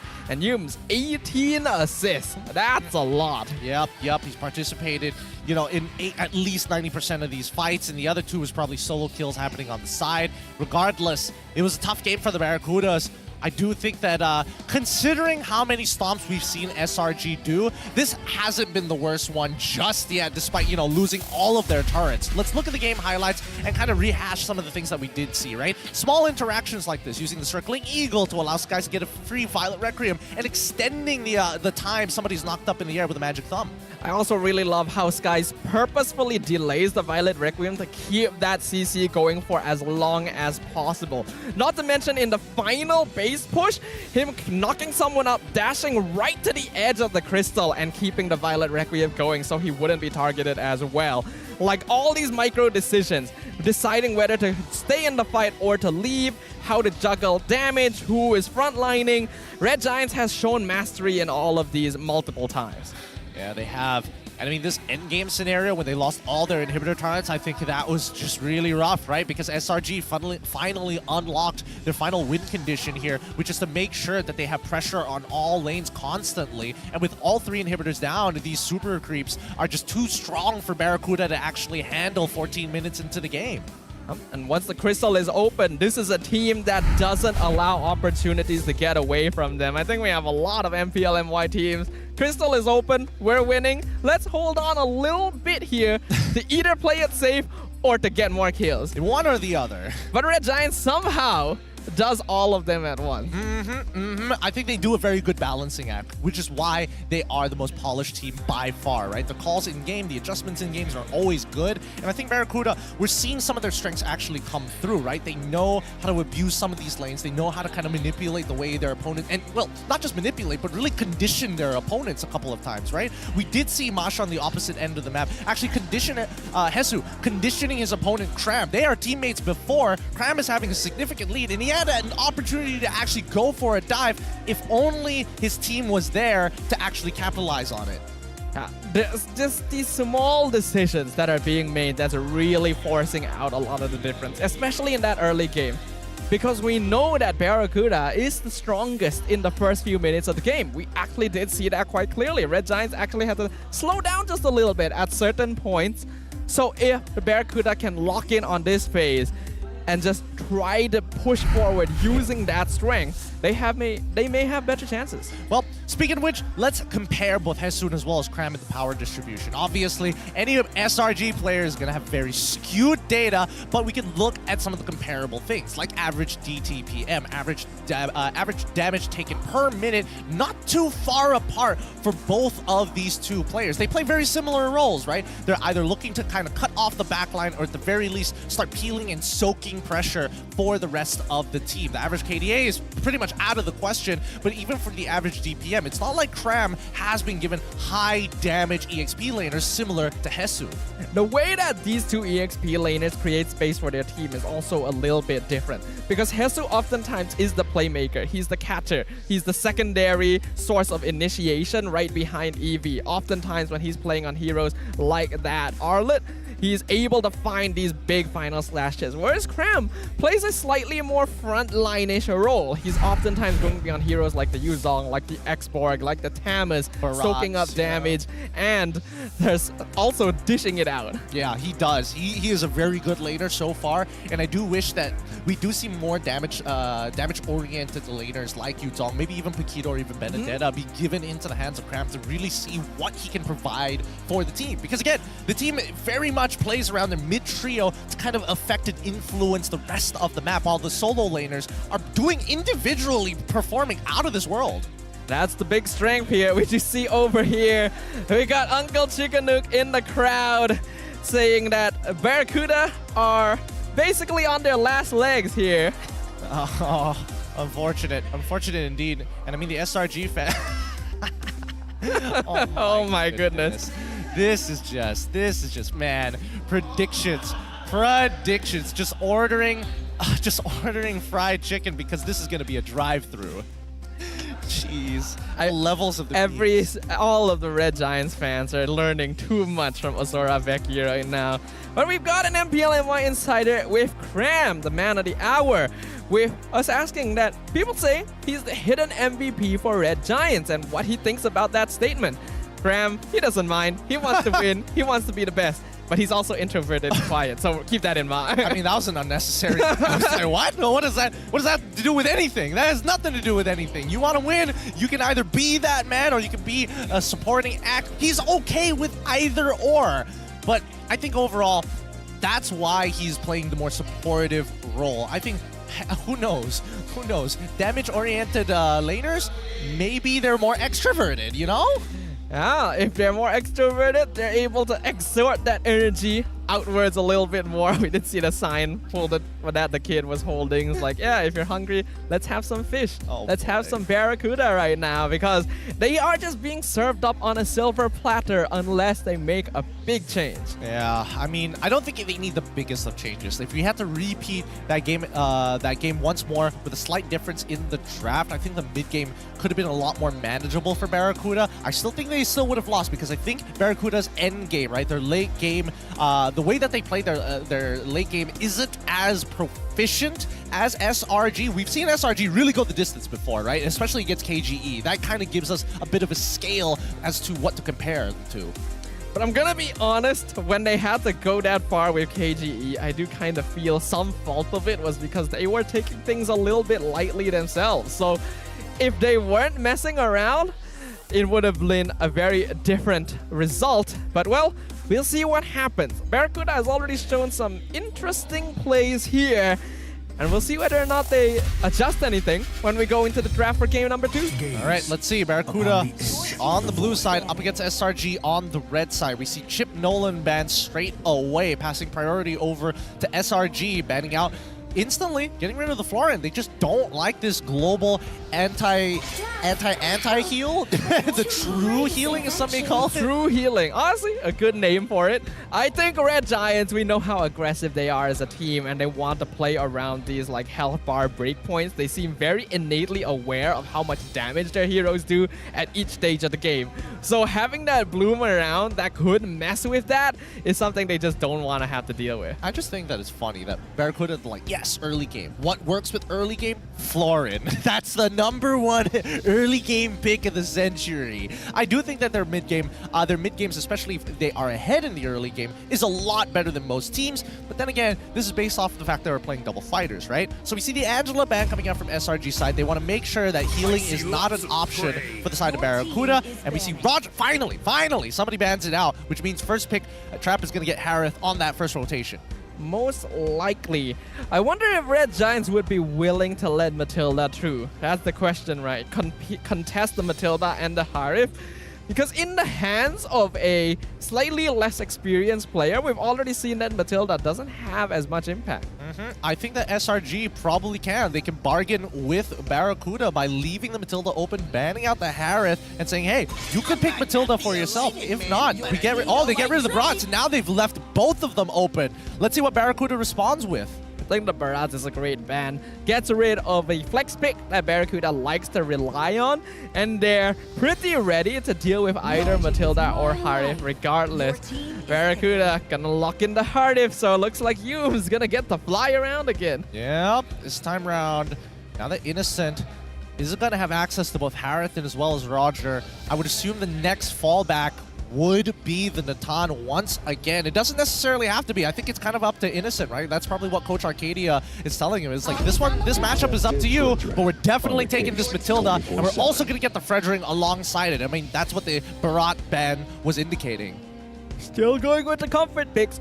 Red Giants don't need to change too much with their draft. It's still working, and the more they go for it, the more refined it becomes, and the more they can hide just exactly how deep their hero pool truly is. Barracuda gonna need some good selections here to deal with the Matilda. Barracuda could go. I mean, I wouldn't put Mincetar out of the question. It seems unlikely, but at the same time, Phovius should be a consideration for Barracuda's side. I mean, if the fact that Cram is pressing his lead and considering that Hesu doesn't mind letting him have control over the lane, sure, we're playing around the gold lane anyway, so not the biggest deal for him. They lock in the Akai. Very nice pickup for the side of Barracuda to disrupt their opponent, as well as the Lilia. So they really have adjusted their game plan to play a little bit more mid-centric, to have that extra pressure to play towards gold. I do like this adjustment. Akai, we already know, is a good matchup into the Fredrin. Just heavy spin, push him away. And the Lilia also pretty good at dealing with these slower, tankier frontline heroes. The Matilda may affect AJ's presence a little bit, but so far, looking better. Yeah, but then how does SRG handle this now? Disruption on Akai's side. They could just go for a traditional carry, but unfortunately, she's a little short range, and against people like the Lilia, and especially I want to melt through the Akai, it can get a little rough. Ooh, they take Valentina instead. Some good ults on Barracuda's side. As much as that heavy spin is useful for them to disrupt SRG, the same can be said if the heavy spin is utilized by SRG against Barracuda. If they steal the heavy spin, rather than having a pin to the wall situation, you end up with like a Beyblade situation where you're just bouncing off of one another. And we'll see whether or not Stormy does like going for that heavy spin once we head on into the game. But now that we are in the second ban phase, the Minotaur going to get removed by the Red Giants, and Barracuda ban out the Natan, so really reducing Innocent's hero pool. I mean, this is starting to look like a carry game very, very quickly. We'll see. Or it could just be a traditional Claude game. One or the other, right? Is there anything else that needs to be taken into consideration? I mean, there could be Brody at the same time. They've got some decent chunkers. They've got the Matilda that could harass their opponents, but that would mean that they would need more damage in the EXP sector. So that'll be an interesting. If we do see a lock-in of Brody, or at the very least, like an early game like Bruno, Brody, both of the Bs in the gold lane, I would like to see Cram actually get something more damage orientated. I would agree.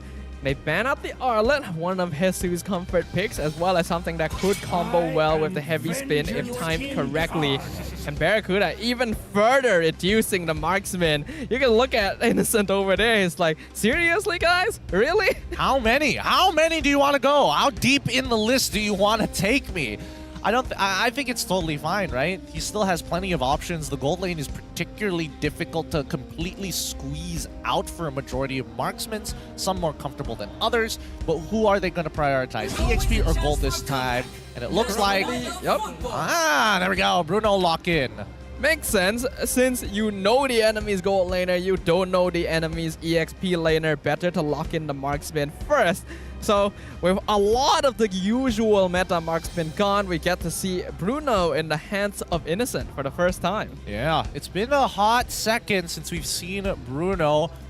Decent overall. Let's see what Barracuda show. If they show too many dash type heroes, Phovius is going to get locked in for the side of SRG. I mean, they're setting up for Cram here, right? They're setting up Cram for success.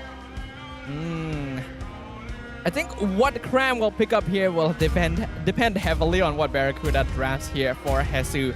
So something that can punish this Bruno pickup would be very helpful since they've already focused on the marksman so much. They go for the Paquito, they grab the Tigreal. Okay, biggest concern. Implosion and Heavy Spin have some... Oh! Ooh! We got the Esme! Interesting. Esme EXP against Paquito. I would imagine that Barracuda is going to build... I mean, Hesu is going to build full damage, right? So it's all about who gets first... whether or not Hesu is able to get first blood or Cram is able to sandbag him. Personally, I love Esmeralda. To me, she's like the easiest ranked victory I could ask for, especially in a team lineup that has some shield. In this case, we got Haref, we got Paquito with a heavy left punch, but Barracuda do have a good amount of crowd control and damage here. Perhaps this could be the recipe they need to take down the Giants. Yeah, possibly, and especially since they have Matilda, it curbs one of Esmeralda's biggest problem, which is gap closing against their enemy, right? You gotta be able to use that all either going in or going out. Well, ladies and gentlemen, put your hands together because I get the feeling this is going to be an exciting game too. The Selangor Red Giants, 1 game up versus Barracuda Esports, who have switched up their draft drastically to try and take down the perfect win streak of their opponents. Well, let us begin as mid lane continues to take early engagements, fight for control. Sakaizen as well as AML starting on the same side of the map and will end up on EXP side. I can see that AJ and Eevee now have slightly more mid lane priorities, so it's no longer as easy for Stormy and Yoon to just zone them out from EXP range. They're still gonna do so though, because why not?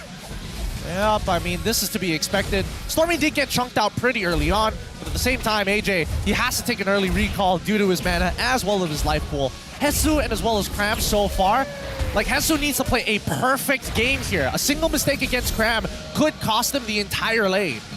You would think that Paquito would win out this matchup ordinarily, but Esme actually does a deceptive amount of damage at levels 1 and 2, and by stealing away the shield from Paquito as well, Cram just straight up wins out. So Hesu has to be careful not to be too aggro. Yeah, I think Hesu should have gone for Master Assassin if he really wants to have an opportunity to win out in this lane.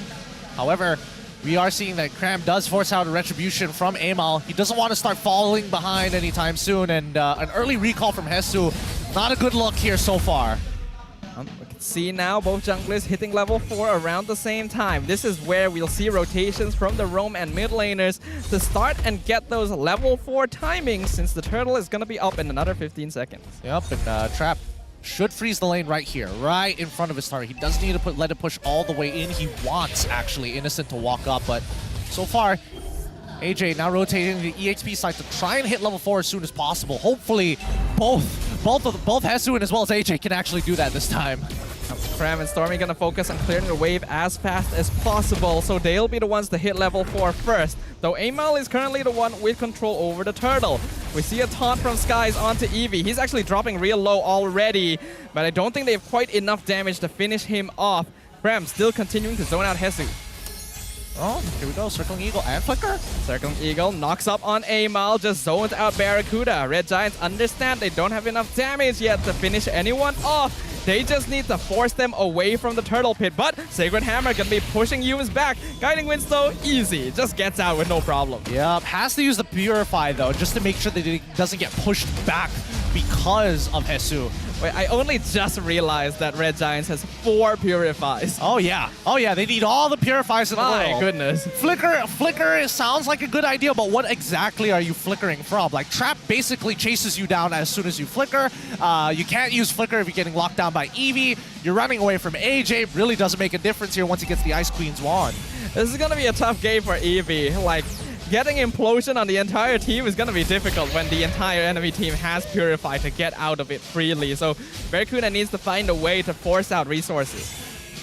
Oh, let's see how they're going to do that, though. I think it's basically up to Amal, but I think that both Amal and Eevee will be looking for ideal scenarios to get as many people as possible, right?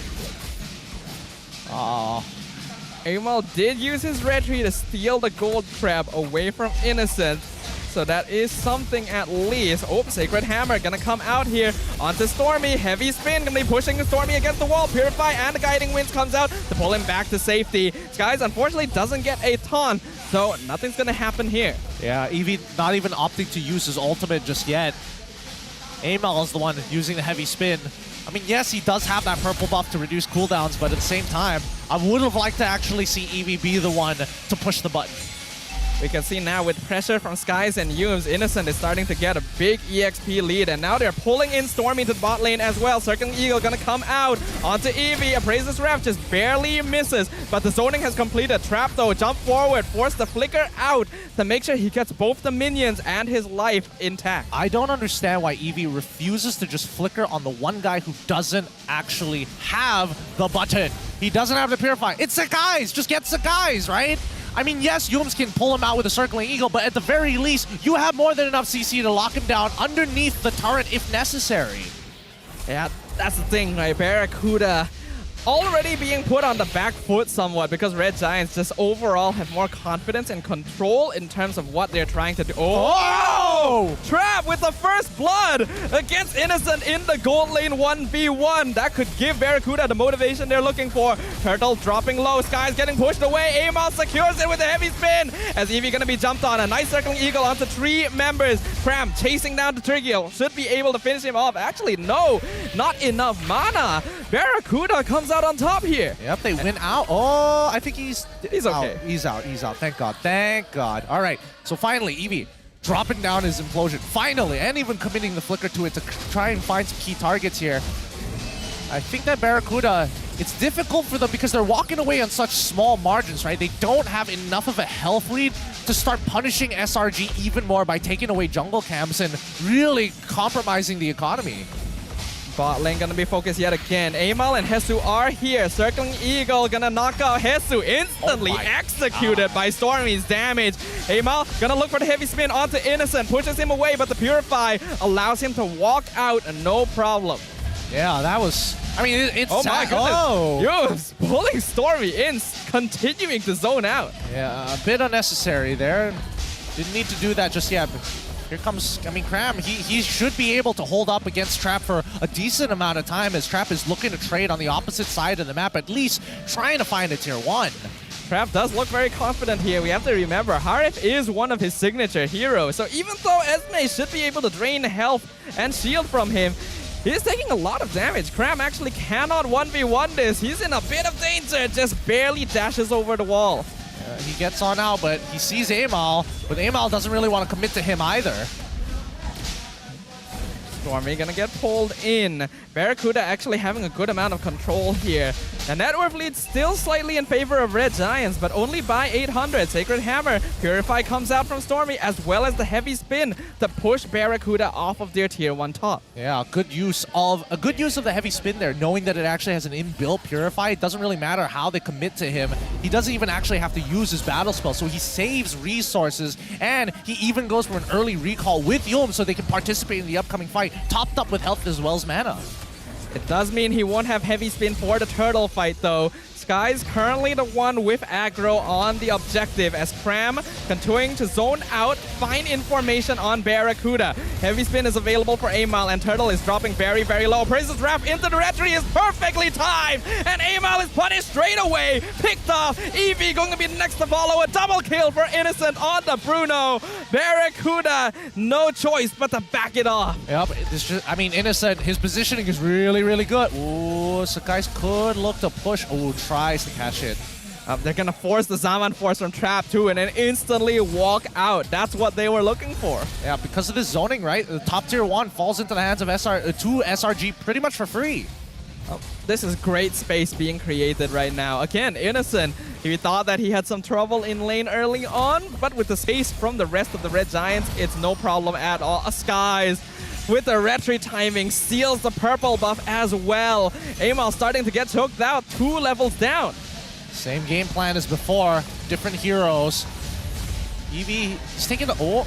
Implosion onto Sky. Sacred Hammer not going to be able to execute because of the Circling Eagle. Actually flickers out in the Appraiser's Wrath, but it won't keep him alive for long. That's 1 kill for the Red Giants again. Man, that's got to be annoying, right? Because Innocent, with the Wave of the World, is able, well, Worldy in this case, is able to have a bit of a knockback, a mini stun, in a matter of fact, to cancel out some key abilities, making it difficult for Eevee to walk away for free.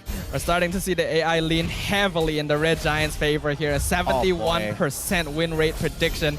Hesu can no longer hold lane 1v1 against Cram at all, which is a big problem when you want to open up the map. Yep, it is. But at the very least, AJ has got the Ice Queen's wand, so they have their dedicated peeler at this point. Question is, with Red Giants, their skins are just getting thicker and thicker. And wow, Innocent, despite dying to Trap, has a decent lead, a 1.3k gold difference between the two.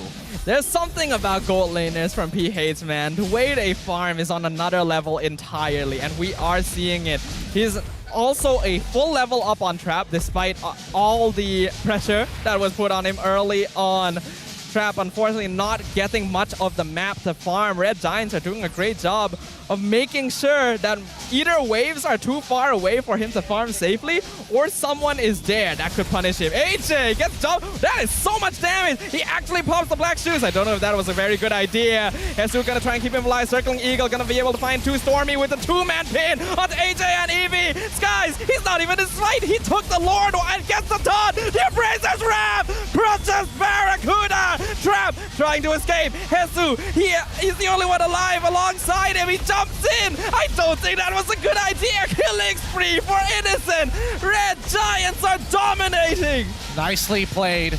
Nicely played by SRG. They find the mistaken Barracuda and sneak into their back lines, making it difficult. I mean, AJ, unfortunately, using that black shoes, he was thinking that the reinforcements will make it back in time, but Emil, he was hesitant on using the heavy spin. He should have popped it straight away to save his boy. The heavy spin from Stormy caught 2 people instead. That really cost them heavily in that previous fight.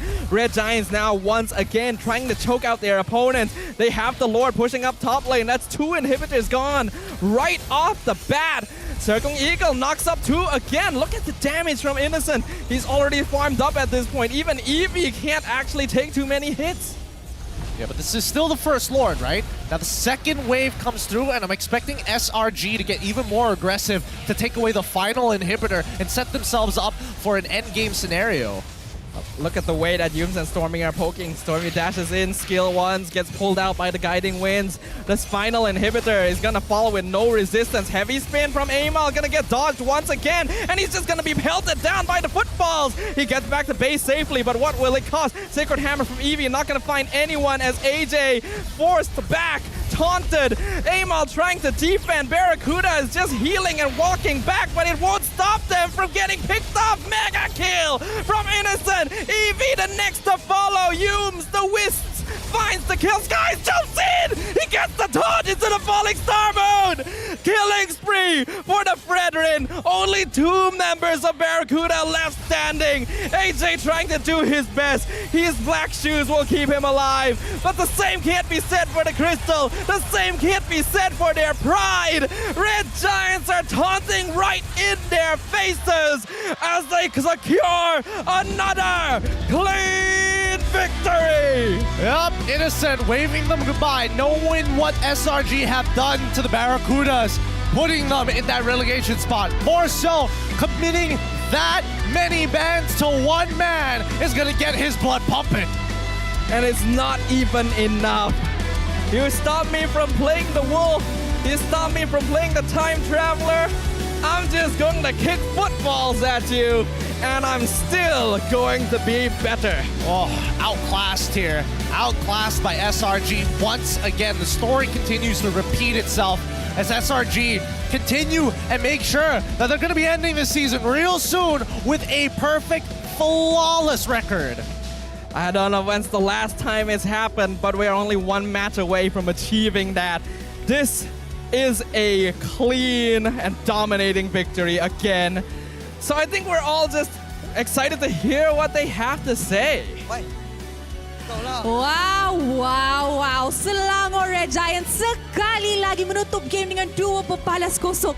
And sekali lagi 3 mata penuh untuk mereka. Guys, give them a round of applause. Alright, first let's start off with Cram because I heard Lafel's request tadi. Dia cakap, ini kurang bagi mic dekat Cram. So, ikaw muna. Madami nasasabi di ka doon nagsasalita eh. Okay, so Cram, alam natin that Jesus and Innocent used to be teammates with you, diba? So, ano pakiramdam going up against your former teammate lalo na sa EXP lane? Wala, normal lang. Biasa aja. Bisa aja? Ano, binigyan ka ba niya ng mahirap na time or it's just a meh? Wala, siya yung pinahirapan ko eh. Oh, okay. So, untuk semua orang yang tak faham, I tanya sebab dulu Jesus, Innocent dan juga Cram, dorang adalah main dalam satu pasukan yang sama, which is TNC. So, I tanya dia, apa perasaan dia going up against ex-teammate dia ataupun former teammate dia, especially sekarang, dorang lawan dekat EXP lane. Dia cakap, biasa je. I tanya dia bagi you hard time tak? Dia cakap tak. I yang bagi dia hard time. Setuju tak? Okay, si Innocent naman. Innocent. Okay, same question with Cram. You went up against your former teammate, Jesus. Anong masasabi mo sa laban na yon? Ba't ka natatawa? Why are you laughing? Huh? I think it's easy. You think it's easy? Okay, since you said it's easy, I have a question for you. How does Jesus tears taste like? Anong lasa? I think Cram can answer that. But you're the one who drank the water. Me? Don't have taste? Don't have taste? It's like, I know. Okay, what? It tastes like no playoffs. Oh my God, that's what it tastes like? Innocent nakal eh? Okay, but aside from that, I feel like amongst all the matches you've played, you died to Barracuda the most. Because of them, you're no longer the top of the MVP chart. What do you have to say about that? I think they're just focusing on me and it's okay. It's okay? Yeah. Not a biggie. Yeah, not a big deal. Not a as long big as we win, it's okay. Alright. Okay, so guys, sebelum kita continue, korang rasa MVP sepatutnya jatuh kepada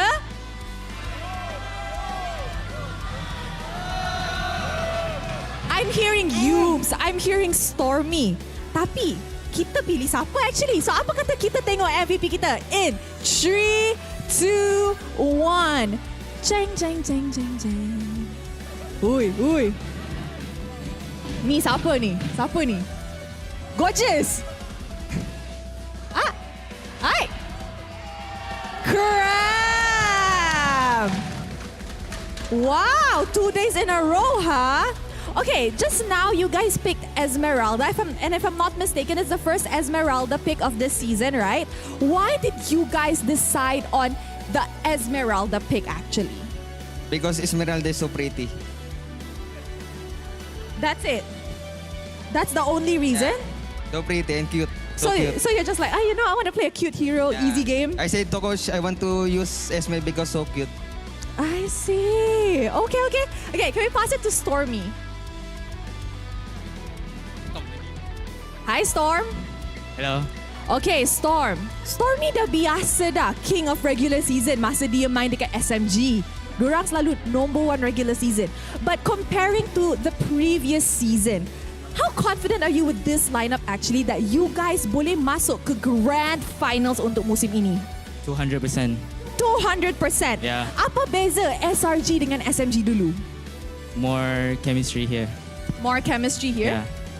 Okay, if you could give one props or one special recognition to your teammate that yang you paling banyak chemistry with, who is it? Satu je? Yums. Yeah. Kenapa Yums? Because you are really close. Oh, because you guys are really close. Mama? Wow! Kejap. Ni dah ganti sabui ke? Tak tahu lah. Oh, tak tahu. Okay, Sekais? You datang kat I, kenapa mic dekat dia? Okay, Sekais, your next match and last match, you guys akan menentang Niners. Do you think, dan berapa yakin Sekais actually that you guys boleh end regular season ni tanpa kalah 1 point?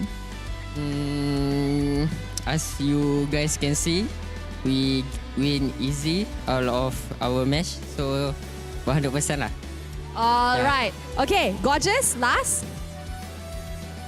Ramai orang cakap, kenapa Gorgeous tak cakap semalam? So, Gorgeous, ada kata-kata tak untuk pasukan Barracuda dan juga kepada fans-fans you guys yang datang hari ini?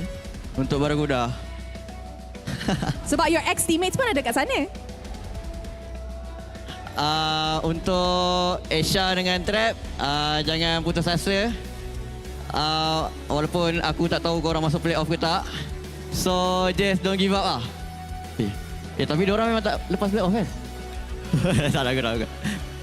Untuk Ultras? Okay, untuk Ultras, thank you yang dah datang support. Thank you also untuk Barracuda, thank you. Alright, terima kasih and congratulations once again kepada Selangor Red Giants. Gorgeous tak nak turun lagi? Entah Gorgeous tak pargoy ke apa atas pentas ni? Alright, sekali lagi 2 berbalas kosong, 3 mata penuh untuk Selangor Red Giants. Rekod tanpa kalah, raja regular season kita. Tapi sebelum match ketiga untuk hari ini, mari let's throw it back to the casters for them to analyze what happened in this best of 3 series. So casters, silakan. Man, it seems even for their former teammates, the members of Red Giants just have no chill. And you can't really blame them because they are on the verge of making history. A clean sweep regular season is close at hand. Yep, it's so close. It's right at their fingertips even. And Cram coming up as the MVP of the match, doing phenomenally in both Game 1 as well as Game 2. Just making sure that Hesu has such minimal impact in these games and still spreading his own influence from EXP downwards all the way to the gold lane. Cram getting the chance to shine since Barracuda definitely had a very hard focus on Innocent in particular, allowing the EX ping laner to just finally just eke out, not have to play utility and not have to tank the front line, but actually dish out the DPS himself. 7-0 and 13 across 2 games with nearly 3,000 damage per minute. I mean, this is going to inflate his stats even more, and I think that Innocent, I'm curious to see with the number of deaths that he was able to accumulate over these past couple of games, it begs the question whether or not he has dropped down from like the 20 plus in terms of average KDA. I get the feeling he has dropped down from the 20 plus, which is sad. We don't get to see that crazy number anymore. It's still going to be impressive overall though. We can see the speed at which Innocent farms is on another level entirely. Even though he ended up dying in that initial 1v1, still was close to max items. Nearly 13,000 net worth difference between Selangor Red Giants and Barracuda in a game that was even shorter than the first one. Yeah, it's pretty nuts, right? Because I think that, you know, for SRG, they really funnel that gold into Innocent. As soon as the play has completed, they try to make sure that Innocent is the one who is getting those last hits, who is taking the jungle farm. They'll start leashing it for him just to make sure that Innocent can double up his speed in terms of scaling. The Red Giants are very understanding of how the map can be played. Right? They know that if one of their side laners is put behind, the goal is to make sure that they're able to focus hard on their winning sides of the map instead of trying to make a bad situation better. And when they're able to create that space, then all of a sudden, they're able to allow whoever is behind the farm that much safer while they themselves zone the opponents out from their own half of the map. Yeah, I do think that, man, I feel like Barracuda had some really, had answers to this comp against SRG, right? Especially with that first kill from Trap solo killing Innocent, that already brings hope. Okay, he's doing pretty well in lane. Now everybody else is going to need some help. I mean, Hesu's lane was pretty obsolete after a certain point. If he can't find that kill himself and with the help of Yums to make sure that Cram has the information necessary to back off when ganks were about to happen, I think that Barracuda should have doubled down on playing through mid and influencing the gold lane through mid. They absolutely should have played around mid because Barracuda made the age-old mistake. When they saw that their lanes were losing, they sent people to try and turn those into not losing lanes. But you need to play around lanes that you are naturally strong in already.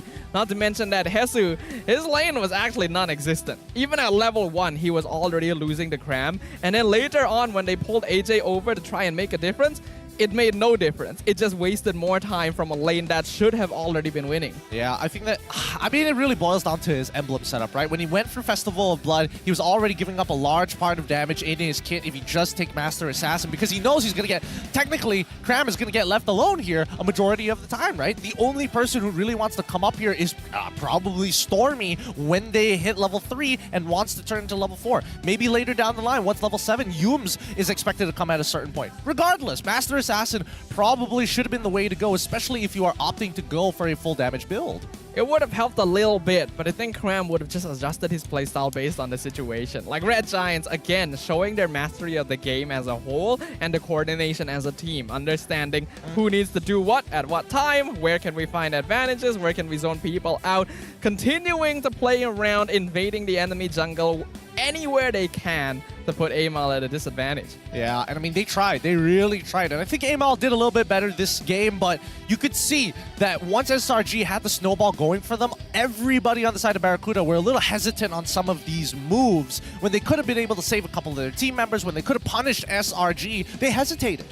Barracuda has a tendency to hesitate, I think. It's that lack of experience playing together, and especially in this season where the top teams are so competitive, it's very difficult for a team like this to be able to put up much of a fight. You could tell that they were getting mentally damaged, which made it so that they couldn't operate at maximum effectiveness. Yeah, let's look at the Hall of Famers here. Rich Guy, the carry, falling into the hands of Innocent once again. Sandbag going over to Eevee, and the best wingman, once again, it's going to be Yums at 9. So far, I mean, SRG, they got conditions that they play around very, very often, in a matter of fact, and I think, you know, they have some of the strongest fundamentals we've seen in this game. You don't expect Bruno to actually start participating in fights until he has his item power spikes, and as soon as he did, SRG are like, all right, we're more than confident to take a majority of the fights. Despite everything, though, we can see that the Red Giants are not actually 100% flawless.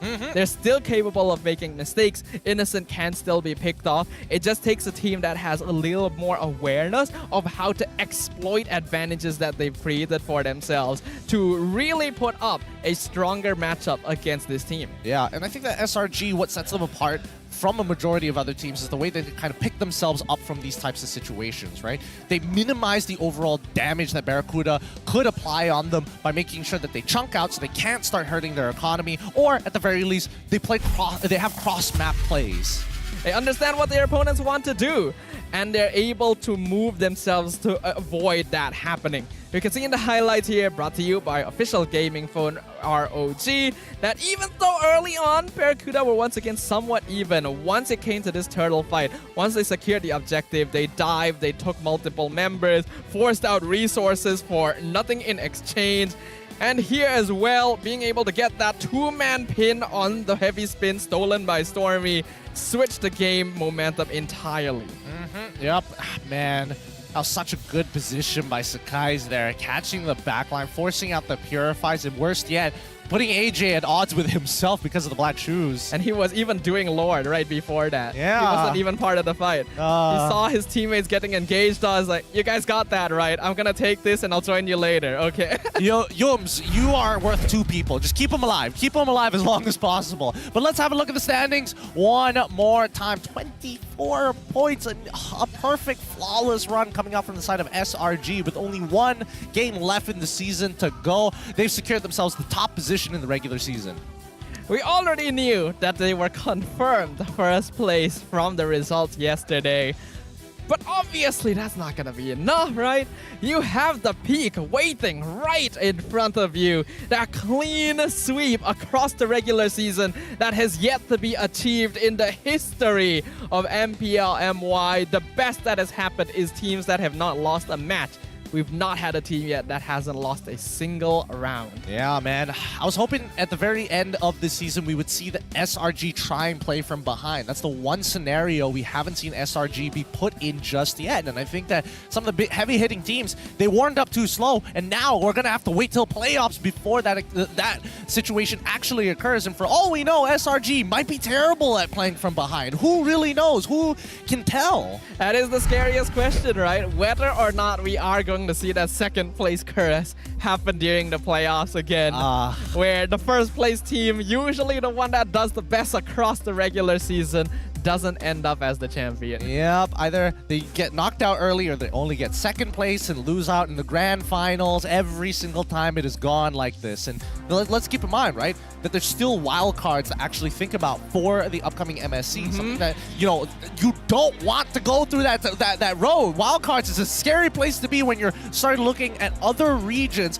Some less established have some really scary strategies. It's chaotic. I still remember the M5 wildcard as well. Some real surprises coming in from lesser known teams. It was a fun time. Yeah. Well, with that being said, keep in mind, it's not just for the boys, but also for the girls. Keep in mind that the MLBB Women's Invitational, or MWI, 2024 qualifiers for MY and MY/SG is now open. So ladies, if you're confident in your skills, you can can scan the QR code here to sign up. You can sign on as a team and register under the solo queue quest if you don't have one. All players must be age 16 and above and only open to Malaysian and Singaporean female citizens. So what are you waiting for? Join now or tell your sister, maybe your girlfriend, or any female MLBB player you know to register.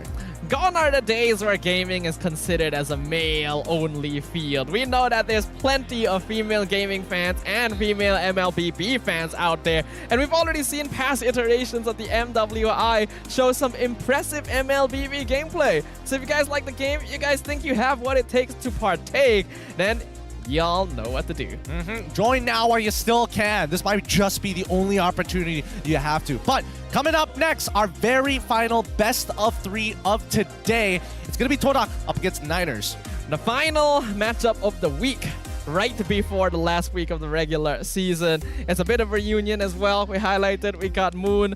Officially, he is still part of Todak. He's just being lended out to the Niners. So there's gonna be some friction there, considering that Todak seemed to be improving, though having some unfortunate obstacles recently, and Niners not in a good state. Really not in a good spot. I mean, they have been up on the rise at the very least. You know, they're working on their fundamentals. They have been able to take some games and already achieve their very first victory of the season. It's going to be tough to actually save them from the spot that they're in now. But if they can take down Todak at the very least, it just goes to show that they have quality players. They do have quality players. That's the thing, right? We had a lot of expectations for the Niners going into this season. I ranked them pretty highly before I went into the season as well. So their performance has definitely been on the more disappointing side. But I do like to see that their players do seem to be starting to pick up the slack a little bit. The problem is it too late? Can they no longer make it forward? That is going to be the challenge, the question for them to answer. I mean, good luck to them for that upcoming matchup, because Todak has been looking warmer and warmer. They're getting better, but they still are lacking a bit of identity. I do think with Coach Kuja drafting in that particular way is interesting, because again, we're seeing Alpha coming out from Gary. Oftentimes, we don't get to see Alpha in the jungle at all, other than Todak. Alpha works, but you do definitely need a way to enable him. The Angela commonly paired with him because of that. The Florin didn't quite work out that time because Gary just went in every single time, got picked off. So hopefully we get to see better performance from him for now. But we're gonna go to a break as per usual. We'll leave you guys with the mic check. When we come back, it's gonna be Todak versus the Niners to close out week 5. See you guys there. Guys Aku bawa guys, aku bawa. Aku dapat 2. Oh, nice bodoh. Jat. Sick kan? Aman Som. Aman. Aman No, lah. nice fine. Alat lah. Simi. Trap. No purify. No purify ya. I got. Nice one deh. Atas. Wait, aku lo. Kan. Nice one. Play deh. Boleh. Aku yang kan. Nice one. Easy lah trap. Ulti. Pam. Ayo pull guys. Lila. No pre. Reloading ah. Di. No gosen. This I got two. Nice one. Aman kerap. Watch me ah. Tegrin No, naughty. Watch me. Pam. Boy, baik. Sarap ah. That's it. I turn. Wah, trap. Recall guys. Ngapain cok? Trap. Aduh. TV. Baik, let's go son. Tontin ah. Oi, tontin woi. Woi, let's go tontin.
kejayaan dapat dikecapi. Sejarah baharu telah tercipta. Namun, setakat itu sahajakah kemampuan kita? Setiap kali ke pentas dunia, pasti kecewa. Sampai bila kita nak kalah? Ditundukkan serendah-rendahnya. Sampai bila kita nak dihina? Tiap musim harapan peminat gugur. Sampai bila nak kalah? Sampai bila nak kecewa? Setiap rakyat pasti akan melaungkan semangat, ingin mempertahankan rumah mereka. Jika patah sayap Raja Wali, bertongkat jua kita kemari. Tahun ini pastinya kemenangan semakin dicita demi menjulang nama Malaysia di pesada dunia. Di mana bumi dipijak, disitulah langit dijunjung. Stadium MBSJ Serdang Jaya secara rasminya menjadi rumah MPL MY pada tahun ini. Seterusnya, melangkah ke arena besar di Timur Tengah, di Riyadh, Arab Saudi. Juara kita bangkit menghadapi cabaran, bersedia mencipta sejarah.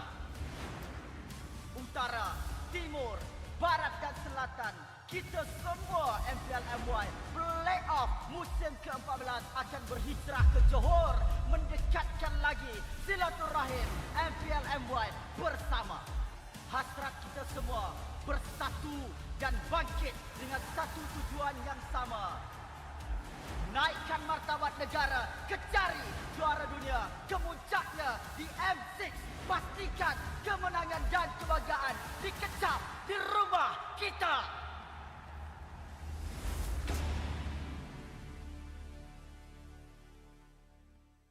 Untuk melakukan serangan yang sebenar. Tarik nafas yang panjang. Kerana triple magic kuda. 2-1 dalam keadaan yang sangat-sangat mudah. Selamat datang ke MPL Malaysia musim ke-13, di mana yang terbaik akan berentap dalam pertempuran sengit dan penuh strategi. Seperti pada musim yang lepas, 10 pasukan profesional akan bersaing selama 6 minggu dalam arena yang penuh aksi di regular season. Namun, bermula pada musim ini, cuma 6 pasukan akan layak ke play-off dan pasukan di tempat ke-7 dan ke-8 hanya dapat stay untuk musim seterusnya. Tapi sayang sekali, tiada slot ke play-off buat mereka pada musim ini.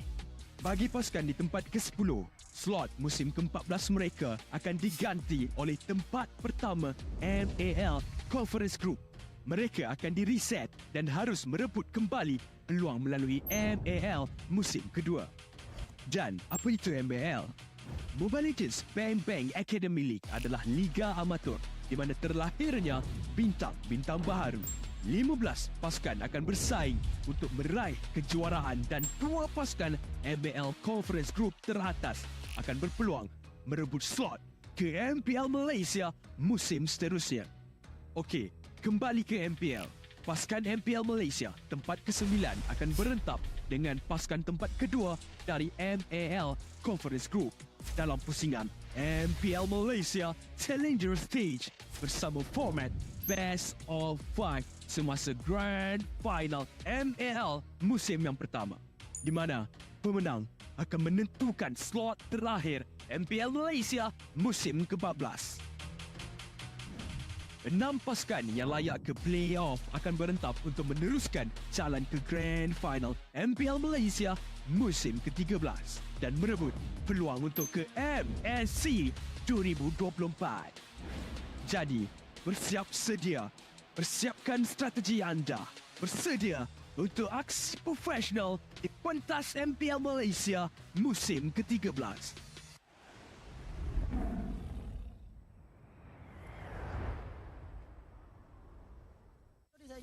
Mereka tahu kemampuan mereka sendiri dan sekali Oh, masuk cari trap tapi tengok kabar dia sekai cuma cari Emal terlebih dahulu. Emal cuba untuk bertahan tapi Emal jangan mencekut rendah cuba untuk melarikan diri. Tapi berhadapan dengan Emal yang ditembak oleh sekai. Imi cuba untuk keluar kali ini mencari player yang ada. Innocent telah pun ditembak oleh Trap. Trap cuba untuk melarikan diri. Kram cuba untuk bertahan sekai. Barracuda agak bahaya sebenarnya untuk kedudukan Emal yang mungkin akan dicari oleh pasukan Selangor Red Giants. Emal cuba untuk melarikan daripada genggaman pasukan Selangor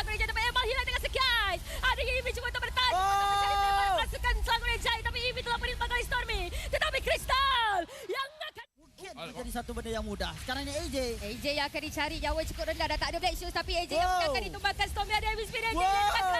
Mencari bangsa yang seterusnya. Namun memang memaksa pasukan Barracuda menyerahkan nyawa mereka. Tapi kali ini sekali bisa kembali EV. Mencari bangsa. Tapi Emal masih berada di bahagian hadapan. Trap cuba untuk menghalau pasukan lawan mereka. Tetapi Innocent mendapatkan Emal pada kali ini. EV yang mungkin akan ditumbangkan. Nyawa cukup rendah. Akan hilang di tangan pasukan Selangor Red Giants. Selangor Red Giants cuba untuk masuk mencari kristal yang ada. Tapi Esu yang mungkin akan ditumbangkan dan tak ada. Berminat untuk mengetahui info lanjut mengenai prestasi pemain dan jadi sebahagian daripada MPL Malaysia? Layari laman rasmi MPL Malaysia sekarang. Ayo kita bersama menaikkan mutu MLBB di Malaysia. Jangan terlepas kemaskini Liga Academy rasmi MLBB Malaysia, MAL Malaysia. Ikuti semua platform rasmi kami. Ayo sokong MAL Malaysia musim pertama. Ikuti semua platform rasmi. Semua peminat dan penyokong dijemput ke arena MPL Malaysia musim ke-13 di Serdang. Anda berpeluang berjumpa dengan pemain kegemaran anda, kumpul tanda tangan eksklusif dan sertai kempen Fan of the Season. Musim baru, line-up baru, jersey baru. Jersey telah menjadi topik hangat sejak hari pertama MPL Malaysia musim ke-13 bermula. Namun, apakah pendapat pemain dan penonton tentang jersey musim ini? You rasa jersey mana yang paling lawa? JP Niners lah. Jersey rempit, JP Niners. Macam Moon je, saya rempit. Paling lawa Barracuda. Tahu kan dia punya yang buat baju ni Choi. Choi ni, baju dia memang lawa. Sejujurnya Todak. SRG. Bagi saya KGE lah. Judgement dia lain daripada lain. Apa least favourite jersey? Paling bawah sekali, I rasa I letak King Empire. Dia nampak Esports. Tapi Esports tu maybe 3 tahun lepas punya design. KGE paling kurang. Oh, King Empire. Orangnya handsome. Jersey-nya kurang sikit. Barracuda. Saya rasa Bountee kot. Dia design macam 90-an.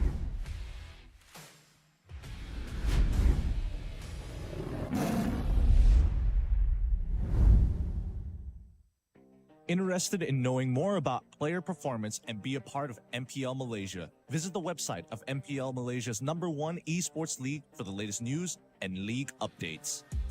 Don't miss out on updates from the official MLBB Malaysia Academy League, MAL Malaysia. Follow all our official platforms. All fans are invited to the MPL Malaysia Season 13 Arena in Serdang. You will get a chance to meet your favorite players, get exclusive autographs, and join the Fan of the Season campaign.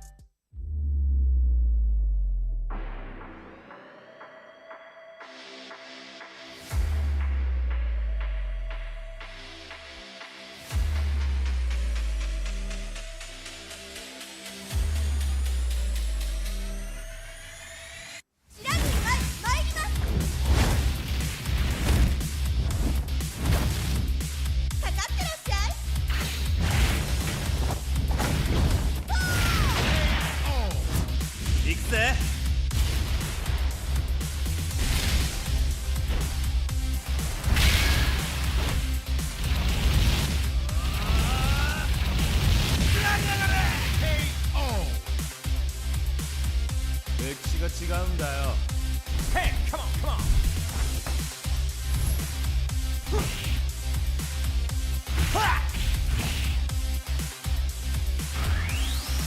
Okay. Power Gazer.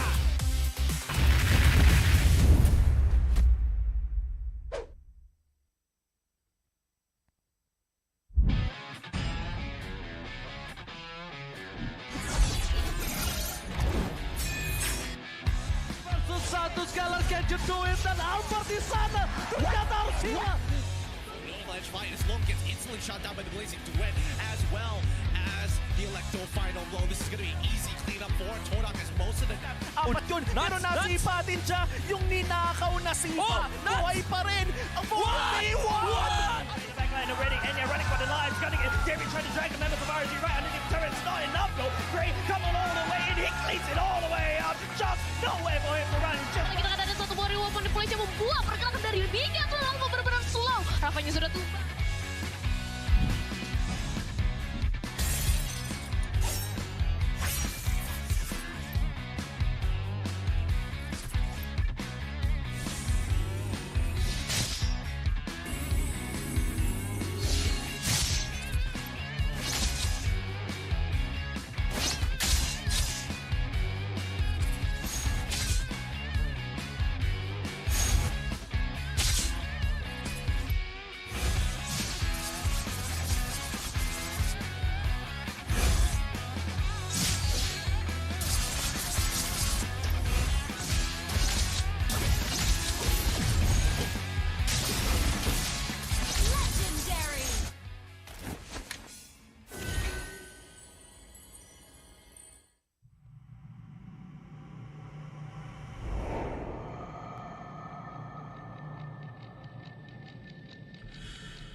Pressure, harapan, skill, stay ready.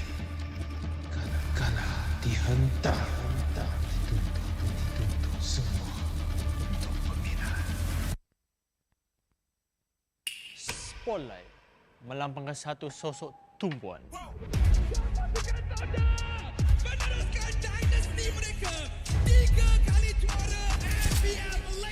Tumpuan untuk melakukan yang terbaik. Tumpuan untuk menjadi seorang role model.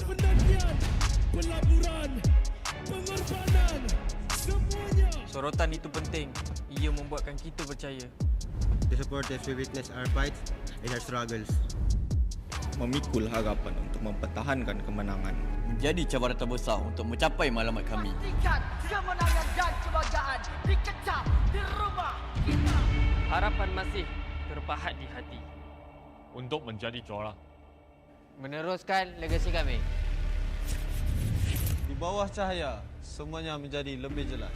Underdog, kuda hitam. No, kami adalah Monster Vicious. Cahaya impian telah menerangi pentas ini. Kejayaan bukan lagi dongeng. Not just a dream. Ia arti harapan yang sebenar. Mungkin ada yang sangka bahawa harapan ini akan hilang. Tapi bukan kami.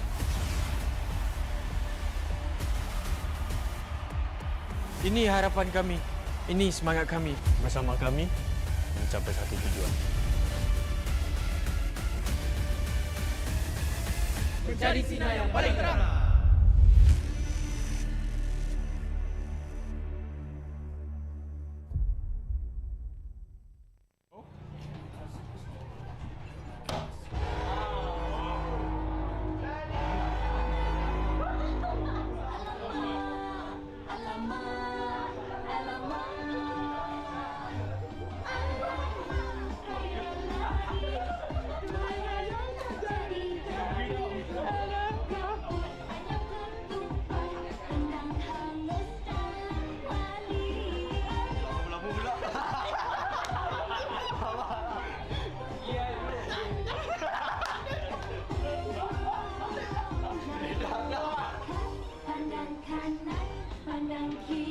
Ready posing Right.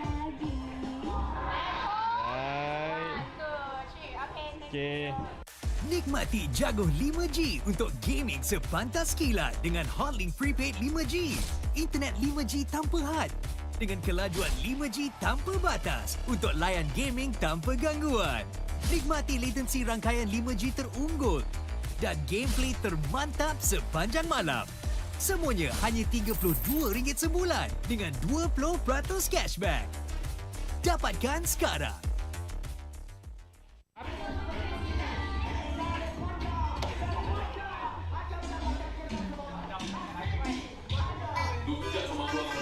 Lu panggil punya anjing semua bijak sama gua sekarang gua mau tengok. Lu jaga dia.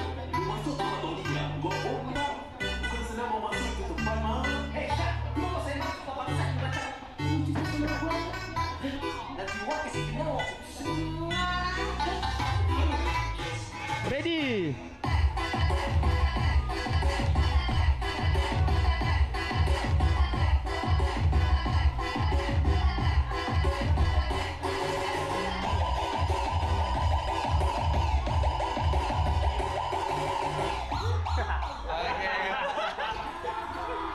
Alright.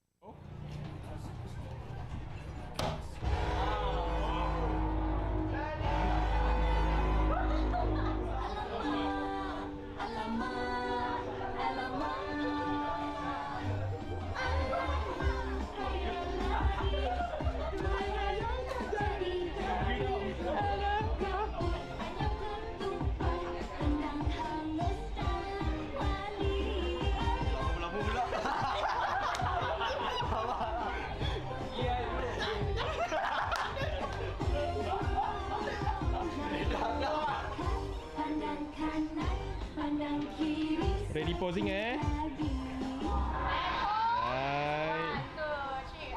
Okay. Confirm mantap, confirm lah Nescafe.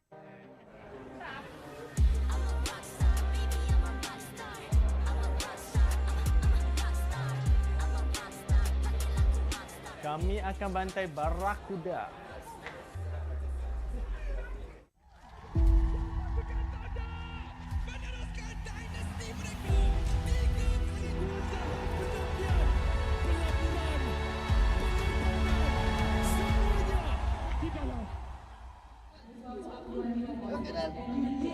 Kau nak main sini, kau tak payah nak ada mentality champion. Biar main lepas sudah lah. Oi, kau terus gila kamu. Dah. Nak cari key, tak payah tinggal.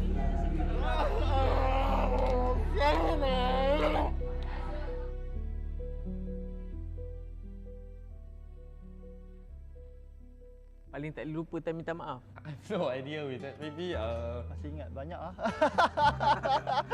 Nak cerita buruk ke nak cerita baik Betul adalah macam konflik sikit, macam saya bergaduh dengan mak saya nak masuk e-sport. Sampaikan saya kenal rumah. Aku ada terbaca lah orang cakap, Im ni dah rasti teruk lah, dah boleh pergi kerja kilang lah. tapi ya, aku okey je sebenarnya. Yang video aku viral nangis-nangis apa semua tu, itu bukan sebab aku kecewa dengan kecaman orang apa semua, tak ada. Kecaman netizen semua aku tak kisah pun.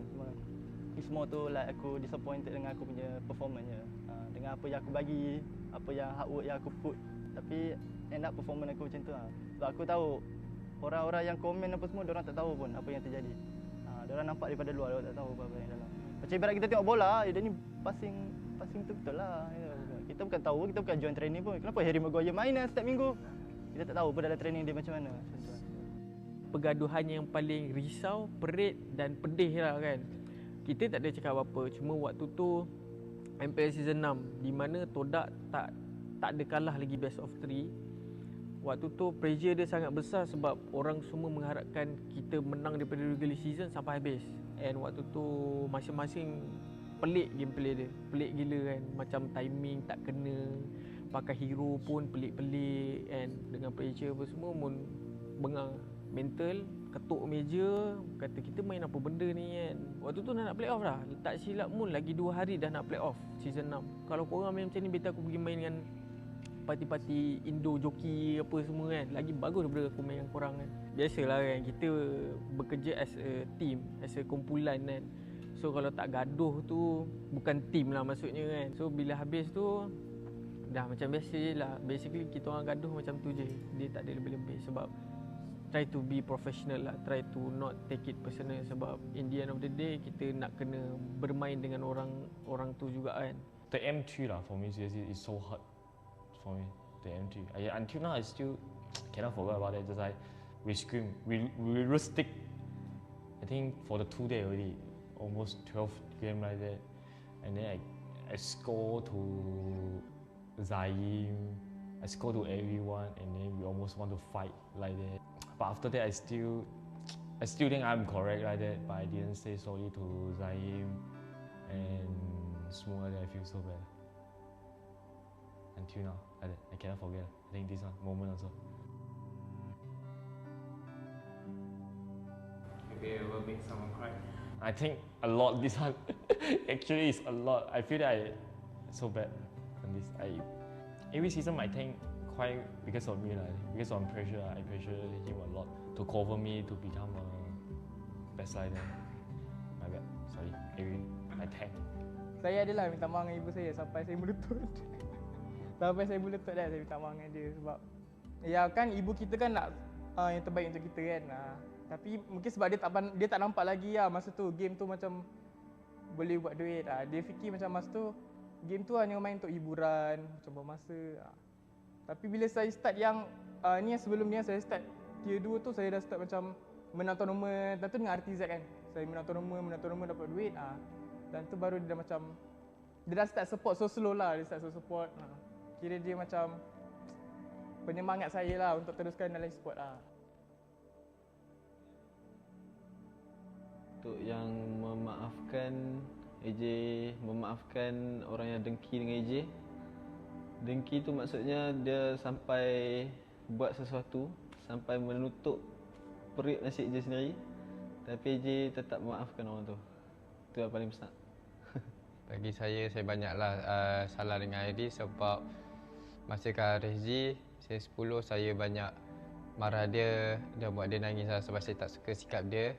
Dan sebab saya terasalah sampai sekarang benda yang saya buat tu salah, tapi saya mungkin ego tak minta maaf dan sekarang baru saya rasalah saya sebagai senior saya tak sepatutnya buat macam tu lah kat dia masa kat RSG.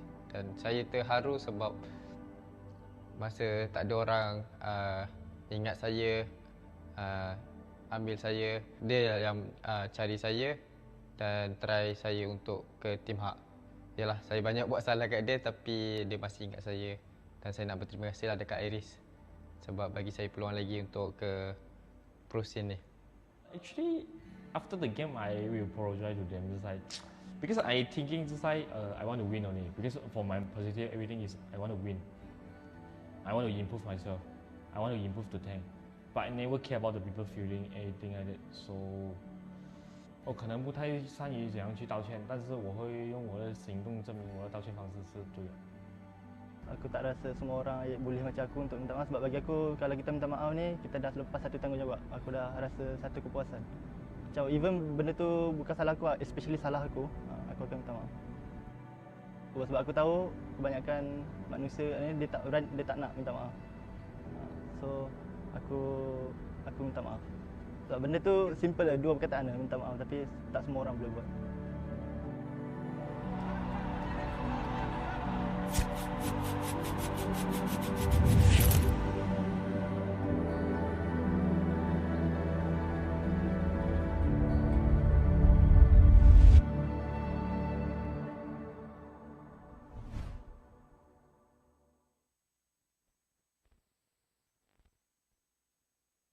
Hari ini kami dapat jemputan daripada tim Hak untuk menyaksikan MPL My Season 13. Apa yang saya rasa dan anak-anak yang saya jaga ni rasa membahagiakan diorang.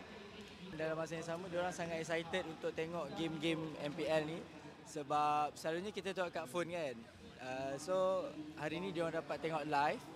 Dan diorang pun memang suka main Mobile Legends ni. Alhamdulillah rezeki kita orang dijemput dan kita orang sangat berterima kasih kepada tim Hak sebab jemput kita orang untuk dapat rasa pengalaman tengok MPL My secara live. Kami dari tim Hak ingin mengucapkan selamat hari raya Idul Fitri. Maafkan kami. Imam Tim Hak. I think even Ducky himself is very vocal about this. They wanted to lose, actually. They wanted to eventually lose against a team because... Pro players put in so much time that I've seen videos that Keyboy's hand is shaking and everything like that. Like he's moving his hand like very frantically, you know, that kind of motion. You know, like I think sometimes we get very caught up in the, you know, Indonesian pride, Malaysian pride, North America pride, Philippines pride, when the reality is like the org just wants to win. You know, that's like the org. It's more of like Team Hawk pride, RSG pride. You know, that's where the management is coming from. It's like I think last year we saw the rise of just MLBB globally. Oh yeah. We saw the downfall of NA. But no, don't put it that way. My bad. We're just on equal terms with Malaysia now.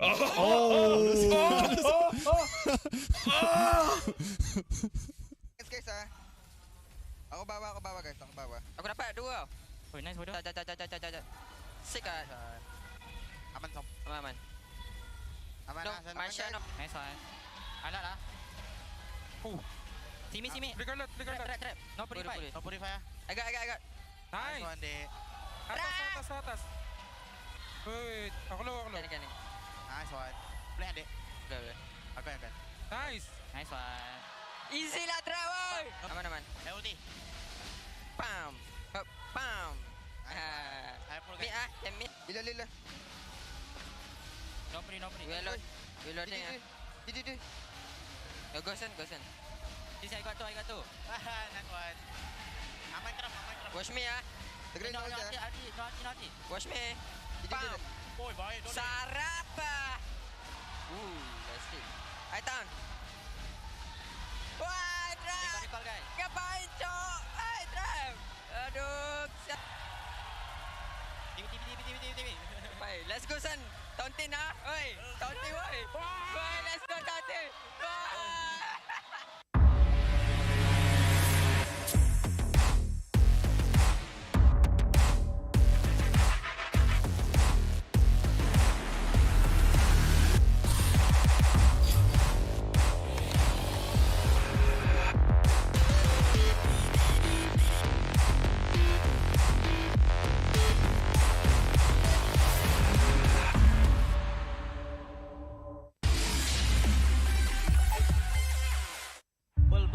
kejayaan dapat dikecapi. Sejarah baharu telah tercipta. Namun, setakat itu sahajakah kemampuan kita? Setiap kali ke pentas dunia, pasti kecewa. Sampai bila kita nak kalah? Ditundukkan serendah-rendahnya. Sampai bila kita nak dihina? Tiap musim harapan peminat gugur. Sampai bila nak kalah?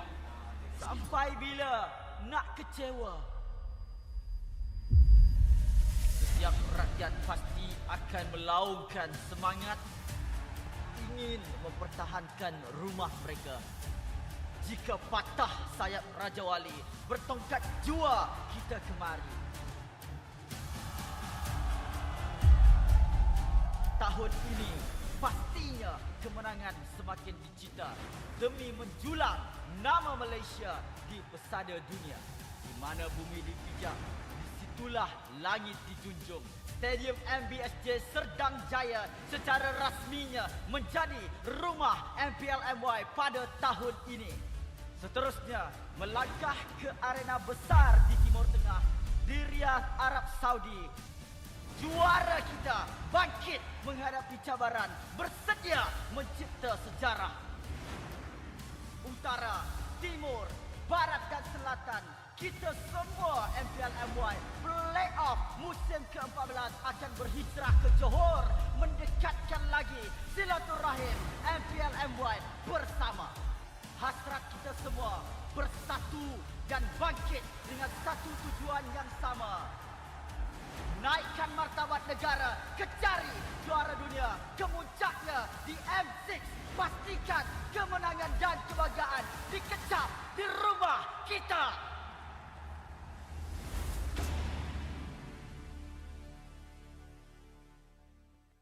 Untuk melakukan serangan yang sebenar. Tarik nafas yang panjang. Kerana terima magic kuda. 2-1 dalam keadaan yang sangat-sangat mudah. Selamat datang ke MPL Malaysia musim ke-13, di mana yang terbaik akan berentap dalam pertempuran sengit dan penuh strategi. Seperti pada musim yang lepas, 10 pasukan profesional akan bersaing selama 6 minggu dalam arena yang penuh aksi di regular season. Namun, bermula pada musim ini, cuma 6 pasukan akan layak ke play-off dan pasukan di tempat ke-7 dan ke-8 hanya dapat stay untuk musim seterusnya. Tapi sayang sekali, tiada slot ke play-off buat mereka pada musim ini. Bagi pasukan di tempat ke-10, slot musim ke-14 mereka akan diganti oleh tempat pertama MAL Conference Group. Mereka akan di-reset dan harus merebut kembali peluang melalui MAL musim kedua. Dan apa itu MPL? Mobile Legends Bang Bang Academy League adalah liga amatur di mana terlahirnya bintang-bintang baharu. 15 pasukan akan bersaing untuk meraih kejuaraan dan 2 pasukan MPL Conference Group teratas akan berpeluang merebut slot ke MPL Malaysia musim seterusnya. Okey, kembali ke MPL. Pasukan MPL Malaysia tempat ke-9 akan berentap dengan pasukan tempat kedua dari MAL Conference Group dalam pusingan MPL Malaysia Challenger Stage bersama format Best of 5 semasa Grand Final MAL musim yang pertama, di mana pemenang akan menentukan slot terakhir MPL Malaysia musim ke-14. 6 pasukan yang layak ke play-off akan berentap untuk meneruskan jalan ke Grand Final MPL Malaysia musim ke-13 dan merebut peluang untuk ke MSC 2024. Jadi, bersiap sedia. Persiapkan strategi anda. Bersedia untuk aksi profesional di pentas MPL Malaysia musim ke-13.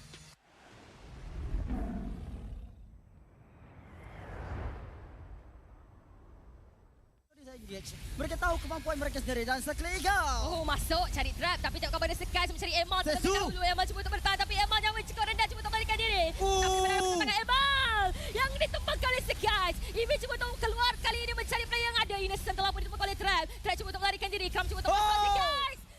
Barracuda agak bahaya sebenarnya untuk kedudukan Emal yang mungkin akan dicari oleh pasukan Selangor Red Giants. Emal cuba untuk melarikan daripada genggaman pasukan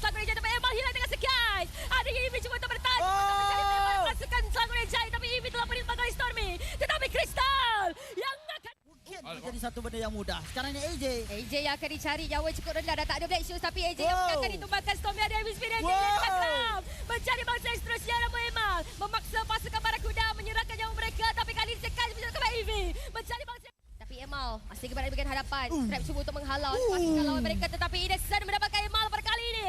EV yang mungkin akan ditumbangkan, nyawa yang cukup rendah akan hilang di tangan pasukan Selangor Red Giants. Selangor Red Giants cuba untuk masuk mencari kristal yang ada, tapi Esu yang mungkin akan ditumbangkan dan tak ada. Berminat untuk mengetahui info lanjut mengenai prestasi pemain dan jadi sebahagian daripada MPL Malaysia? Layari laman rasmi MPL Malaysia sekarang. Ayo kita bersama menaikkan mutu MLBB di Malaysia. Jangan terlepas kemas kini Liga Academy rasmi MLBB Malaysia, MAL Malaysia. Ikuti semua platform rasmi kami. Ayo sokong MAL Malaysia musim pertama. Ikuti semua platform rasmi. Semua peminat dan penyokong dijemput ke arena MPL Malaysia musim ke-13 di Serdang. Anda berpeluang berjumpa dengan pemain kegemaran anda, kumpul tanda tangan eksklusif dan sertai kempen Fan of the Season. Musim baru, line-up baru, jersey baru. Jersey telah menjadi topik hangat sejak hari pertama MPL Malaysia musim ke-13 bermula. Namun, apakah pendapat pemain dan penonton tentang jersey musim ini?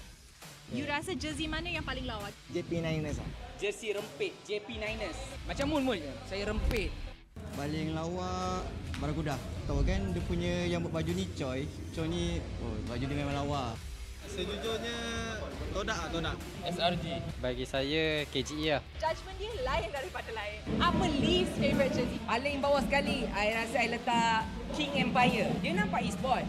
Tapi Esports tu maybe 3 tahun lepas punya design. KGE paling kurang. Oh, King Empire. Orangnya handsome, jersey-nya kurang sikit. Barracuda. Saya rasa Bountee kot. Dia design macam 90-an.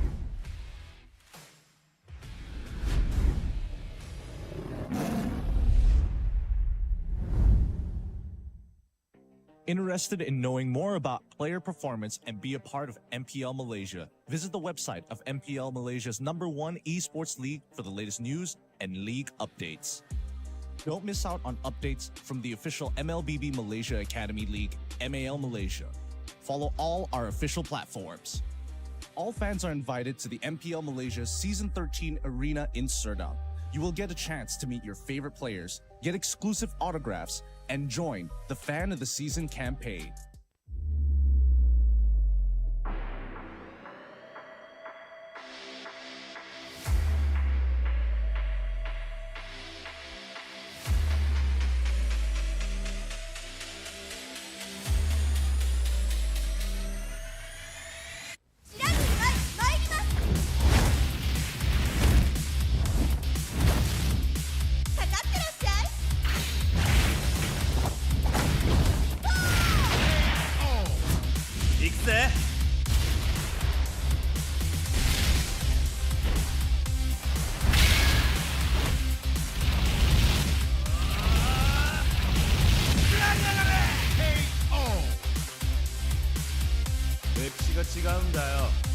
Hey, come on.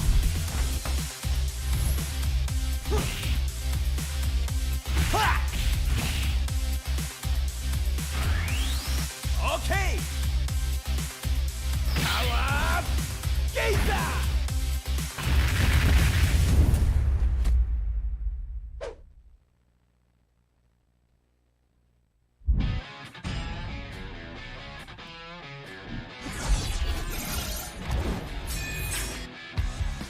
Satu Scalar can you do it? Dan Albert di sana ternyata harus hilang. Avalanche fight as Lone gets instantly shot down by the Blazing Duet, as well as the Electro final blow. This is going to be easy cleanup for Todak as most of the... Apat yun, pero nasipa din siya yung ninakaw na sipa. Buhay pa rin ang Bountee. The backline already, and they're running for the lives. Gunning it, David trying to drag the members of RG right underneath the turret. It's not enough though. Gray coming all the way in, he cleans it all the way up. Just nowhere for him to run. Kita kata ada satu warrior walaupun Malaysia membuat pergerakan dari minyak lalu benar-benar slow. Rafanya sudah tumbang.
Pressure, harapan, skill, stay ready.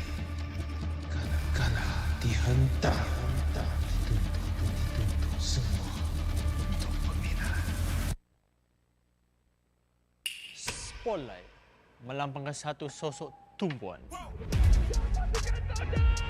Meneruskan dinasti mereka 3 kali juara MPL Malaysia. Tumpuan untuk melakukan yang terbaik. Tumpuan untuk menjadi seorang role model. Penantian, pelaburan, pengorbanan, semuanya. Sorotan itu penting. Ia membuatkan kita percaya. The supporters will witness our fights and our struggles. Memikul harapan untuk mempertahankan kemenangan. Menjadi cabaran terbesar untuk mencapai matlamat kami. Pastikan kemenangan dan kebanggaan dikecam di rumah kita. Harapan masih terpahat di hati. Untuk menjadi juara. Meneruskan legasi kami. Di bawah cahaya, semuanya menjadi lebih jelas. Underdog, kuda hitam. No, kami adalah Monster Vicious. Cahaya impian telah menerangi pentas ini. Kejayaan bukan lagi dongeng. Not just a dream. Ia arti harapan yang sebenar. Mungkin ada yang sangka bahawa harapan ini akan hilang. Tapi bukan kami.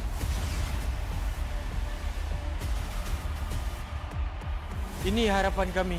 Ini semangat kami. Bersama kami, mencapai satu tujuan.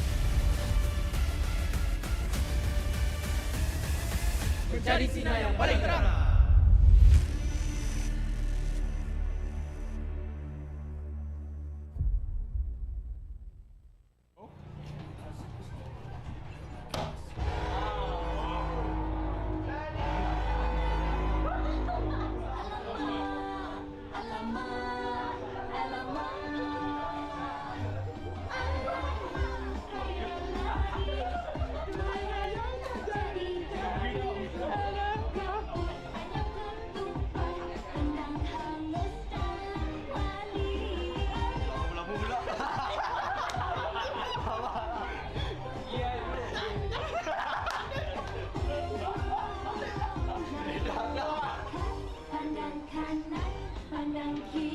Ready posing Right. Okay. Nikmati jaguh 5G untuk gaming sepantas kilat dengan Hotlink Prepaid 5G. Internet 5G tanpa had dengan kelajuan 5G tanpa batas untuk layan gaming tanpa gangguan. Nikmati latensi rangkaian 5G terunggul dan gameplay termantap sepanjang malam. Semuanya hanya RM32 sebulan dengan 20% cashback. Dapatkan sekarang.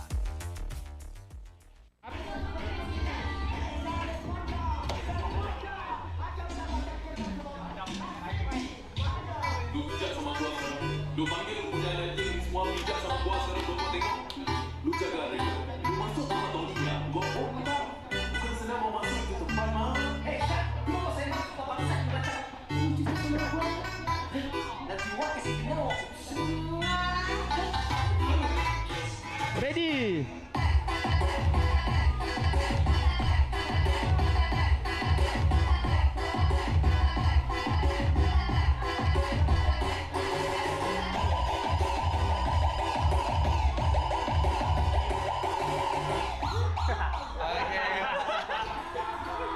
Alright.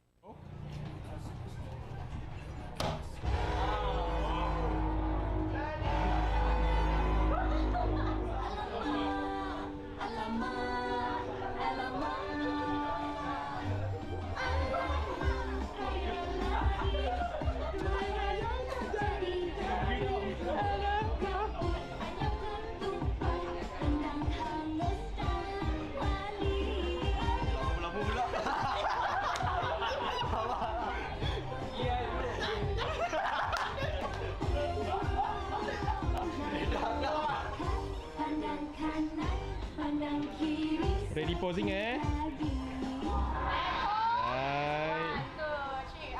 Okay. Confirm mantap, confirm lah Nescafe.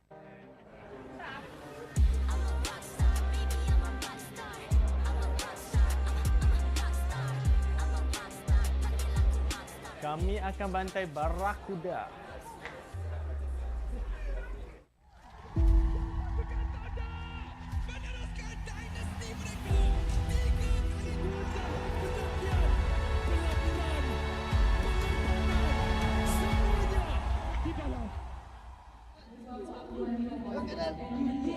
Kau nak main sini, kau tak payah nak ada mentality champion. Dia lepas sudah lah. Oi, kau turun gila kamu. Dah. Nak cari kit, tak payah tiket.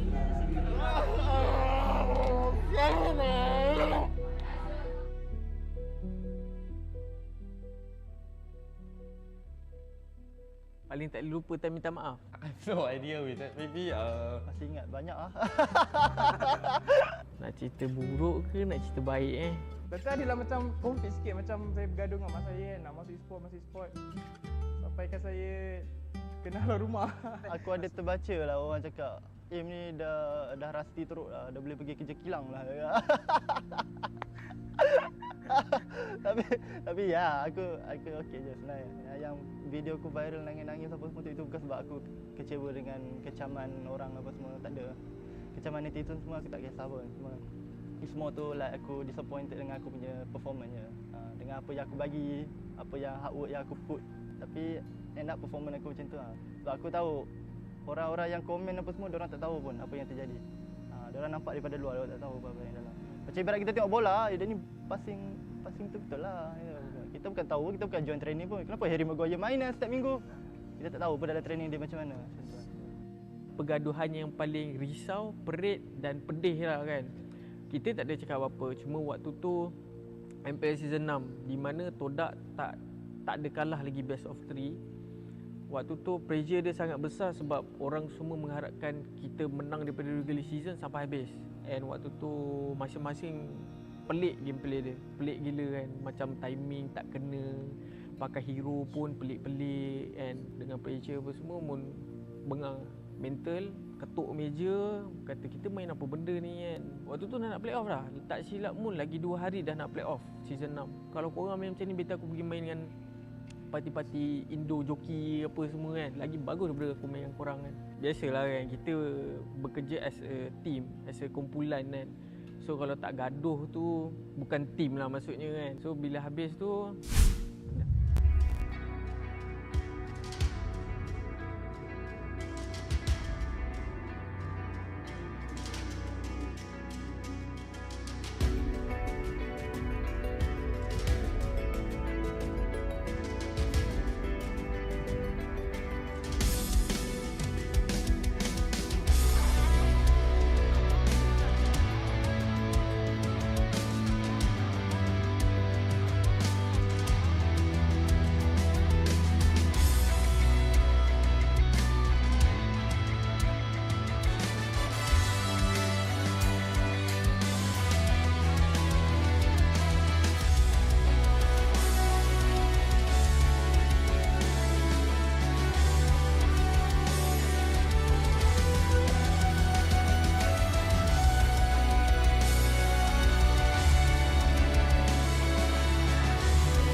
I'm a rock star.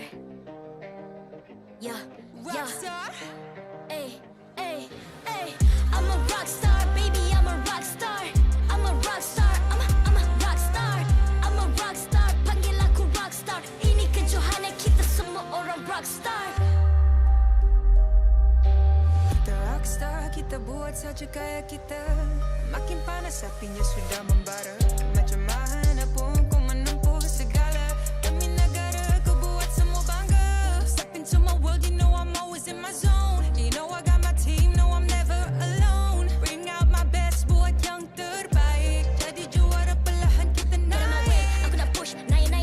bagus, jadi hero. Ku ada skill, berapa banyak musuh aku dah kill. Ramai cuba mencabar, cause they envy me. Tiap game aku pasti jadi MVP. Easy. I'm a rockstar, baby, I'm a rockstar. I'm a rockstar, I'm a rockstar. I'm a rockstar, panggil aku rockstar. Ini kejohanan kita semua orang rockstar. I'm a rockstar, baby, I'm a rockstar. I'm a rockstar, I'm a rockstar. I'm a rockstar, panggil aku rockstar. Ini kejohanan kita semua orang rockstar. Tengok nanti siapa yang juara. Ni peluang kita bawa pulang piala. This is my game, this is my time. Menang semua, everything will be mine. Kalau jatuh kau pasti kembali. Bangun balik ku tegak berdiri. Kuatkanlah tenaga, ganjaran diperoleh. Ni kejohanan kita, Malaysia memang boleh. Rise up to the top, kita buat bersama. Semangat kita kuat di bawah satu bendera. Hey. I'ma go hard for the win. Win. On the battlefield till the end. I'm trying to beat the greatest anyone has ever seen. Stand by, I'm coming in for the win. I'm a rockstar, baby, I'm a rockstar. I'm a rockstar, I'm a rockstar. I'm a rockstar, panggil aku rockstar. Ini kejohanan kita semua orang rockstar. I'm a rockstar, baby, I'm a rockstar. I'm a rockstar, I'm a rockstar. I'm a rockstar, panggil aku rockstar. Ini kejohanan kita semua orang rockstar.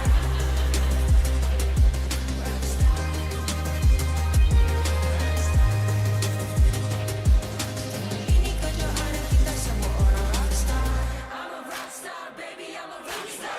I'm a rockstar, I'm a rockstar. I'm a rockstar, panggil aku rockstar. Ini kejohanan kita semua orang rockstar.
I'm a rockstar. Yeah. Rockstar? Ay. I'm a rockstar, baby, I'm a rockstar. I'm a rockstar, I'm a rockstar. I'm a rockstar, panggil aku rockstar. Ini kejohanan kita semua orang rockstar. Kita rockstar, kita buat saja gaya kita. Makin panas apinya sudah membara.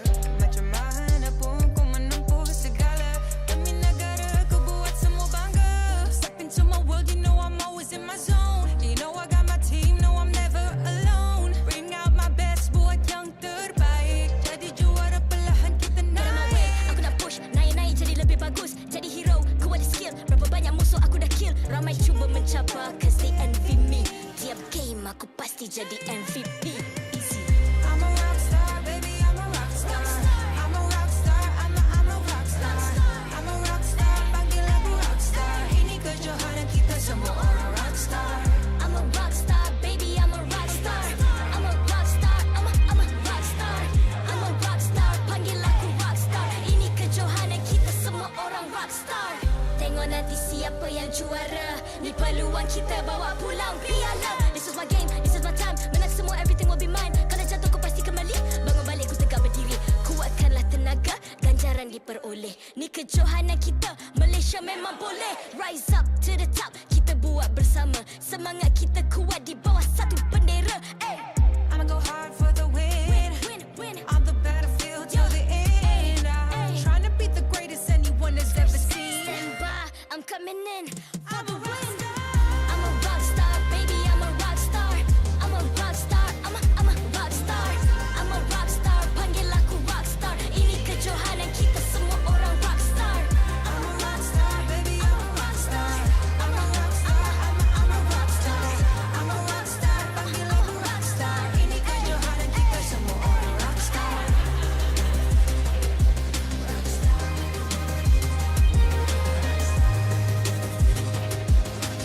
Ini kejohanan kita semua orang rock star. I'm a rock star, baby, I'm a rock star. I'm a rock star, I'm a rock star. I'm a rock star, panggil aku rock star. Ini kejohanan kita semua orang rock star.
I'm a rock star.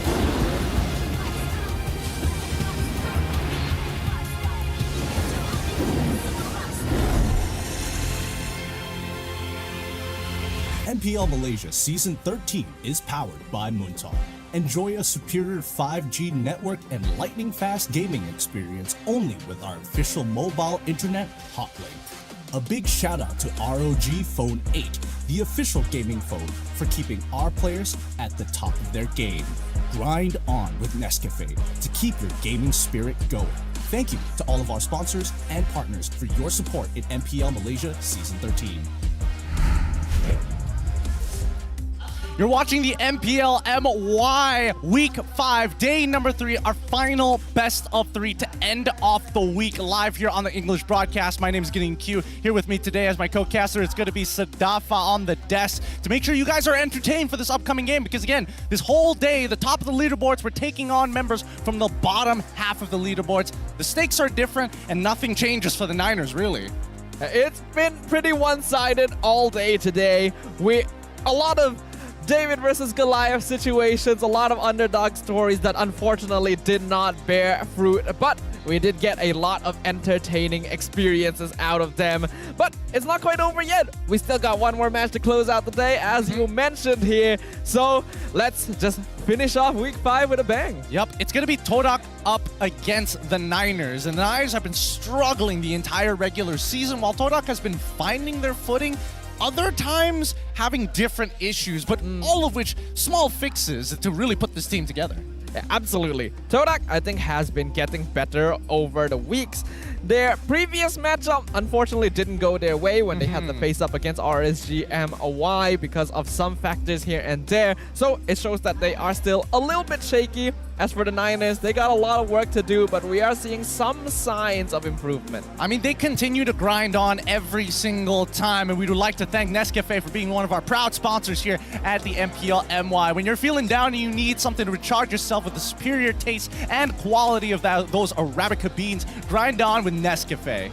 Oh, Nescafe cans want to inspire you to keep your gaming spirit going. So make sure you guys grab some Nescafe the next time you see some, and I'm sure it'll give you the energy you need to enjoy MPL MY to its fullest. And I imagine the players will be needing that energy too. I mean, it's going to be tough, right? Because again, members being loaned over to the Niners, Moon in particular, he's not only just a lone player, he's also the IGL for the team, and he's got to be able to lead Niners in a way that actually takes on his former team.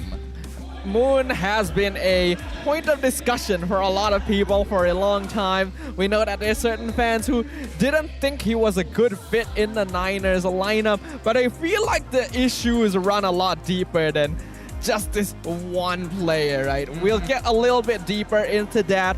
For now, let's talk about the remaining matches that both these teams will have, as well as the scores that they've been able to rack up until now. Now, Todak is interesting because in the middle of these weeks, they've been able to get some big wins against some big names, namely King Empire as well as Team Hawk. However, still losing to members of well, I would want to say SRG early on, but I think that goes without saying at this point. They're just ahead above everybody else. But Homebois, and as well as surprisingly RSG.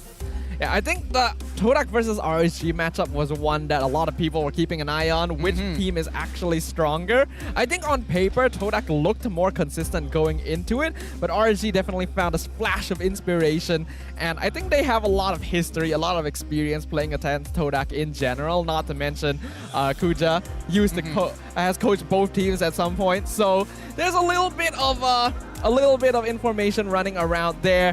As for the opposite side, we have the Niners, who up until now have only been able to rack up one victory. Yeah, it hasn't been an easy road, but also notice that they've been, even though they are losing, they're still taking games off of some notable names, both of which coming in from RSG and as well as King Empires, two teams that Todak wasn't able to beat and lost in a 2-0 fashion. It's quite surprising the fact that they've had a lot of 1-2s, a lot of teams that we would think have performed better, more consistently against the Niners, have still ended up dropping games to them due to some ignorance, due to some mistakes, due to some overconfidence. It could be all sorts of things, but it means that the Niners do still have some potential deep down there. They just gotta dig it out, bring it to the surface. It's a little tough to agree with that because, again, they've had so many roster changes up until this point, but hopefully they're still sticking with the roster we've seen prior to this. Speaking of which, let's have a quick look at the Moon. Shooting for the Moon, in a matter of fact, because this time round, I think that as much as people have been very critical against Moon, I think this is one of the few matchups where he's really going to shine against his former team. I think the thing is, even though Moon has been receiving a lot of flack, I feel like he's one of the players that has truly been trying his best to really bring the team together. There have been games where the Niners would have ended up losing in one-sided fashion that Moon dragged out regardless of the result in the end. So he has the drive. He wants to go far. He wants to bring these players further, but that connection still hasn't been fully built. Yeah, I think it's pretty evident in some of these matches, especially when he's on Novaria. It feels like he has a leg up on his opponents. But even so, people like Max, right? They're not running with Malvisdor anymore. They're running Max this time round. I would assume that's going to be part of the main lineup here today. It's a little tough to say. It is tough to say, all right, but yeah, honestly, I think we just have to watch the match. We just have to see what exactly is going to happen when both these teams go up against one another. And I'm very excited to see exactly what's going to happen. So let's go ahead and welcome them on stage. Todak! They were forced to return empty-handed after failing to breach their opponents yesterday. But they must now win this match against one of their own to maintain their position in third place. The Swordfishers shall show no mercy to their opponents. The Kings of the Ocean, it's Selangor time! Todak!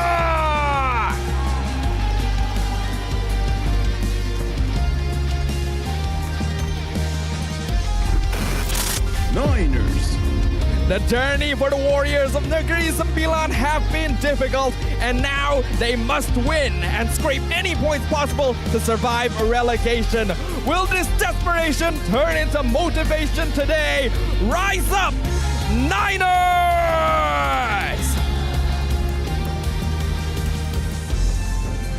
And now, taking the stage will be the coach and analysts of both teams, as well as the head of League Ops, Cedric, who will ensure fair play and professional integrity. For Todak, we got Coach Fly Solo alongside Kuja, and for the Niners, we have Coach Antagonist alongside Oshki.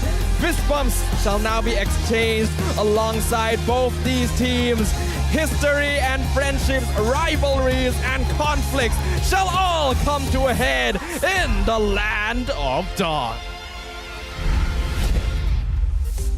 Good luck to both of these teams because the Niners are playing with all the chips on the table. This is their last gander at a chance of moving away, at the very least, from relegations. Yeah, they don't want to be down there. The Niners have been very low on the rankings for a very long time. And unfortunately, because we're this late into the season already, it's very unlikely that they're going to be able to forge their way up into a guaranteed spot into the next MPL. Not impossible, but the goal for them right now is to make sure that they are at least a 9 so that they still have a chance of competing for Season 14. A simple 2-0 could really change the fate of where the Niners are going to be leading to for the upcoming weeks. And even for Todak, right? For them, it's about maintaining their spot in the playoffs. A lot of teams are pretty close in points overall in the middle of those standings when we saw previously. But even so, I think that right now, Todak is looking like the more, I wouldn't even say accomplished team at this point, but at least overall the more polished team. I agree with you. And looking at their standing right now, I believe they are 3rd place. It's not impossible for them to go up to 2nd, but it's going to take a lot of clean sweeps for them. So let's have a look at the players that may make it possible. We got Todak up on screen with in-game leader Zion Senpai alongside Momo, Shizo, Gary, and Raflesia. Now, this team has been looking very good. When I first saw this roster, I'm thinking this is the way Todak needs to go, bringing in a newer generation, younger generation, but I was a little skeptical about the initial imports to begin with, because again, the last time they did it, it didn't work out that well, but I think Shizo and as well as Refalacia have fit in very well with the rest of Todak. I mean, let's have a look at their stats, right? Shizo is walking away with 6.2 KDA with an average GPM of 725. And Raflesia having an average assist rate of 6.4 as well as 4,000 damage taken per minute. The import players have definitely made their presence known alongside the Todak lineup, with MPL mainstays like Zion Senpai and Momo backing them up and forming the backbone of the Todak team. Gary, though, definitely has asked a lot of questions recently, whether or not he can still reach the prime we know him for. Yep. Their opponents this time, it's going to be Niners, Moonji, Zabs, Barbosa, Ye3, and as well as Max. Is Max going to be the one being the IGL coming this round? Interesting. So it's shifted over for Moonji, and more importantly, with Max being the in-game leader, it's going to be very jungle-centric. So expect to see double fighter lanes, maybe? I think being jungle-centric can be very effective if your jungler is well aware of timings, well aware of jungle windows, and of how the interaction between their hero and the enemy jungler can perform. As you mentioned, previously this in-game leader position was held by Moon, who in the mid lane is definitely a much more common role to be the in-game leader. I'm curious to see what the jungle player, being the shot caller, will affect. Yeah, I mean, they were able to achieve a pretty decent win, putting Max on like high damage heroes, putting him on Roger even to try and make things work for the rest of the team. Zabs, on the other hand, it seems like he hasn't been able to grasp the Harith and as well as the Roger. Again, this is speculation. We don't know what scrims have been looking like, but Zabs, traditionally, he likes Natan, right? That's why it's one of his favorite heroes to kind of lean on and is still within the meta circuit. I still remember when Zabs debuted in MPL, his preferred heroes were the real backline marksmen. Heroes like Claude, like the Melissa. He was a terror with the Melissa back when she was a meta pick. So switching over to heroes like Harith and Roger definitely seemed to have affected his overall gameplay to a certain extent. And now that recently they've been trying out the hyper carry style with the double fighter side lane, and Zabs have been forced to play heroes like the Ruby, we can see that he seems even less comfortable overall. Well, he does his job, but I think there's something missing. I do think there is something missing with the rest of the team, and a lot of it just comes down to connection, right? I feel like Ruby in particular was one of the key factors why they were able to actually pull off their first win of the season, right? He was able to find multiple, 2, maybe sometimes even 3-man I'm offended. So if it's Ruby in his hands, I'm a little bit more confident. If it's Ceci, that one's where it gets a little rough. Yeah, CC takes a slightly different skill set compared to a hero like Ruby, who is a bit more forgiving because of the amount of crowd control that she has. And we already talked about how Zavs does seem to prefer squishy heroes that stand in the backline. So we'll see what happens here because the match is going to be starting in another 4 minutes. Todak versus Niners, a little bit of history because of course Moon should have some information. And we have Abang Lord in the crowd already predicting the 2-0 sweep. Oh boy, I mean, good luck to them. Hopefully they can make that actually happen. But I think we also have to discuss about some MPL MY insiders with assistant coach Kuja. We asked, Todak probably can't secure top 2 placement in the regular season anymore. So what can they do now? Kuja says their first step is going to be to get into the playoffs and to maintain their placement at 3rd place, which is better because it means that they'll be going up against 6th place. If they were to end up in 4th place, they'd have to go up against 5th, so they'd rather not take that chance. I think that's a pretty good option here. Kuja, still very much a logical and realistic person up until now. He's been in the scene for a very long time. But guess who else has been in the scene for a very long time? Zyme Senpoi. And he has fought against Moon a number of times since Season 2, arguably. I've always enjoyed Zyme Senpoi's style of gameplay. He used to be very flashy back then when mid laners would commonly take battle spells like Flame Shot. Remember all that time ago? And we're still seeing a little bit of that right now, but we got a little video for you guys. Shizu, magandang gabi. Good afternoon, right? Right now, right? Or no, yeah? Magandang hapon. Hapon? I don't trust you. Kidding. Magandang gabon? Hapon. Hapon. Oh, night what night? Magandang gabi, not afternoon. Hapon. Gabi is evening. Night what night? Gabi. You say evening? Yeah, night, evening. It's the same, bro. No. Two meaning. No, dual meaning. That's interesting. That was a look into their ping check that they had not too long ago. They usually do a ping check before the game even starts. But at the very least, I'm surprised. I thought that would have gone the other way around, where at the very least, Gary is teaching them how to speak the national language here in Malaysia. But no, it's the other way around. I'm just concerned that if it takes so many times Gary asking for him to figure out the answer, like what are the communication issues in game? As long as they're not talking about day and night cycles, it's totally fine, right? Apparently, night and evening are 2 separate things. It's hard to differentiate. But let's look at the player head-to-head that I've been setting up the entire time. Zyme Senpoi up against Bountee. And yes, you are right. I think, you know, he used to be flashier. He became a lot calmer. Now he's a very controlled player and a mature player in that sense. Bountee, I would say that he's had his on and off. It really depends on what the meta asks of him. Yeah, Moon has fulfilled whatever niche is necessary of him. And I remember when he used to be part of the main Todak roster, he was very Langar in his playstyle as well. I think both players have been through a similar situation where they had the flashy times when they were starting out and have since metaled down just a little bit to do what is necessary. But now, the big question. Who is the better mid laner? Oof, this one's rough. Oh, Zyme Senpoi, he's looking back, he sees it. He knows exactly what we're talking about here. Choose your words wisely. I know that you're leaning in towards Zyme Senpoi, but why not Moon? I mean, this guy has accolades all across the board. Multiple-time MPL champion, one of the highest scoring international performances that a Malaysian team has ever gotten since then, in 4th place. It's not, I mean, come on.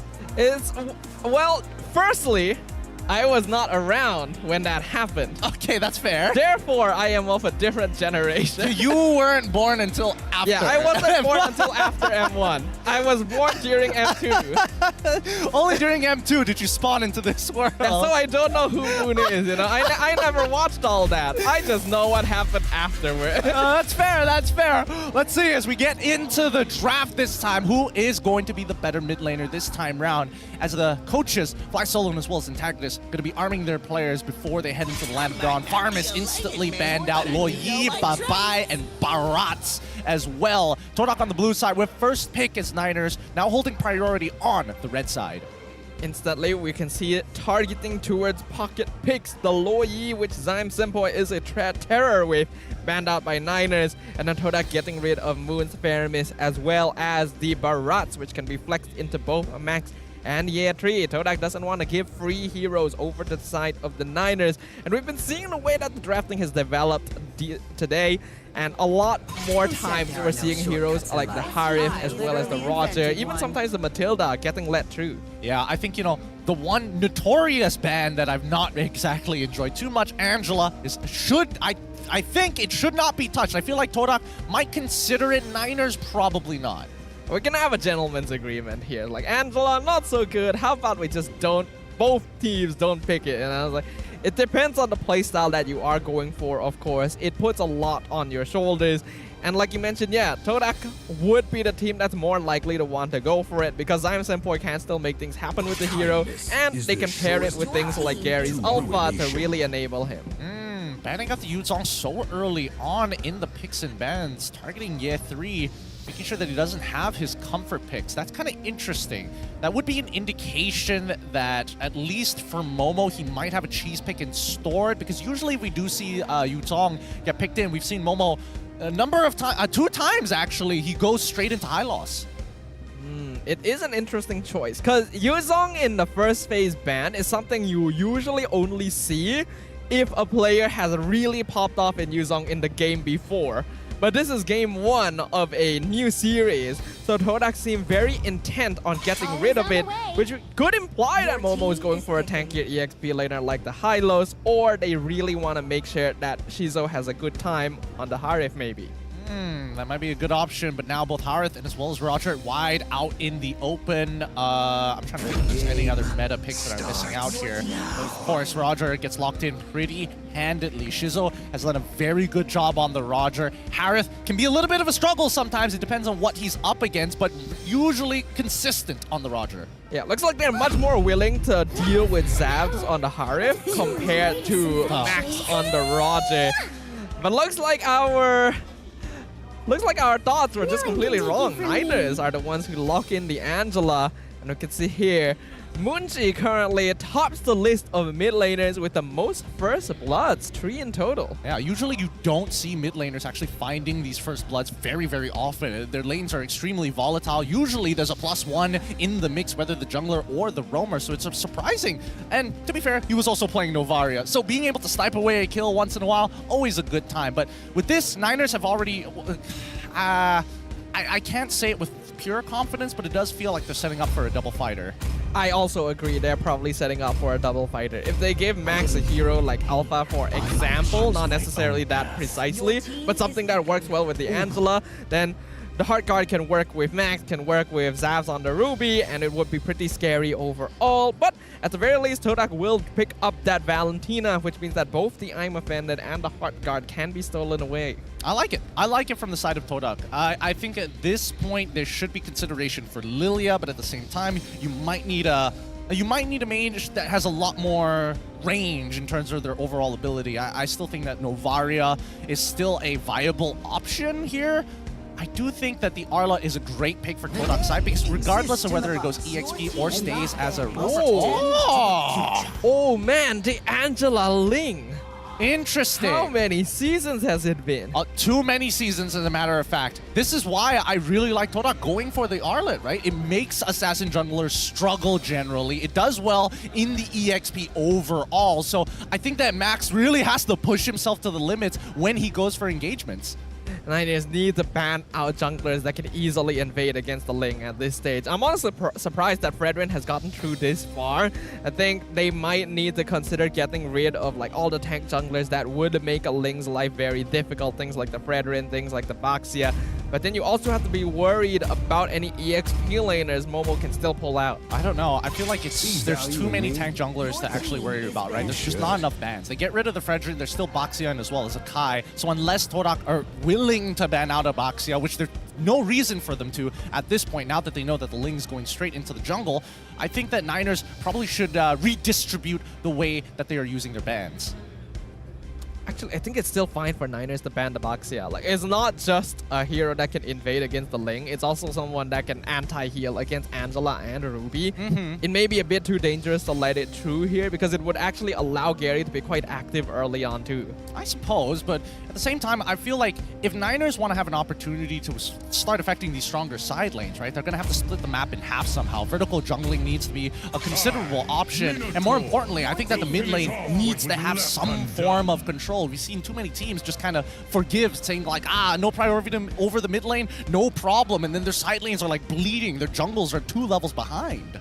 Teams need to understand how to pressure and adjust their gameplay based on which lanes are winning and losing. We've seen that done very well with the Selangor Red Giants and the rest of MPL MY still trying to find consistency in the way that it's executed. So hopefully we get to observe that here. With the Minotaur banned out by Todak, Niners will now have the choice. Is the Baxia really worth getting rid of, or does something else capture their attention? If they were... There's nothing really to influence, right? There's no major EXP battles that they have to worry about. Ooh, they do get rid of the Nolan instead. I think Niners are making a hard read because Todak is banning out things like Minotaur, for an example. Very team fight oriented composition, right? And technically not really much to worry about, right? Assuming that this Angela might be either put into the mid lane and Ruby goes into the EXP, double flex picks on both sides. From the side of the Niners, it kind of means that Todak wants that be a little bit more messy, a little bit more skirmish-oriented. Yeah, makes sense. Todak does like going for skirmish compositions. It's something that they've done even with their previous lineup. So, makes sense to me. They have one more ban to get rid of. If they really want to remove things that combo well with the Angela, then CC makes sense. And yeah, they do decide to do that just to make sure that if the Niners go for a double fighter, you can't have Heart Guard work well with both side laners. Gotta pick one. Definitely have to pick one. Now, let's have a reveal of what either the gold lane or at the very least the EXP lane is going to be. Or just lock in a mage right now and kind of give us the answers regardless. See what the Niners are thinking about so far. Looks like the crowd has finally come in from Todak's side. They brought the marching band as well. We can hear the drums. I do wonder if you guys watching at home can hear the drums, but looks like they will lock in on the Edith here. I guess it adds a little bit more damage overall, since if they go double fighter, they're not gonna have a marksman. I think at this point, Niners are thinking about kiting backwards. That's what Edith is really good at. She has that mid-range engage and sometimes can even flicker on their opponents to extend the range of the onwards. But more importantly, once she's in that primordial form, to ensure that she can not only stun the targets, but slowly regenerate as she peels with the rest of the team. That's what makes her really valuable overall. So, with that being said, if Todak wants to find something a little bit more engage heavy, it's a bit of a struggle, but they're going to get Baxia, and they also lock in the Grok. Good options from Todak. Baxia counters Edith as well. So yeah, it's just basically a lineup that is all weak to Baxia. This is the most obvious jungle choice for Todak, and they go for the Grok as well. So even with a completed lineup, we can't say for sure whether the Grok or the Arlet is going to be the EXP laner. Well, I mean, with that being said, now that Edith is locked in, we know that Angela for sure has to be playing in that mid lane, right? Unless somebody is going to throw that Edith into the side lane and Barbosa gets something else. Even then, how far is Niners willing to go? It would be interesting because Edith is half marksman, so gold lane Edith is not completely impossible, but I think it's unlikely. Most likely we will see the mage. Yep, that's going to be the Lilia. Locked it. Wait a minute. Alright, yeah, it's Edith. It's Edith EXP. Okay. Arlet is going to have the field day. It's going to have an absolute field day. There's just so little counterplay to it.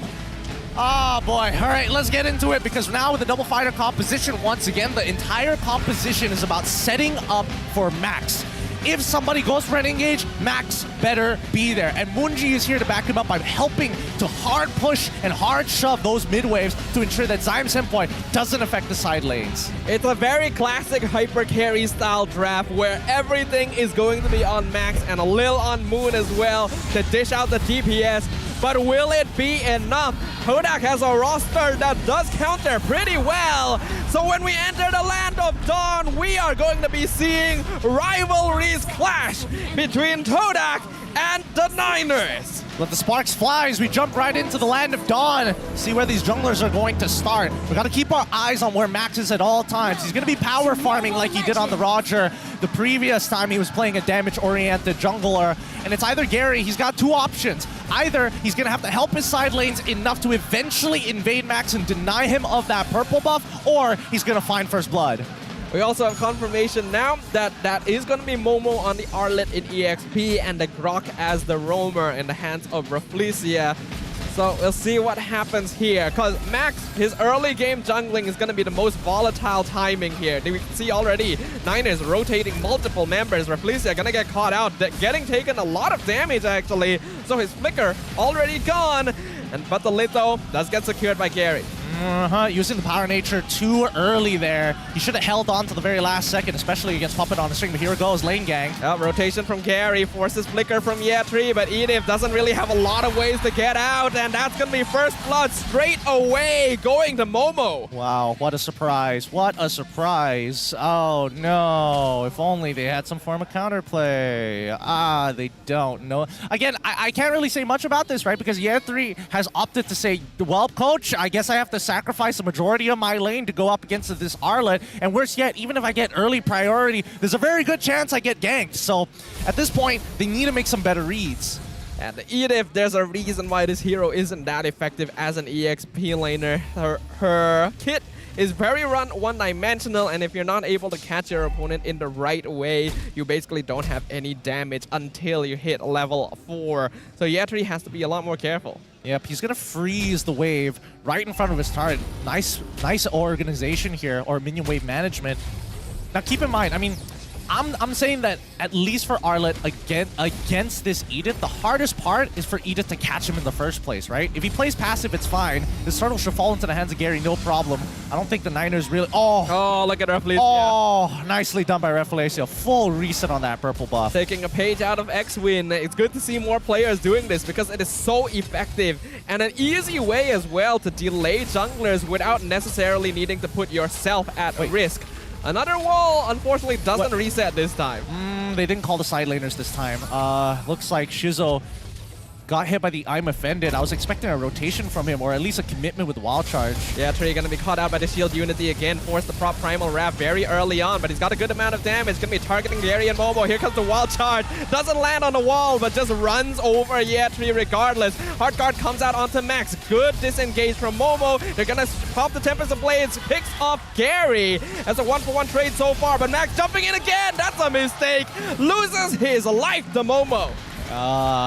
Okay. I guess he thought that maybe Barbosa's shield would hold up a little bit longer even after losing his Tempest of Blades. A little sad there, but Shizo, this has got to be so annoying for him because Zobs, no matter how much damage he applies to Zobs, he's just going to be able to sustain through it, right? He just waits for the next minion wave, and worse yet, if he does actually have a River Crab to work with, he has even more... Wait.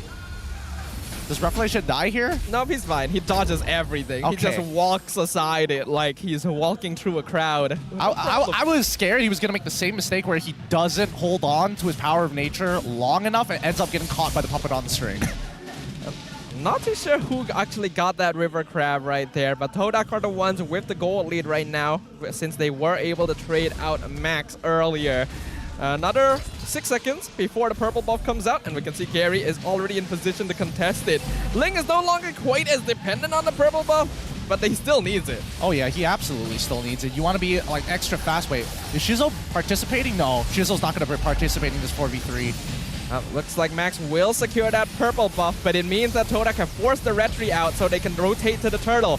Max trying to dish out some damage, but Rafflesia walking forward, maybe a bit too... Oh, the Wild Charge onto 3 members! Hard Guard comes out. Max is going to chase down the Grok. He will get the kill onto Rafflesia. Meanwhile, Zyme Senpai has been caught out. Moonji picks him off. Gary gets the turtle, but now he's the next one to fall. The rest of Todak have come in, but is it too late? It's a 2v4 situation. Like a Pastor Chizo catching out Zav, dropping him low. A nice 3-man stun, but Niners are under their tower, so they'll come out on top.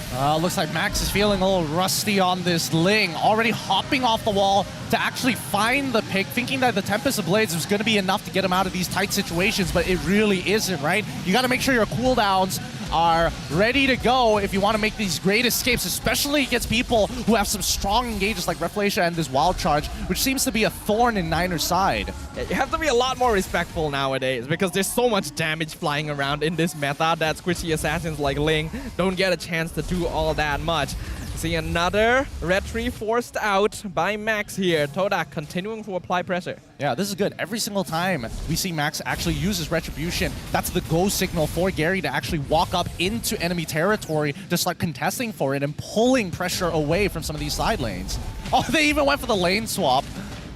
Gary, not able to jump over that wall. A bit too tick for him here. Senpoi will zone out Yetri to make sure Cizo gets a free tier 1. The purple buff gonna be contested yet again, dropping the 50% HP retribution available on Gary, not on Max, so he steals it away, but Reflecia may bite the bullet in exchange. Yetri dropping low. Reflecia gonna be the first one to fall. Yetri gonna be chased down by Cizo, but now Cizo is way too deep in enemy territory. He loses his life in exchange on the Bandit, pulls Gary back, but Senpoi dashing forward, pops the Primal Wrath. Ling jumps onto the wall. Max escapes. Gary does not. Moonji does not. Senpoi finishes him off. Oh! With the Earth Shatter to connect with Momo for the mega kill. Oh my goodness. Oh wait, hold on, it's not done. Flash forces flicker from Barbosa too. Oh my god, it's so worth it for Todak. What would have been a very convincing win on Niners' side in terms of trading resources, Todak turned that around with the help of Momo. Zob's already made his impact by showing up to that what used to be a 4v4 turned into a 5v5, but things are going to escalate now. Oh, Max dropping a near dead. Heart Guard comes out just in time, but it means he probably won't be able to contest the turtle. Gary gets it for free. Todak will back up here. Oh my goodness, Momo. He is 4-0-3. One interaction is all it takes. Just one full combo and Max is dead unless he has Heart Guard. But Barbosa forced to use that so early on. Not only can they not contest the turtle, they can't really punish Todak for overextending either. Yep, and now this is where you expect vertical jungling to actually happen for Max. He'll clear that top side, move away from his own purple buff, and start immediately heading over to Todak's side of the map. Yes, he gets a combo on Gary, but Barbosa vows not enough damage overall. Here comes Max, he wants his purple buff. Reflecia scouting out the back line. Gary in the purple buff pit. A nice wall charge onto two members, stuns them down, and Yetri is picked off straight away.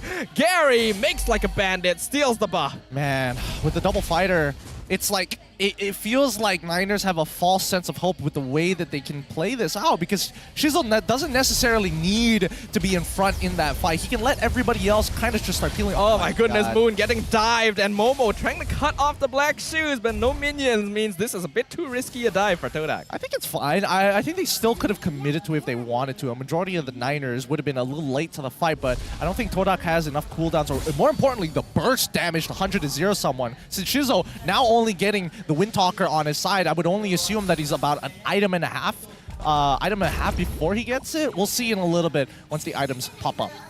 So far, AI winning prediction earlier predicted Niners, now leaning a little bit more towards Todak. Their scaling is kicking in. 4K net worth lead. Gary rolling in the back, concealed from Reflecia. They catch onto Yetri first. That's going to be a wall charge done onto two members. Barbosa has the flicker backwards here. Means he's dead. There's no way out. Killing spree for Senpoi. Moonji trying to slow them down. A really nice time offended, but there's too much damage on Todak. Oh! Dumping the back line. He's looking for Cizo. He gets the kill, but at what cost? It's a 1-for-5 trade. Todak gets the wipeout. This should be a free Lord for them. They should crack open tier 1. You know what? We don't need Lord. Just take all of the resources from the Niners, bait them into the next upcoming fight by the Lord side, and ace them one more time. This is becoming a problem now. Niners, their lineup is wholly dependent on Max getting that scaling in, but the Ling has already died 3 times, and he's spending his ultimate, which should be used to escape, just to chase down kills.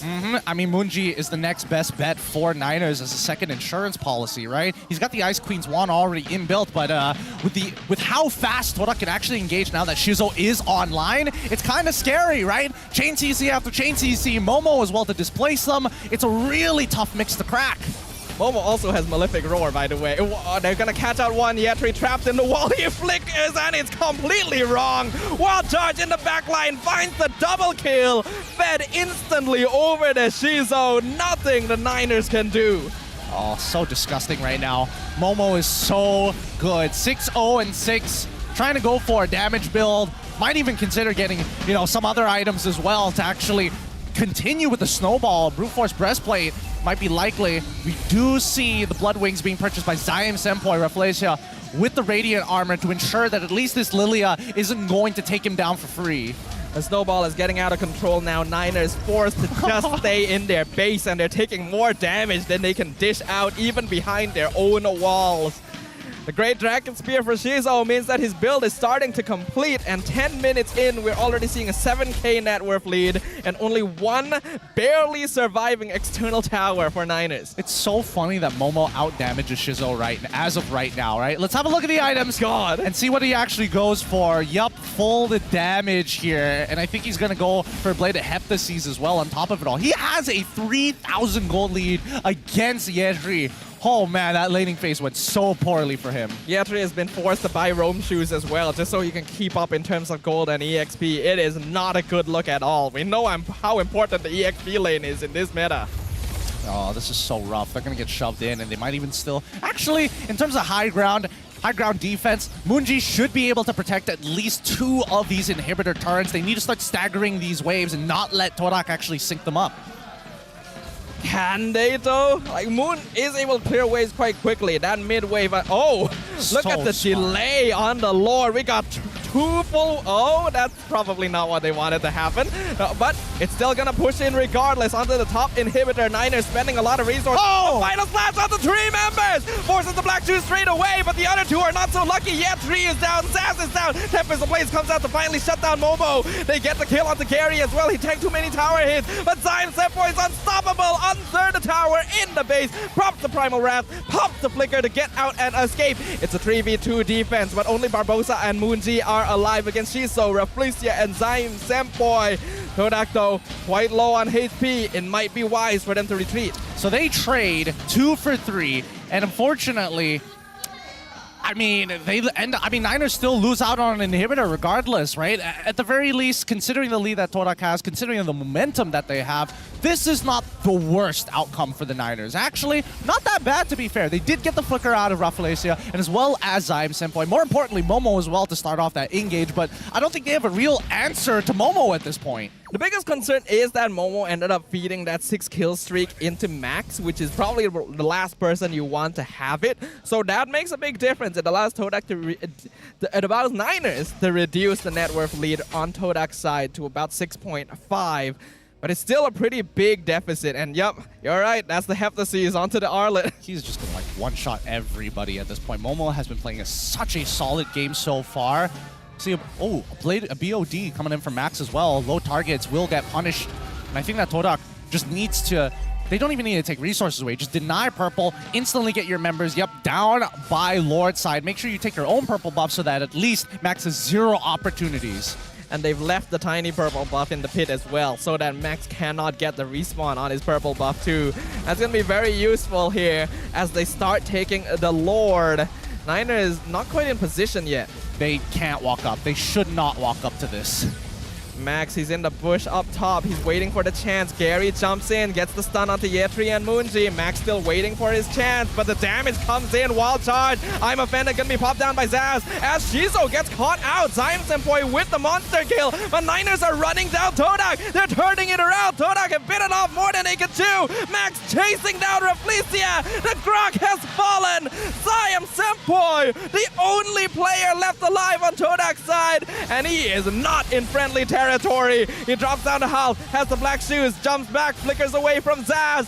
Can he make the grand escape? Yetri misses the onwards. Zaim Senpoi still alive, mounting the grand escape, but that puppet on a string will finally pop, and so will the life of the Valentina. A shutdown and wipe out for the Niners. Niners, they make the comeback here. Zavs, despite not being on a scaling traditional marksman, finds the play of a lifetime, followed up by Yetri, who has taken punishment.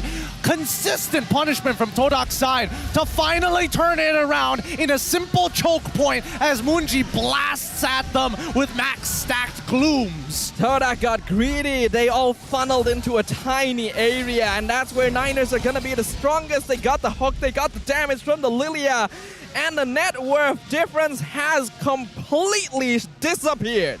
Oh boy, what a way for Todak.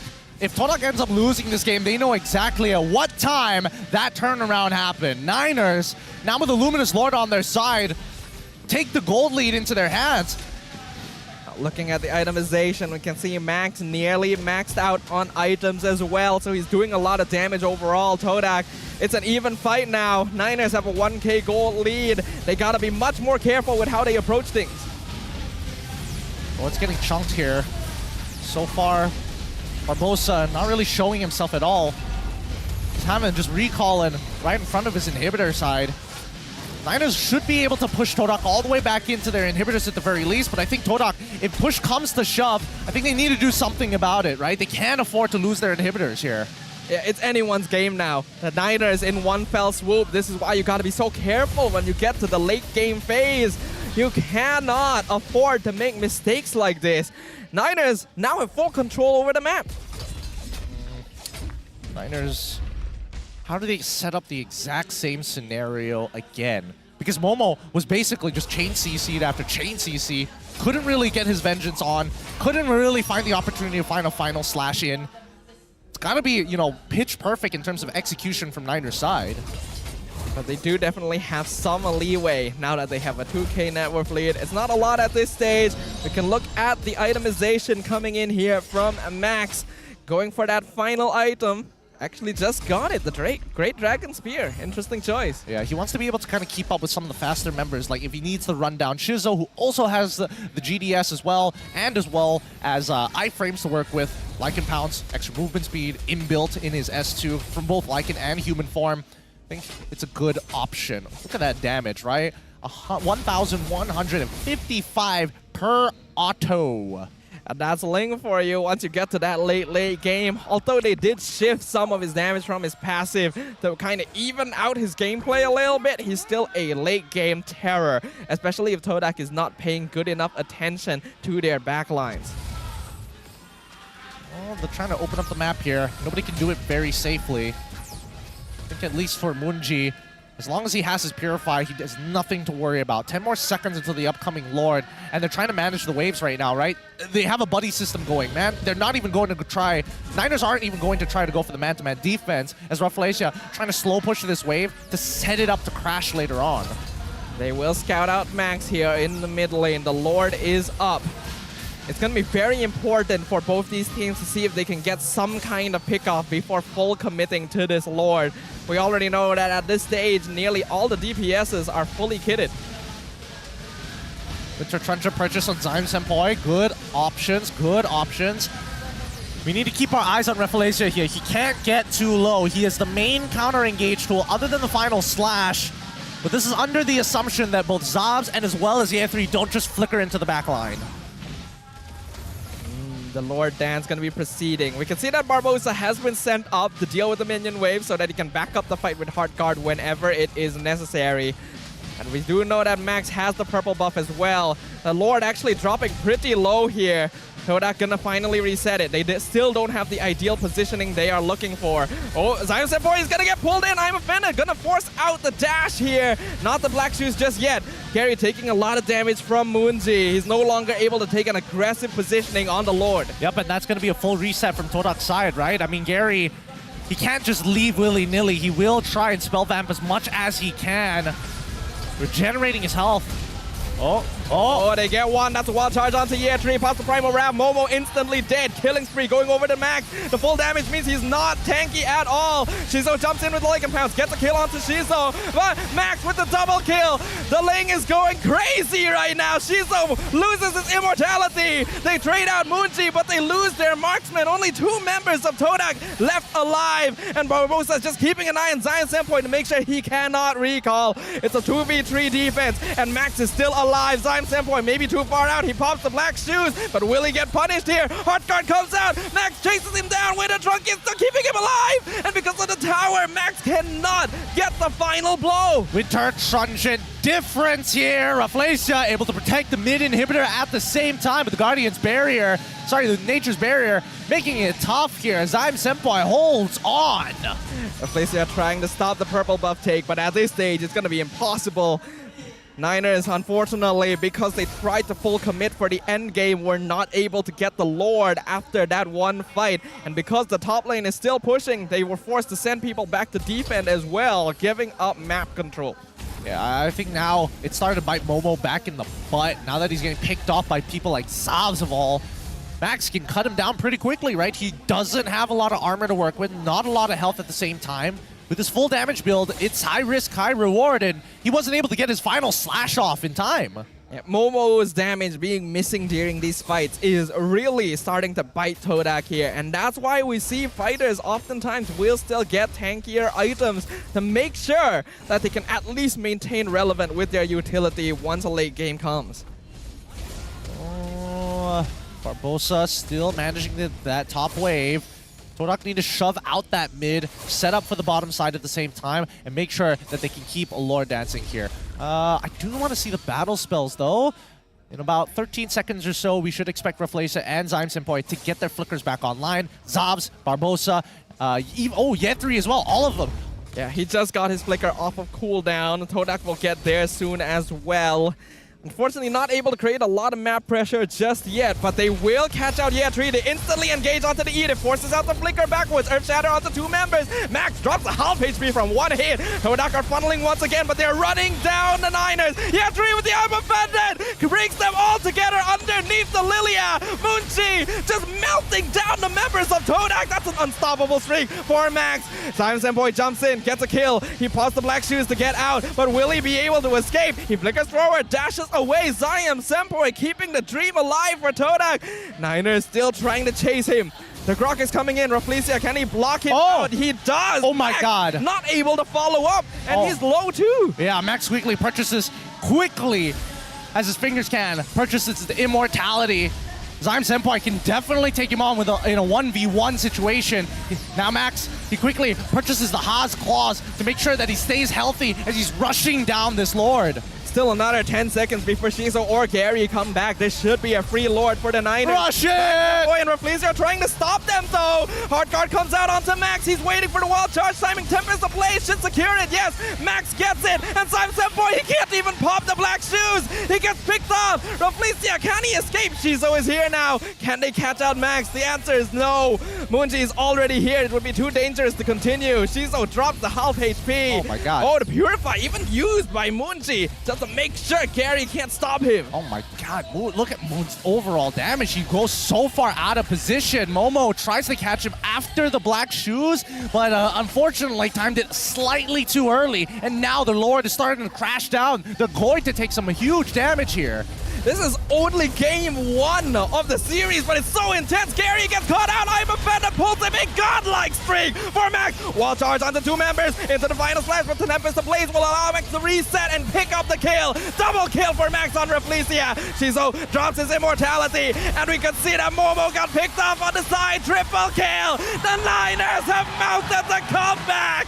They get game number one. Unbelievable. A single turnaround to turn all that early game pressure back on Todak's side. Karma is real, and Max able to make a win for Ling and buffing up his stats. Oh my goodness, I am at a loss for words. Nicely done by Zavs and Yetri. We did not see this one coming. Todak got too greedy. They got too overconfident. They thought this would be a steamroll. An easy game for them after their incredible early game performance. But a single mistake, and the Angela Ling combo gets the scaling and gets the win. Oh, that's got to be so frustrating for Todak's side. So frustrating. Everything was going in their favor. Oh, one I'm offended. That's all it takes, man. Catches 3, and Moon did the rest of the work. That is insane. Momo going for that full damage build actually really bit him in the butt there. He wasn't able to survive the initial engagement. And because Zaz was going more durable, he could still survive, get the I'm offended, punish Todak's positioning. My goodness. What a game! I mean, that's just how the cookie crumbles, unfortunately, right? I mean, what else can we really say about that? Catching out a Ling is tough enough because he naturally has an escape mechanic. And for everybody else, on the other hand, I think that Todak should have been the more proactive one, right? Like, yes, we should expect to see, at least for the Niners, to have some form of strong counter engage like we saw in this game, right? The I'm Offended, even the Earth Shatters really making the difference in these fights to buy Moon the time to utilize his Shadow Balls and really grow Groom to its max stacks. And once he had Ice Queen's Wand, he was already a threat, but even more so once he has 4 items. Getting those full itemizations made such a big difference because Niners were behind for so much of the game. They were like 7, 8, 9k net worth behind at one point in the game, which instantly swung after 2 fights. The first one not even being a particularly large mistake coming in from Todak. So it shows how easily things can swing.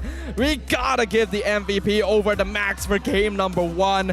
The scaling on the Ling, despite the pressure early game. Yeah, it's just, oof.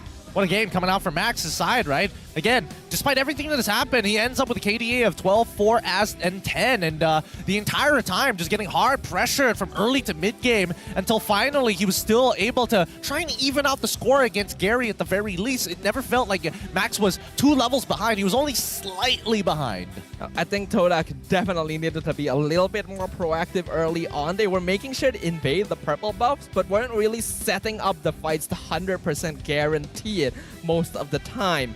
Even though they had the big lead, they probably messed around a little bit too much. And then when they ended up like in that situation where they got comebacked on, I think they still tried to approach a lot of these fights with the same sort of decision making that they had been making up until that point. I think they needed to close it out, unfortunately, right? They had every win condition under the sun ready for them, just unable to capitalize on it at the very end. I mean, even Shizo, he's walking away 10, 6, and 7, but unfortunately he can't chain those kills as effectively, especially since one practically isn't there most of the time, and that's Barbosa on this Angela, and the rest have iframes to play with. Moonji, with those black shoes, can be quite a pain overall, but I think Todak just could not find an effective engage to kill some key targets. Todak not being able to end the game quick enough was what really costed them here. And although they tried to do so, they needed to be more respectful, a little bit more wary. I think it's been so long that we've kind of forgotten the fear of Ling in our hearts. I suppose, but I think I'm more surprised that Zobs was able to survive as long as he did, right? Hitting multiple people at the same time to have that extra level of sustainability against a squadron like Todak, which is very much, like Todak is all about playing around Shizo. Get you below, oh, you're 25% HP, perfect, Shizo, go get him. I think that late game scaling, man, it's all that it comes down to. When you get Ling into that position, he does just as much damage as a marksman. And we have to remember that Roger actually doesn't scale all that well for a gold laner. He's more of a mid lane power spike. That's why he ends up losing to heroes like Natan in the late game. And when Max is able to reposition in these fights so easily, and Todak oftentimes losing Momo quite early on in the fight, there was no way to stop him anymore. Yeah, that's, oh man. I mean, Roger is very burst-oriented. He can still take on things, even in the ultra-late game against things like Natan, for an example, but that's under like specific conditions, like, oh, you don't have your entropy, I don't get hit by all of your abilities. That's another big one. But so far, I think that at least for the Niners, they're comfortable with this double fighter comp. I think the early game needs a little bit of work. Todak, on the other hand, I mean, there's no excuses for that one. They really dropped the ball. They really got greedy. And we can see even the total damage dealt, right? 81,000 coming in from Shizo just was not enough. Especially when Moon is doing 126,000 damage in total. Like, you think that Max is dishing out a lot of damage? He is. It's more than anyone on Todak's side. But Moon is doing over 30,000 more than him because Todak was oftentimes just funneling into these small areas and paying more attention to picking off members like Max and Tree to kind of remember that the Lilia is there. Yeah, it's tough. It's really, really tough. Again, this entire composition was designed to peel enemies when they look for these engages. I think that at the very least, there might be some consideration of banning out this Ruby, because Zobs continues to perform on it. He's only gotten better every time he plays this Ruby. He is actually improving, and it's impressive to see how it has happened, considering that in the past he had a very distinct playstyle as a marksman, and Ruby definitely does not fall within those rubrics. So very well played to him, and impressively done by the Niners to be able to reverse such a difficult situation, even coming out on kill score in the end. Yeah, and finally we're seeing that Angela is able to get a couple, beefing up her win rate overall. I think Barbosa had a pretty simple job of just hopping onto Max's back and making sure that he gets comfortable in the backpack. The backpack, it's a great backpack, gives you healing, gives you shielding, allows you to jump into the back line, especially when there's no more crowd control to worry about. It was a recipe for success for the Niners, and I imagine Todak will need to adjust things going into game number 2 to try and make up for these tools that they were missing. Oh man, let's have a look at the damage to turrets here. Who was able to get the most amount of turrets? It should be technically Max, right? Yeah, Max, but even Zobs doing a pretty decent job on his end. 4,000 on his side. Shizo being the main guy for Todak as a majority of that structured gold fell into his hands. Niners literally did half the tower damage that Todak did, because Todak took down all of their towers and Niners just beelined it for the end game once they got the opportunity. So it goes to show that anything can still happen. You think, oh, the map is open, they only have 1 crystal left, we're fine. No, you're not. I think it's unbelievable. I really do think it's unbelievable. Like, Zion tried so hard to carry this game, but it's just, it's too difficult, right? He just doesn't have the consistent amount of damage. He himself, very much like Roger in Shizo's position, burst-oriented. Total healing, high is going to be Zion Senpai, probably because he was also stealing at least the Primal Wrath coming in from Year 3 on this Edith.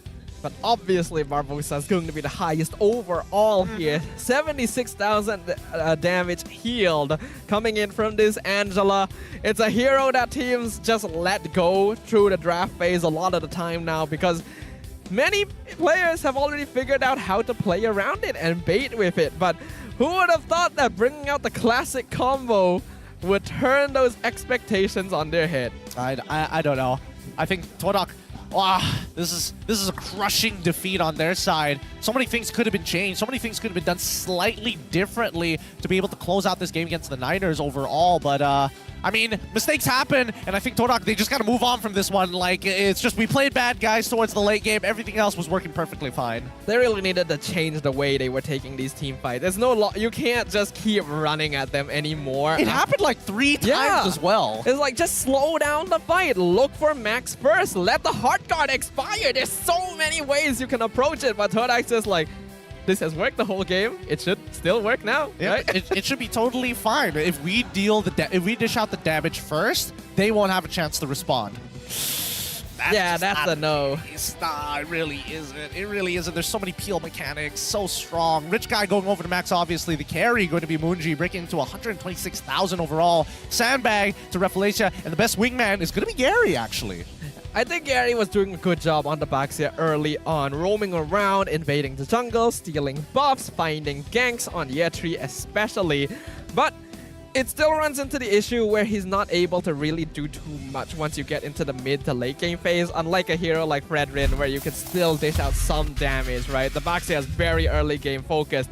And Todak did win that early game. We see in the highlights, they kept ganking Year 3, they found pickoffs, they got turtles, but they couldn't translate it.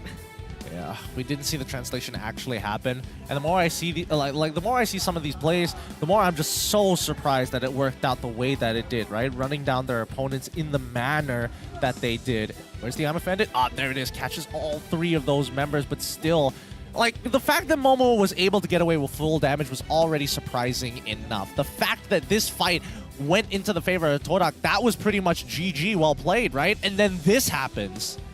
They went in. Final Slash was good, but then they all grouped up together. Look at who is still alive. Moon is just standing there throwing balls at them, and it's doing a lot of damage. Simon Senpai, again, he is really playing his heart out. But then this is the massive mistake. They all funnel into this tiny point thinking, we're still strong, we can still win, and the goal lead instantly swings. Yeah, I mean, there's so many things he could have done better. Not be in that position. Destroy the inhibitor turret at the very least. I think that was a a pretty big whiff on their part. And I think that Zion Senpai played his best that he could, but unfortunately the kit just doesn't work. Once again, this is the third one, right? It just keeps on happening. They're just running their heads into a wall. It makes no sense. Todak as a team should be pretty adaptable. They are known to have a pretty strong hero pool. Zion Senpai is normally calm and collected. And yet, the call is so confusing. I mean, they didn't learn from their mistakes, and I definitely think that they started tunnel visioning, especially since it was getting close to Todak eventually ending the game. There was no real scenario that they actually lose unless they kind of just clump up way too close together and they just get beamed down by Moon specifically. And even then, they have time to react. They have flickers available. All of them have flickers available to try and get out of these tight spots, and maybe one or two of them will die over to Ling, but it shouldn't be the entirety of the team. Yeah, there's no reason for them to just dive in, right? They got multiple heroes. They got Grok, they got Baxia. Delay. Play for time. You have Zion Senpai who can dish out so much damage over time as long as he stays alive. It makes no sense. I mean, I think I've had enough of that game number one. I'm ready to move on to game number two, and I think that the Niners, this is going to be a huge confidence boost in for them. I think that Todak, do they shift sides here? Do they? Thinking from a draft standpoint, like, it's like it's very much the players who made the mistake. But from a draft perspective, how can you minimize them from falling into the same loophole again? Let's see. Let's think about this, right? Because their draft made sense. Their draft was a winning draft. Was good. The Baxia counters almost everyone. They were winning out the game early on. Arlet has a free lane. Yeah. Personally, if Arlet built slightly bulkier, I think he would have still had some value towards the later stages. But I'm not going to blame Momo too much for that. In terms of the draft, I think they didn't respect the Ling enough. I think they saw the Angela, which hasn't been performing very well, and the Ling, which is not very meta, and made the executive decision that we can handle this. Oh man, but they all itemized anti-heal as well. That's the crazy part, and it still wasn't enough. So I guess that's something that we have to take into consideration for these upcoming games, especially if Angela makes it into the late games. But let's have a look at the MPL MY Insiders, this time with Antagonist. We asked, when Niners went against Homebois, he picked a Ling for the team. Where did the inspiration for this pick come from? And Antagonist said that it came from ID, actually, which we have been seeing players pick up the Ling and other assassins in other regions. I don't think it's that bad, but there's definitely a setup that needs to be done. I think that the double fighter setup is interesting, but doesn't necessarily feel that great, right? I mean, we saw how that early game was looking a little abysmal to a certain degree from Niners, but I think if they find these big picks, again, it's very execution heavy. I think if they had a different EXP laner besides Edith, there's a chance that the early game would have gone a little bit better. Because again, Edith kind of lacks utility before that level 4. He's not a very good EXP laner at all. So once that scaling kicked in, then you could see Yetri doing out damage to contribute during these big team fights. I think it's fine for the Niners to continue going for a double fighter side lane here, because it seems to be something they're comfortable with and can punish Todak if they're not paying attention. I also think that at the very least, the Edith does suck in lane, but we need a hero that goes into the EXP and has a decent amount of CC to follow up on Zobs, right? I think that was the major problem that Niners was trying to encounter, because Yuzong was already gone at that point, so therefore we don't have enough damage, but at the same time we need to peel backwards and have CC to follow up on the I'm Offended. So I think that Antagonist has done a decent job at the very least. Let's see what other ideas he's got for game number 2. Niners on the blue side, Todak on the red. Alright, so they have decided to switch sides in the draft this time, and Todak will actually decide that Angela needed to be respected. As long as they get rid of the Angela, it becomes a lot more difficult for Max to go for heroes like the Ling as well, so it's a bit of a two birds with one stone situation. I mean, we say that now, but again, these are I mean, Matilda was still a big question mark, the Florin as well. We'll see whether or not any of these are going to get let through. I mean, Barbosa has been very happy on these Enchanter-style mages. Loyi, as well as the Chip being banned out. I'm still sticking to what's standard here, making sure that these power picks are gone. I expect that won't change all too much. It's still going to be things like the Barat, like the Nolan, like the Harry for the Roger. Let's find out. It looks like they're discussing amongst them, really maximizing the time to change the plan. If they're already willing to ban Angela, how far are they willing to go? You still definitely need to get rid of the Matilda, especially being on red side. It's too much of a problem. Barbosa quite comfortable with the hero. Nolan as well is an important pickup, so they get rid of that. If Matilda is the last one removed, it means that, again, things like the Harif and the Roger will remain open. Considering that the Niners were able to kind of like keep Shizo in place, yes, his KDA was great and all, but he was only able to chain like 1 kill. There's only I think there were only 2 situations where he was actually comfortably chaining each one of those members from the side of the Niners. I think with the overall CC and especially with Ruby, it can get a little sticky. But if Roger is left open, I think there's actually a good chance the Niners might grab it for themselves to give to Max. And that's a good possibility, yeah. While Max has had some success in the past, I don't think it's been quite as good. So, I don't know. Yeah, I think if they get rid of the Fredrin, there's a very good chance they want Roger for Max. Yeah, they get rid of the Fredrin here. That means they could open... I think... Yeah, you have to get rid of the Matilda at the very least. Niners can't take everything, and I think Todak guarantees themselves Barats for either EXP and jungle, which I think is what the Niners are setting up for. Matilda should be banned. If Harif, Roger, and Barats are all left open, what should be the priority? Your team is Oh, wow.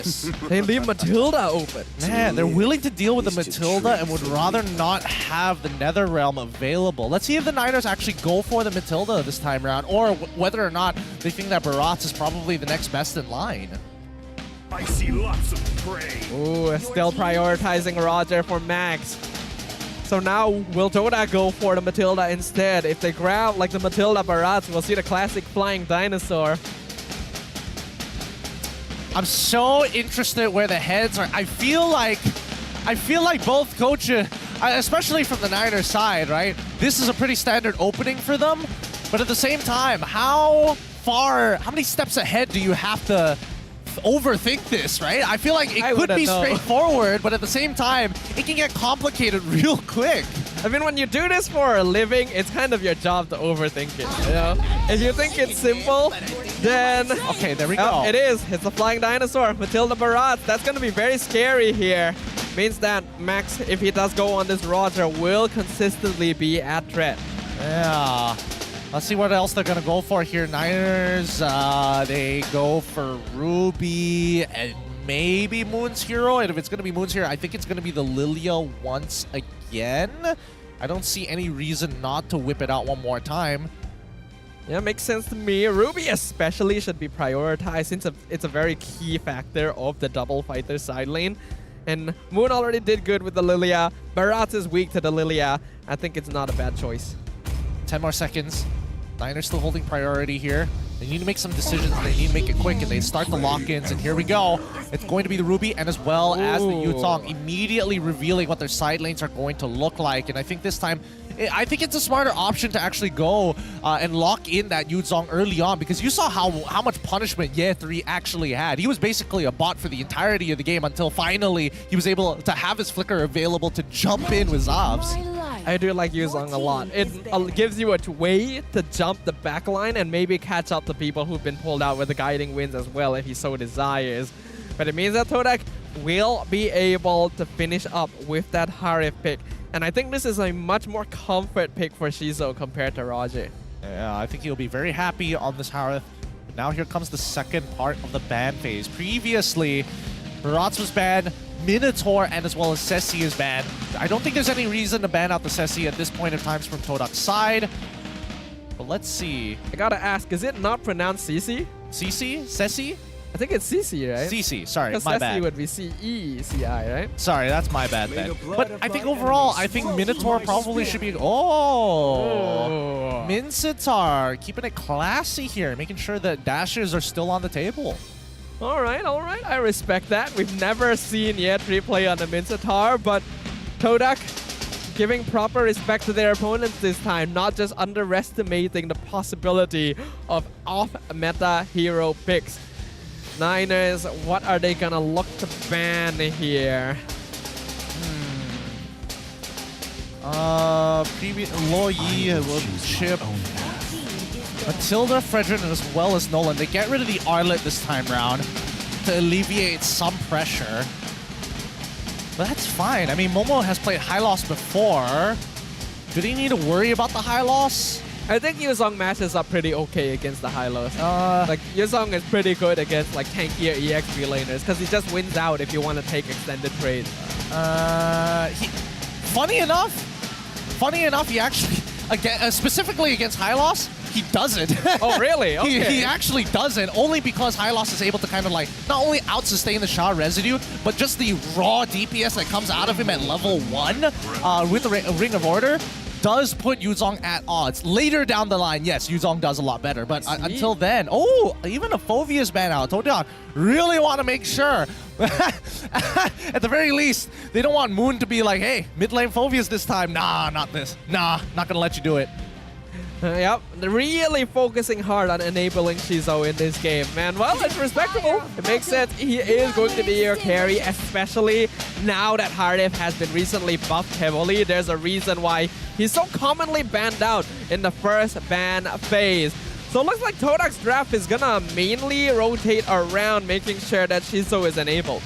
Well, let's see how they're gonna enable him, as now they have first pick on the second phase. Let's see what Todak actually want to go for here. They are still missing a mid laner as well as a potential EXP. We don't know whether this Barats is actually going into the jungle or not, unless there is a jungle pick that is more worthwhile. I mean, Box is kind of okay here if Gary wants to try it out one more time. Ooh, Farsa! Oh, a Zion Senpoi classic here. Now, this is very risky to go for because Yuzong has always been a Farsa counter. Yeah. Pop dragon form, jump the back line, cancel it instantly. Even the Ruby is very good at canceling feathered airstrike. So this is a flex. Yeah, and I think Niners should pick up Grok here. It's a free Grok lane. They can do it, use it as a support, play their double fighters as they usually do at the same time. And now they just need to lock in the Lilia, and I think it should be all right. Is there any other picks that I'm missing out here? Do they want to play Artillery Mage for Artillery Mage?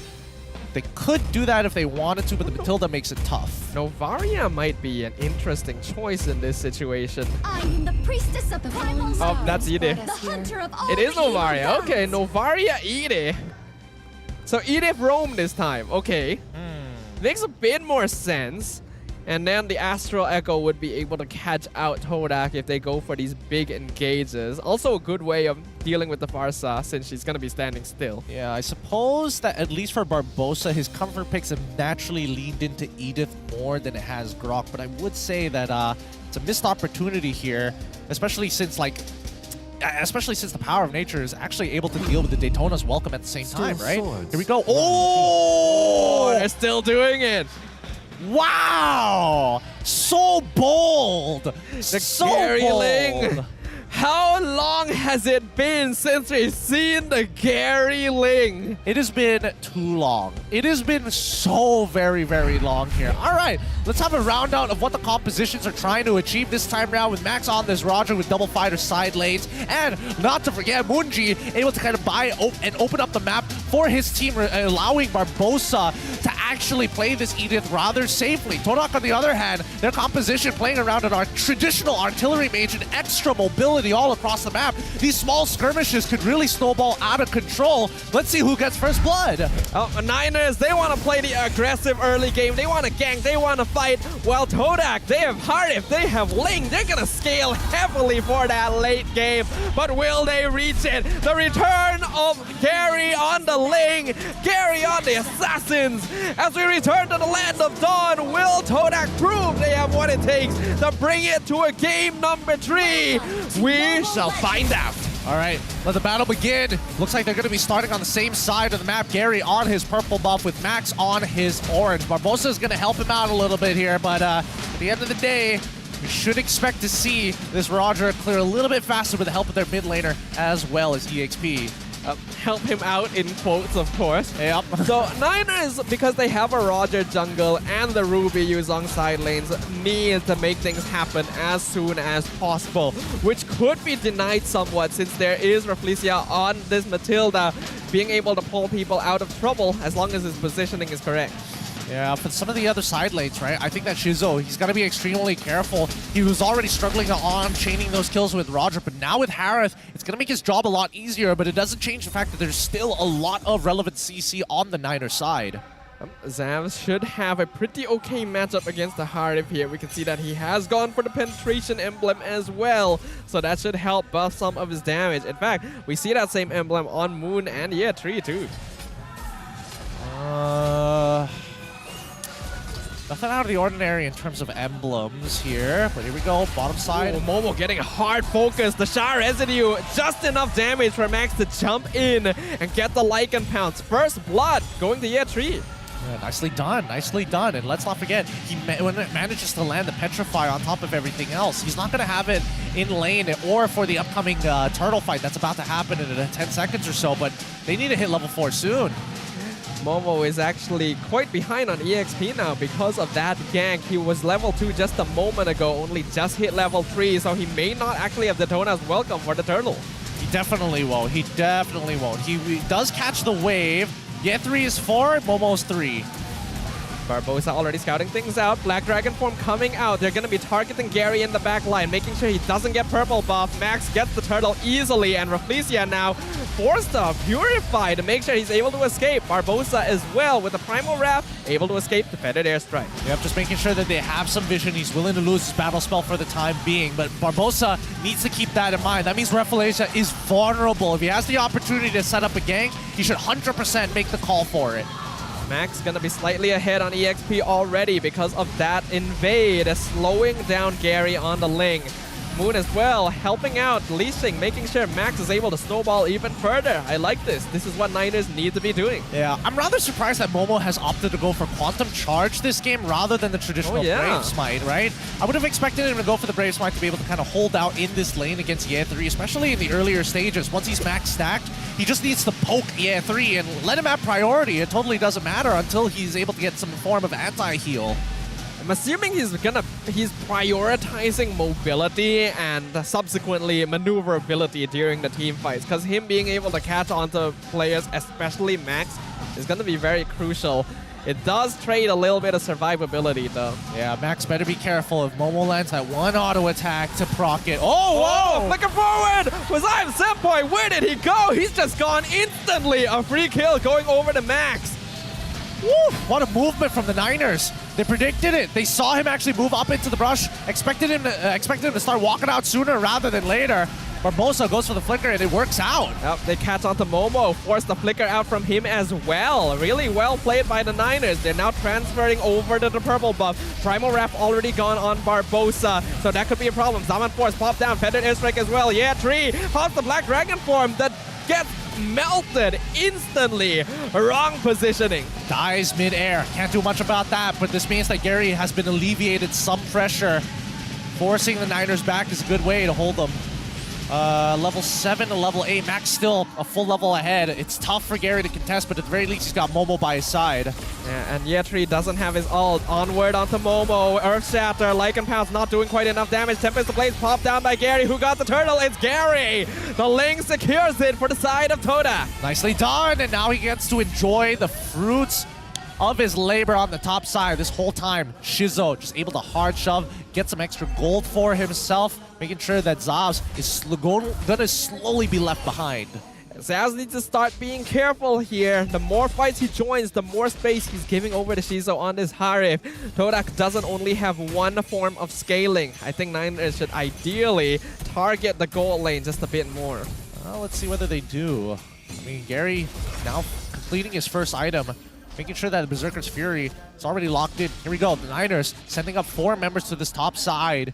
Keep in mind that Rafflesia, not too far behind, can bail out this Harith if things get dangerous. And that's important because Shizo still has 6 seconds on his Purify too. Looks like they may target Rafflesia instead. Forces out the Circling Eagle, gets the 2-man knockup. And then Niners just doesn't proceed with it. It's totally fine. It's okay. The Circling Eagle isn't really going to make too much of a difference here, but at the very least, it has wasted a lot of the Niners' time. And even Ye3 rotating towards that mid lane. Gary gets a free push on the bottom side and gets a tier 1. Oh, this is good. Niners, they did get an early game lead, but Todak regaining that ground. A 600 net worth lead at this point is very much in Todak's favor, actually, because they have these late game scaling heroes, and Niners aren't putting enough aggro on the map. Yeah, Momo, despite being leveled down, just so relevant as a frontliner on this Barat, right? It's difficult for the Niners to commit too hard, especially if the Daytona's welcome is off a cooldown. For the time being, at least for Ye3, he needs to clear these waves fast. Yeah, he really needs to. Oh, that's going to be a nice Daytona's welcome. They catch out Barbosa. Feathered airstrike. Primal Wrath, is it enough? No, it is not. Zion Senpai gets the kill onto the Edith as Moon going to be targeted down by Rafflesia in the mid lane. That's a 1-for-1 kill in the mid lane. Mac chases down Shizo though. He has his eyes on Gary. He gets the double. Incorrect positioning from Todak. Purify forced out by Rafflesia to escape the Petrify as well. And even though Todak started off winning this fight, Niners evens it out and gets the turtle. Oh, man.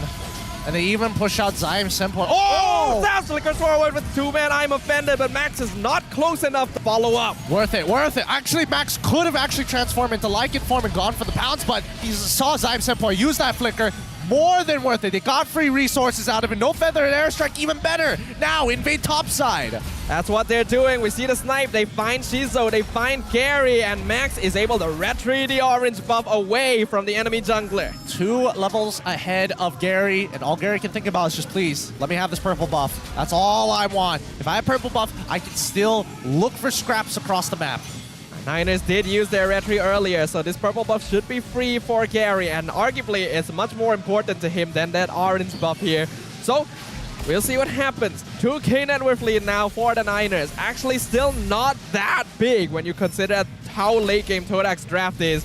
Conceal from Barbosa. Nice Daytona's welcome to make himself immune, but Momo is taking a lot of damage here. Feathered airstrike gonna be popped down. I'm offended! Right into the 2-man Petrify! Niners decimates the Todak backline! Oh my god, they've now secured an insane snowball on their hands. They should at least have 6,000 to 7,000 worth of gold by the end of this push. Barbosa still trying his best to find another pick, but more resources to be taken. Tier 2s on the top side, tier 1s on the bottom side. Zavs walks away and Gary's like, I'm a proxy you one more time. If he literally just walked slightly to the left, Zavs would have scouted out Gary there. We got to relive that moment. We have an instant replay here. Holy cow, look at this. Zavs walks up in the middle of the feathered airstrike. Yoinks Zion Senpai in his animation, giving him no chance to respond. I think even now Zion Senpai is probably thinking, I probably should have taken Purify. What a good follow-up from Ye3 as well. He stacked that perfectly. Yeah, there was no chance for to respond at all. Honestly, I'm surprised Zion Senpai didn't go for Purify, considering what he's up against this game. I guess Flicker to try and escape Ye3, but it didn't work out that time. Yeah, I think he wanted the flicker just in case he needed to use it in the feathered airstrike form, right? Makes sense. Because he still has the wings by wings, which is a very useful ability to get across the map. But god damn, right now the Niners now developing up to at least a 5,000 goal lead. Not 6,000 thanks to Gary, who's been proxying the waves pretty proactively on the map. Gary really needs to do this right now.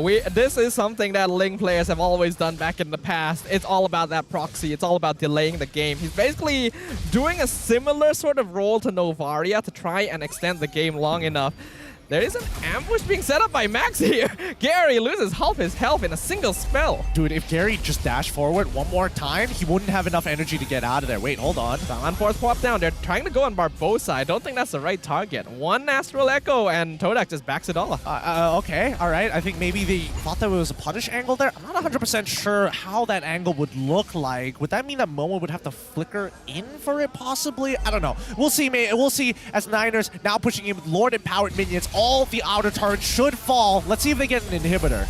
Niners have to be careful. This is where Todak started throwing their game in game number 1. Niners got to make sure they don't fall into the same trap. They're taking it slow for now, settling for all of the external towers and just a bit of chip damage to mid. Yep, I think that's perfectly fine here. Allows Moonji to actually scale. It allows Max to complete his full build at the same time. Here we go. Black Dragon form. Right into the Astral Echo. Momo already used it, so Tona's welcome. That's a 2-man Earth Shatter into the beam and pull! Saves! And Max with the follow-up chases the backline. He gets shut down, punished for diving too deep. But Todak only has 2 members left. Zavs is popping off this game. He is. He's found it. He's got into the groove here. Zavs and Year 3, they are not out of sync at all. One after the other. The same formula keeps on happening. Just take out Zavs. Better airstrike to try and stop that. Oh, Barbosa! He scared Zion Senpai off. He thought the Flicker Earth Shatter was coming. He thought, but unfortunately Barbosa doesn't even have the Flicker at that point. So, okay, sure. Totally fine here. They're playing mind games now. I mean, they're really deep underneath Todak's skin. Todak does not want to lose this, and they're starting to show desperation here, which is a little sad because, again, they were doing so well in game number 1. Let's look at the instant replay one more time and where the mistakes started to happen here. All because, hey, you walked up too close for comfort, and I saw you use a Purify off of a single engage. Well, good enough for me, and Zao says, yes, I'll catch everybody. I just personally wish there was a little bit more follow-up after Max. If someone had tanked the tower for him, then he may not have ended up dying to carry there. And now could have been a 1 game on the spot. So Niners still has to be careful. 7k net worth lead, but Todak has a Ling and a Harif. They still scale very well into the late game. Niners themselves know what can happen if a mistake is made. Yep, 6,000 gold lead about to not matter here in a second, but they put Todak far enough behind that by the time this Lord is done and dusted and pushing into their base, Todak will not be able to make that 42k mark in time. The Todak are playing it smart though. They're gonna target the opposite side of the map instead. Whoever from the Niners they can pull away from the potential push into their base is going to be one more person that they have advantage over. That's on the assumption that they even make it there at that point. I don't think Todak, they're just gonna play for high ground, right? They have Zion Senpai to actually try and break the siege. So it really comes down to who lets the trigger loose first, who pulls it. This is insane what the Niners have done here. The Lord is now pushing in. Unfortunately for them, the push from Gary actually worked. That bot lane is not synced up. Lord pushing in mid, Conceal coming out. Detona's welcome, top down from Momo. Catches out on Barbosa. He almost feeds himself to him actually. Better is gonna do a lot of damage. He flickers out, Momo gets caught by Zaz once again. And the Black Dragon is in. That's a double kill for Max. They're picking up the members of Todak 1 by 1. Triple kill. The Niners have done it. They have reversed the fate. They have made history here. 2-0 versus Todak. I'm so impressed with the Niners right now. I doubted them. I'll say it right now. I didn't think that it would be even remotely close to a warmed up Todak, but the Niners have proved me wrong, and Zavs has finally managed to do it, right? Each one of these engages led up to a full team wipe on Todak's side, putting heavy damage into their economy. Well done, Niners. Well-deserved victory. This is the best the Niners have looked all season. Literally better late than never. 3 points going to be so valuable to keep them in the competition. I'm so impressed. Honestly, I'm speechless. So let's leave the words to them. We'll throw it over to Rose on stage. Kemenangan bersih untuk pasukan Niners. 2 berbalas kosong menentang Todak. 3 mata penuh. Akhirnya keluar dari zon merah untuk regular season ini. First of all, congratulations guys. What an amazing game. Semua sehat? Sehat, Alhamdulillah. Semua sehat. Alright, okay, wow. That was an amazing game performance yang you guys keluarkan tadi. Let's start with Moon dulu. Okay, Moon. First of all, apa perasaan Moon dapatkan first full point untuk Niners lawan your ex-teammates? Cakap je lah. Anca tengah cakap. Cakap je lah. Nanti Anca. Just nak cakap first sekali alhamdulillah bersyukur kita dapat kutip mata 2 poin berlawan 3. dengan 3 sorry. Yes. Sorry. 2 poin menang, 2 poin menang. And apa cakap je lah. Kat Todak just keep work hard je lah. So apa lagi nak cakap? Tak tahulah nak cakap apa sebab dorang pun dah macam family Moon juga. So Okey, kalau boleh bagi kata-kata semangat. Kalau boleh bagi kata-kata semangat dekat Todak, apa yang Moon nak cakap? Mungkin just keep work hard. Aku tahu korang sepatutnya boleh pergi lebih daripada ni. And mungkin benda luar tu korang hilangkan. Just fokus in game je lah. Fokus, keep training lah. Alright, mantap. Alright, apa kata kita cakap pula dengan Barbosa dulu? Bar? Hai Bar. Wow. Nampaknya Barbosa sangat-sangat hype hari ini. Okay, Bar rasa chemistry dengan rotation Niners makin lama makin padu tak? Makin lama makin padu, betul. Kalau you guys, sebab bukan kalau, minggu depan you guys akan jumpa SRG. Now pasukan ni dorang tak bagi point lagi dekat pasukan mana-mana. Betul. You guys rasa boleh dapat tak mata dari dorang? Sebab kalau dapat mata dari dorang, playoffs tu boleh masuk lagi. Jadi kita tahu kalau SRG itu sekarang unbeatable. Tapi takkan kita kita akan kalah 2-0 tak. Jadi kita pede lah, kita confident boleh bagi perlawanan game seru gitu ke SRG. Wow. Okay guys, sebelum kita continue. Sabar. Okay, anca. Habis lagi. Sabar. Later. Save the best for last. Okay, save the best for last. Alright guys, korang rasa siapa MVP perlawanan ini? Zaf! Okay, apa kata kita tengok MVP perlawanan ini in 3, 2, 1. Jeng. MVP perlawanan ini jatuh kepada Max, the one and only. Hai Max, sihat? Sehat, alhamdulillah. Alright, Max masuk Niners masa Niners tengah orang kata lose streak. Dah Max masuk, Max rasa dengan line up ni boleh pergi jauh ke tak? Pasti boleh. Kalau dari saya sendiri sih pasti masih percaya diri lah. Percaya juga sama timnya. Satu sama lain percaya semua. Alright, also kita nampak Max dah keluarkan Hero Assassin sikit. Adakah kita akan nampak Hero Assassin lagi masa you guys lawan Selangor Red Giants? Jangan cakaplah hero apa, tapi macam ada secret weapon tak? Ada. Masih banyak. Adakah ini yang punca Selangor Red Giants akan jatuh 1 point ataupun mereka akan end their win streak terus? Mana kita tahu? Kita akan tahu minggu depan je. Alright, Zavs pula. Okay, tadi masa game match kedua tak silap I, Zavs datang. Rose hari ni 2-0, boleh balik awal. So, apa yang buat Zavs confident sangat dengan perlawanan hari ini? Aku tak tahu, tiba-tiba dorong lepas Roger. Dah memang silap dekat situ. Okay, another question.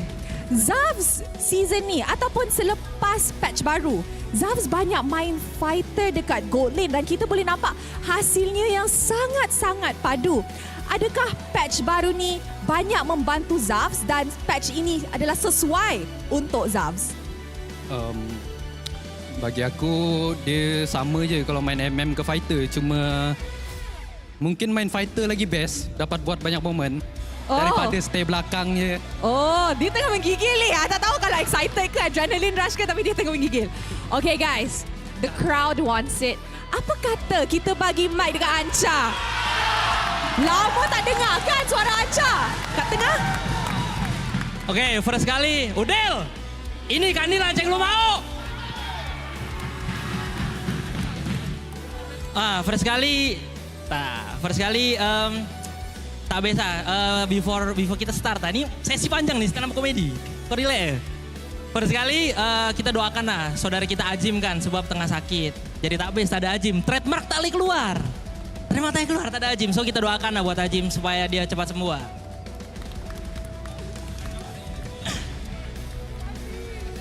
Tak.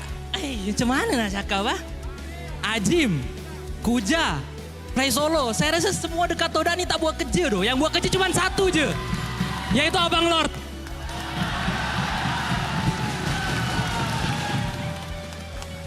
Nah guys, thank you. Okay, apa yang nak cakap kepada fans yang datang hari ini adalah hari terakhir minggu 5. Buat fans, especially Ultras Homebois yang support daripada awal, thank you banget buat korang. Fans Todak, fans JP Niner semua yang udah sudi buat datang ke sini, kita ucapkan terima kasih banyak-banyaknya. Udah support kita orang, udah tengok game kita orang.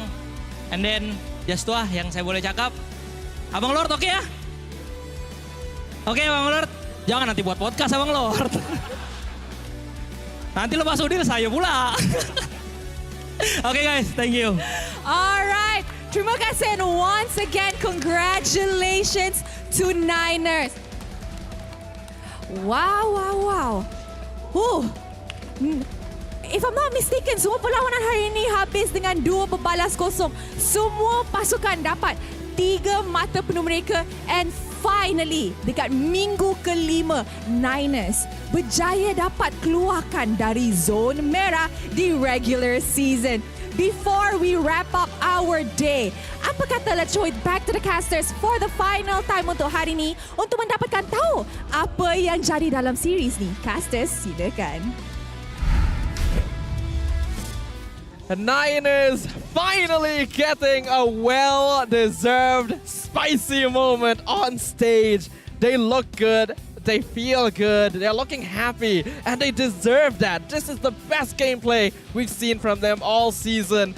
And it pains my heart that this didn't happen earlier. Like, this Niners deserves to go far. Hey man, we never know. These patches really change it up for some of these teams. Our MVP of the match going over to Max because game number 1, he dragged the rest of his team over close to the finish line for Zavs and as well as Ye3 to get them over the very edge with the help of Moon gassing them on. I'm just so surprised that it ended up this way. 22, 5, and 12. His final total KDA in a 2-0 in this best of 3. That's incredible score, especially when so many junglers are still leaning towards tank junglers. Max gets this kind of score on Ling and Roger. It shows that there is a place for these carry junglers as long as your side laners, as long as your support system is strong. And it's looking like Zavs, Ye3 are feeling a lot more comfortable. Like, if not Max, Zavs definitely deserved a hidden MVP this match. 100%. He deserves that Medal of Honor. How many times has he consistently hit multiple people for the MFN? And his KDA perfectly ones all across the board. He doesn't need to be MVP because we know he's #1, numero uno, 1-1-11. All these catches, the Astral Echo as well, combining with it to make catching easier. Like the teamwork from the Niners in game 1 looked a little spotty, but in game 2, this is their true form. Yeah, Todak, they were looking so desperate this game. Desperate to scale, desperate to get over the edge and finally scale it. Like Zyme Senpai, look at his items, right? He's only got a Lightning Truncheon. He's only got a Blood Wings. Doesn't even get his 3rd item before this game ends. 13 minutes. Such a quick game. And they deserve it, Niners. They knew what they needed to do. They know they have Ruby, they've got Yuzong, they got Roger, they got a Snowball. They got to play hard, play aggressive. That's a style that they've loved to do from the start. And they've really refined it here. They really have. Well done, well done. Momo, his emblems, going for the common emblem, especially in the EXP, makes sense. It's a certain play style, but I do think that Quantum Charge might have costed him a little bit here. The extra maneuverability really didn't matter with just the raw damage that the Niners were able to pump out. And plus, it's not like you can enjoy the movement speed when you're stuck in the Daytona's welcome animation. Yeah, Momo was forced to use the Daytona's welcome so many times defensively, just to make sure he didn't get caught out. And that meant that Todak had no other catch left over afterwards, especially when they greed out and go for Harif, Farsa, and Ling. There's no other front line. There is no other front line. And I think they were supposed to be passing the baton, right? They always wanted Zyme Senpoi to be someone they can fall back upon so that Feather Airstrike can actually cover their escape during these tight moments. But unfortunately, it's just with no tempo on their side and unable to scale to that point. Niners, and especially Zabs, with the help of Moonji as well as EF3's follow-up, you can see how uncomfortable they are once they got tagged by the Astral Echoes. You can see that Zabs is getting 3 people in angles which technically shouldn't work because of the extra hitbox. It's already hard enough for heroes like Barca and Ling to escape from heroes like Ruby and Yuzong. When you're behind, it becomes even harder. And when you have the Astral Echo slowing you down and telling them where you are the whole time, it's impossible. Why did they draft so greedily? I mean, I think they were confident to beat this double fighter composition. Once again, they thought that Shizo, as long as Shizo lives, he will eventually carry this game. And I think he absolutely had the opportunity had not he been caught 3 crucial times. So good. Like, the thing is, they even had Purifies, right? Shizo and Rafflesia, they had Purify. They should have been able to escape from Zabs and Yetri at times, but the layering was so good. The catch was so good. Purify doesn't matter if you're already being pulled in by Zabs. It's already too late by then. Yeah, I mean, I gotta give it to Barbosa. Every single time I'm doubting his Edith, somehow he just shows off. He's like, even though I may not be the main engager, I got their Purifies out, and that is enough. He even purposefully fed himself to Momo in a Lord point. He's like, I'm here, eat me. And then he flickers out. That's an important, like the only catch they have already spent for nothing.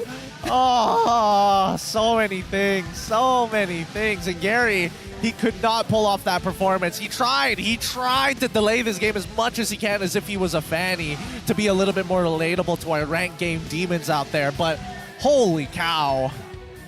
This was energizing. I didn't know that this last match was gonna go this way. Me neither. Like, I'm pretty sure we went into today. Every single match, a top team versus a bottom team. It should be pretty easy 2-0s all the way. It was, but not the way we thought in this last one. Dang, man, I think this is a learning experience for Todak. I think they really got desperate in this game. You could see that Zyme Senpoi was flickering out of the way for simple movements before the abilities even came out from some of the Niners. Same can be said about Rafflesia and as well as even Momo. I think that at least for Todak, there is still more room to mature and grow.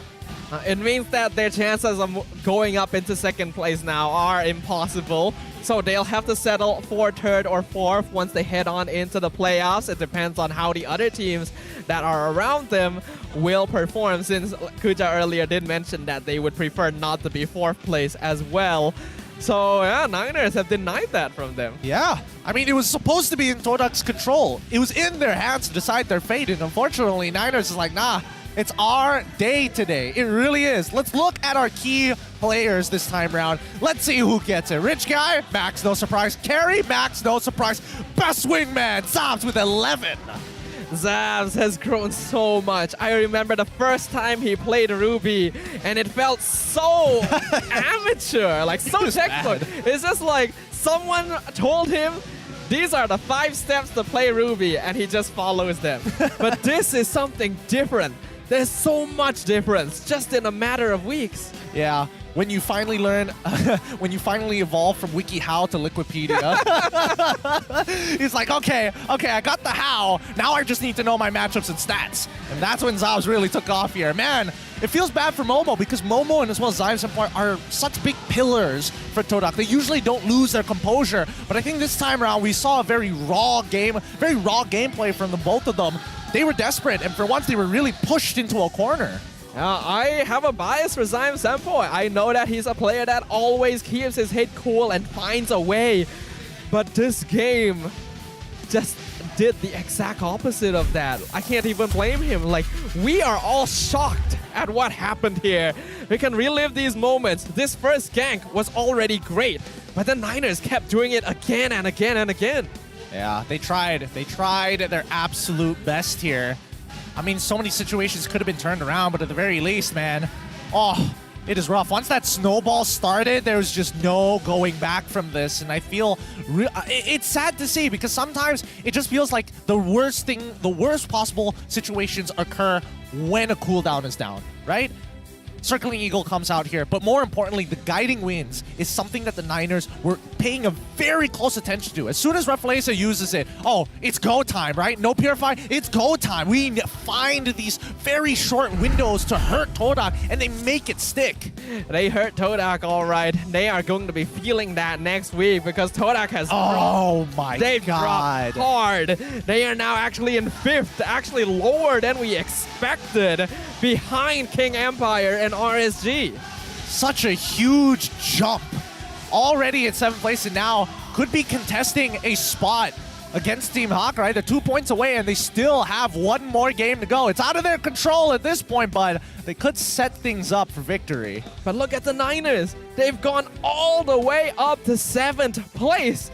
Their spot in the MPL could actually be safe now if they're able to get at least 1 point from the Red Giants. Yeah, I mean, it's between them or Monster Vicious, am I right? Everybody in the bottom 4, a different amount of games, but it just goes to show how far a 2-0 sets you apart from the rest of them.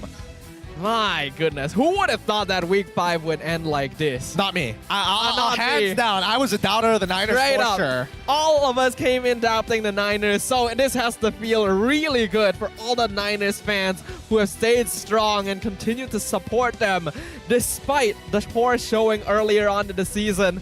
It looks like they found that mojo. It really did. It feels like not only motivation, but I think, you know, Max being the IGL, especially since he is going to be the main damage dealer, right? If people are going to set up for him, just feed it over to Max, and Max will do the rest.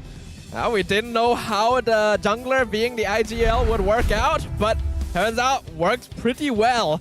We'll see, because next week is going to be the final week of the regular season, and there are only 5 matches left in total. So this is going to be the matches happening on Saturday. No, Saturday, not Friday. It's going to start with RSG versus Bountee. Then we'll have Todak versus Monster Vicious, and lastly, Homebois versus Barracuda. It feels so bad if Todak loses to MV and ends up getting overtaken at that point, man. Oh, and then MV is able to make it into the possibly 9, and then they would need Team Hawk to also. No. I have to check. I have to double check the head-to-head. There's still aggregate points to take into consideration, but I think for now, Homebois versus Barracuda, RSG, and even against Bountee, I feel like it again. I want to say that this is straightforward, but after today, it's like it's anybody's game. Anything can happen. It feels bad for me as well. I did my team power rankings last week, and I put Todak in 3rd, and Niners like 9th or 10th. Oh boy. So it's like I am just imagining all the comments on the TikTok post I made, being like, haha. Better yet, was the AI more accurate at least? I haven't been asking the AI. Actually, wait, where did AI put them? We'll double check it. I think AI put Todak near the top. Near the top as well? Jeez. Oh boy. So too many upsets, and this is why the MPL MY, it's anybody's game here for a piece of that pie, and more importantly, to qualify for the playoffs. It's going to be happening soon. After next week, we're going to have our 6 teams moving on. Some going to be in the upper brackets, others going to be fighting for their lives. Oh, I'm still reeling. That was such an incredible match. What a great way to end the week here. And hopefully all of you guys have been enjoying MPL Season 13. Things have been shaky here and there, but there's still a little bit more. We still got 1 more week of matches, so make sure you guys tune into that. And also make sure you guys check out this at the bottom of the screen. We got a link, we got a QR code. This is our rating system that is currently live to be tested on the official MPL MY website. You guys can check it out. You guys can comment. You can rate everyone in the match, including the players, talents like us, even the minions. Yep, everything is on the table. And keep in mind, with this QR code, at the very least, our comments might even just be pinned up on stream as well. Ooh. So keep that in mind. You might see your name flash up for some reason. You'll know exactly why for those who scan the QR code. So do it now. Do it. It won't stay there for very long. It's the end of the stream. You won't get to have it for much longer. Make sure you guys scan that up.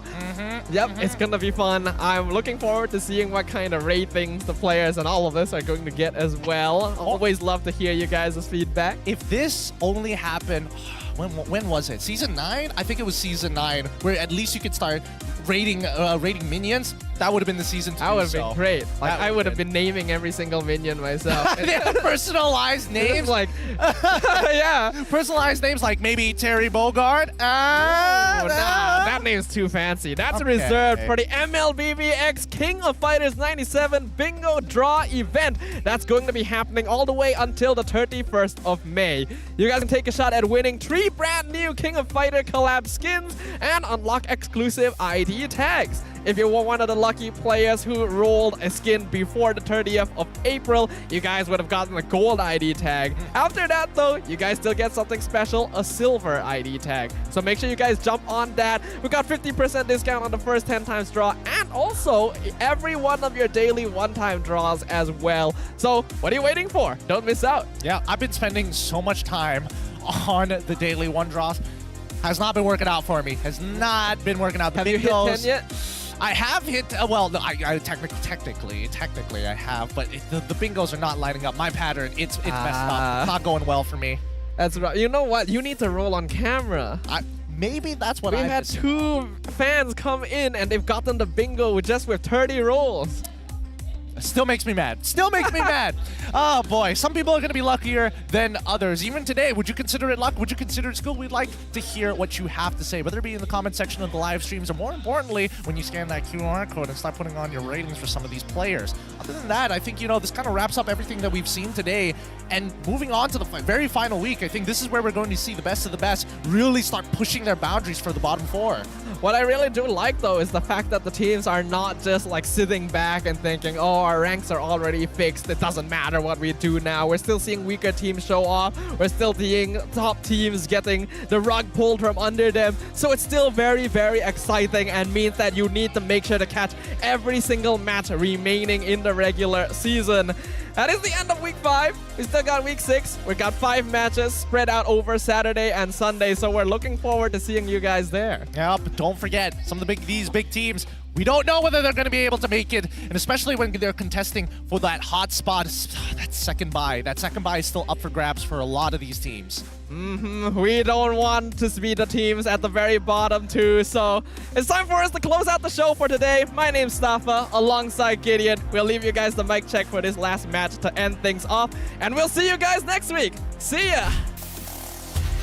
We can fight, guys, if you guys want. Yeah. We did, guys. I did. Nice. Shizu, cover Shizu. Cover Shizu. Cover, guys. Nice. Front. Kena. Ling. Wait. I no skill. Ling low. Ling first skill. Nolti Lilia. Nice. Boleh lagi ada? Ruby. Nice, Aim. Nice. I want to play edit gun actually. This. Just. I sustain tower. Just go. Okay. Nice. On me. No, it's okay. Come here. Nolti. Die. Oh, nice. Hey, let's go, Lord, guys. Lord. I think go, Ma. Watch me, yeah? Yeah, go. Nice Just wall, guys. Nice. Blocking them. Pick up me, guys. It's okay, no. You guys good, right? Tower, guys. Almost. Just the tower. Ling. Nice. Woo! Wait, boom. Same. Nice, Aim. Dia mau orang. Valentin gak ada flicker. Lihat pun guys. Dalti. Nice. Rata. Valentin. Rata. Valentin belakang pakai ulti ini ya. Valentin ada di ulti Lila lagi. Guys, satu persatu, guys. Rata. Nah, itu dia. Wah, semangatnya mana, wah. Semangat. Bisa mi. Santai. Tengok adik. Adik Imo. Grok Dauti. Grok ko ikat. Santai guys. Gas bantai. Bantai tuh kalian gue Dia tarik nih. Lu nya masih ada, guys. Harit missing guys. Parse ada bom. No puri. Harit missing. Aku dapat. Mati dia no puri. Lihat gua. Ayo lo save boy. Rata bantai. Nice. Barat flicker. Nice. Gua naga guys. Let's go. Bantai. Gua tebetor. Sepek.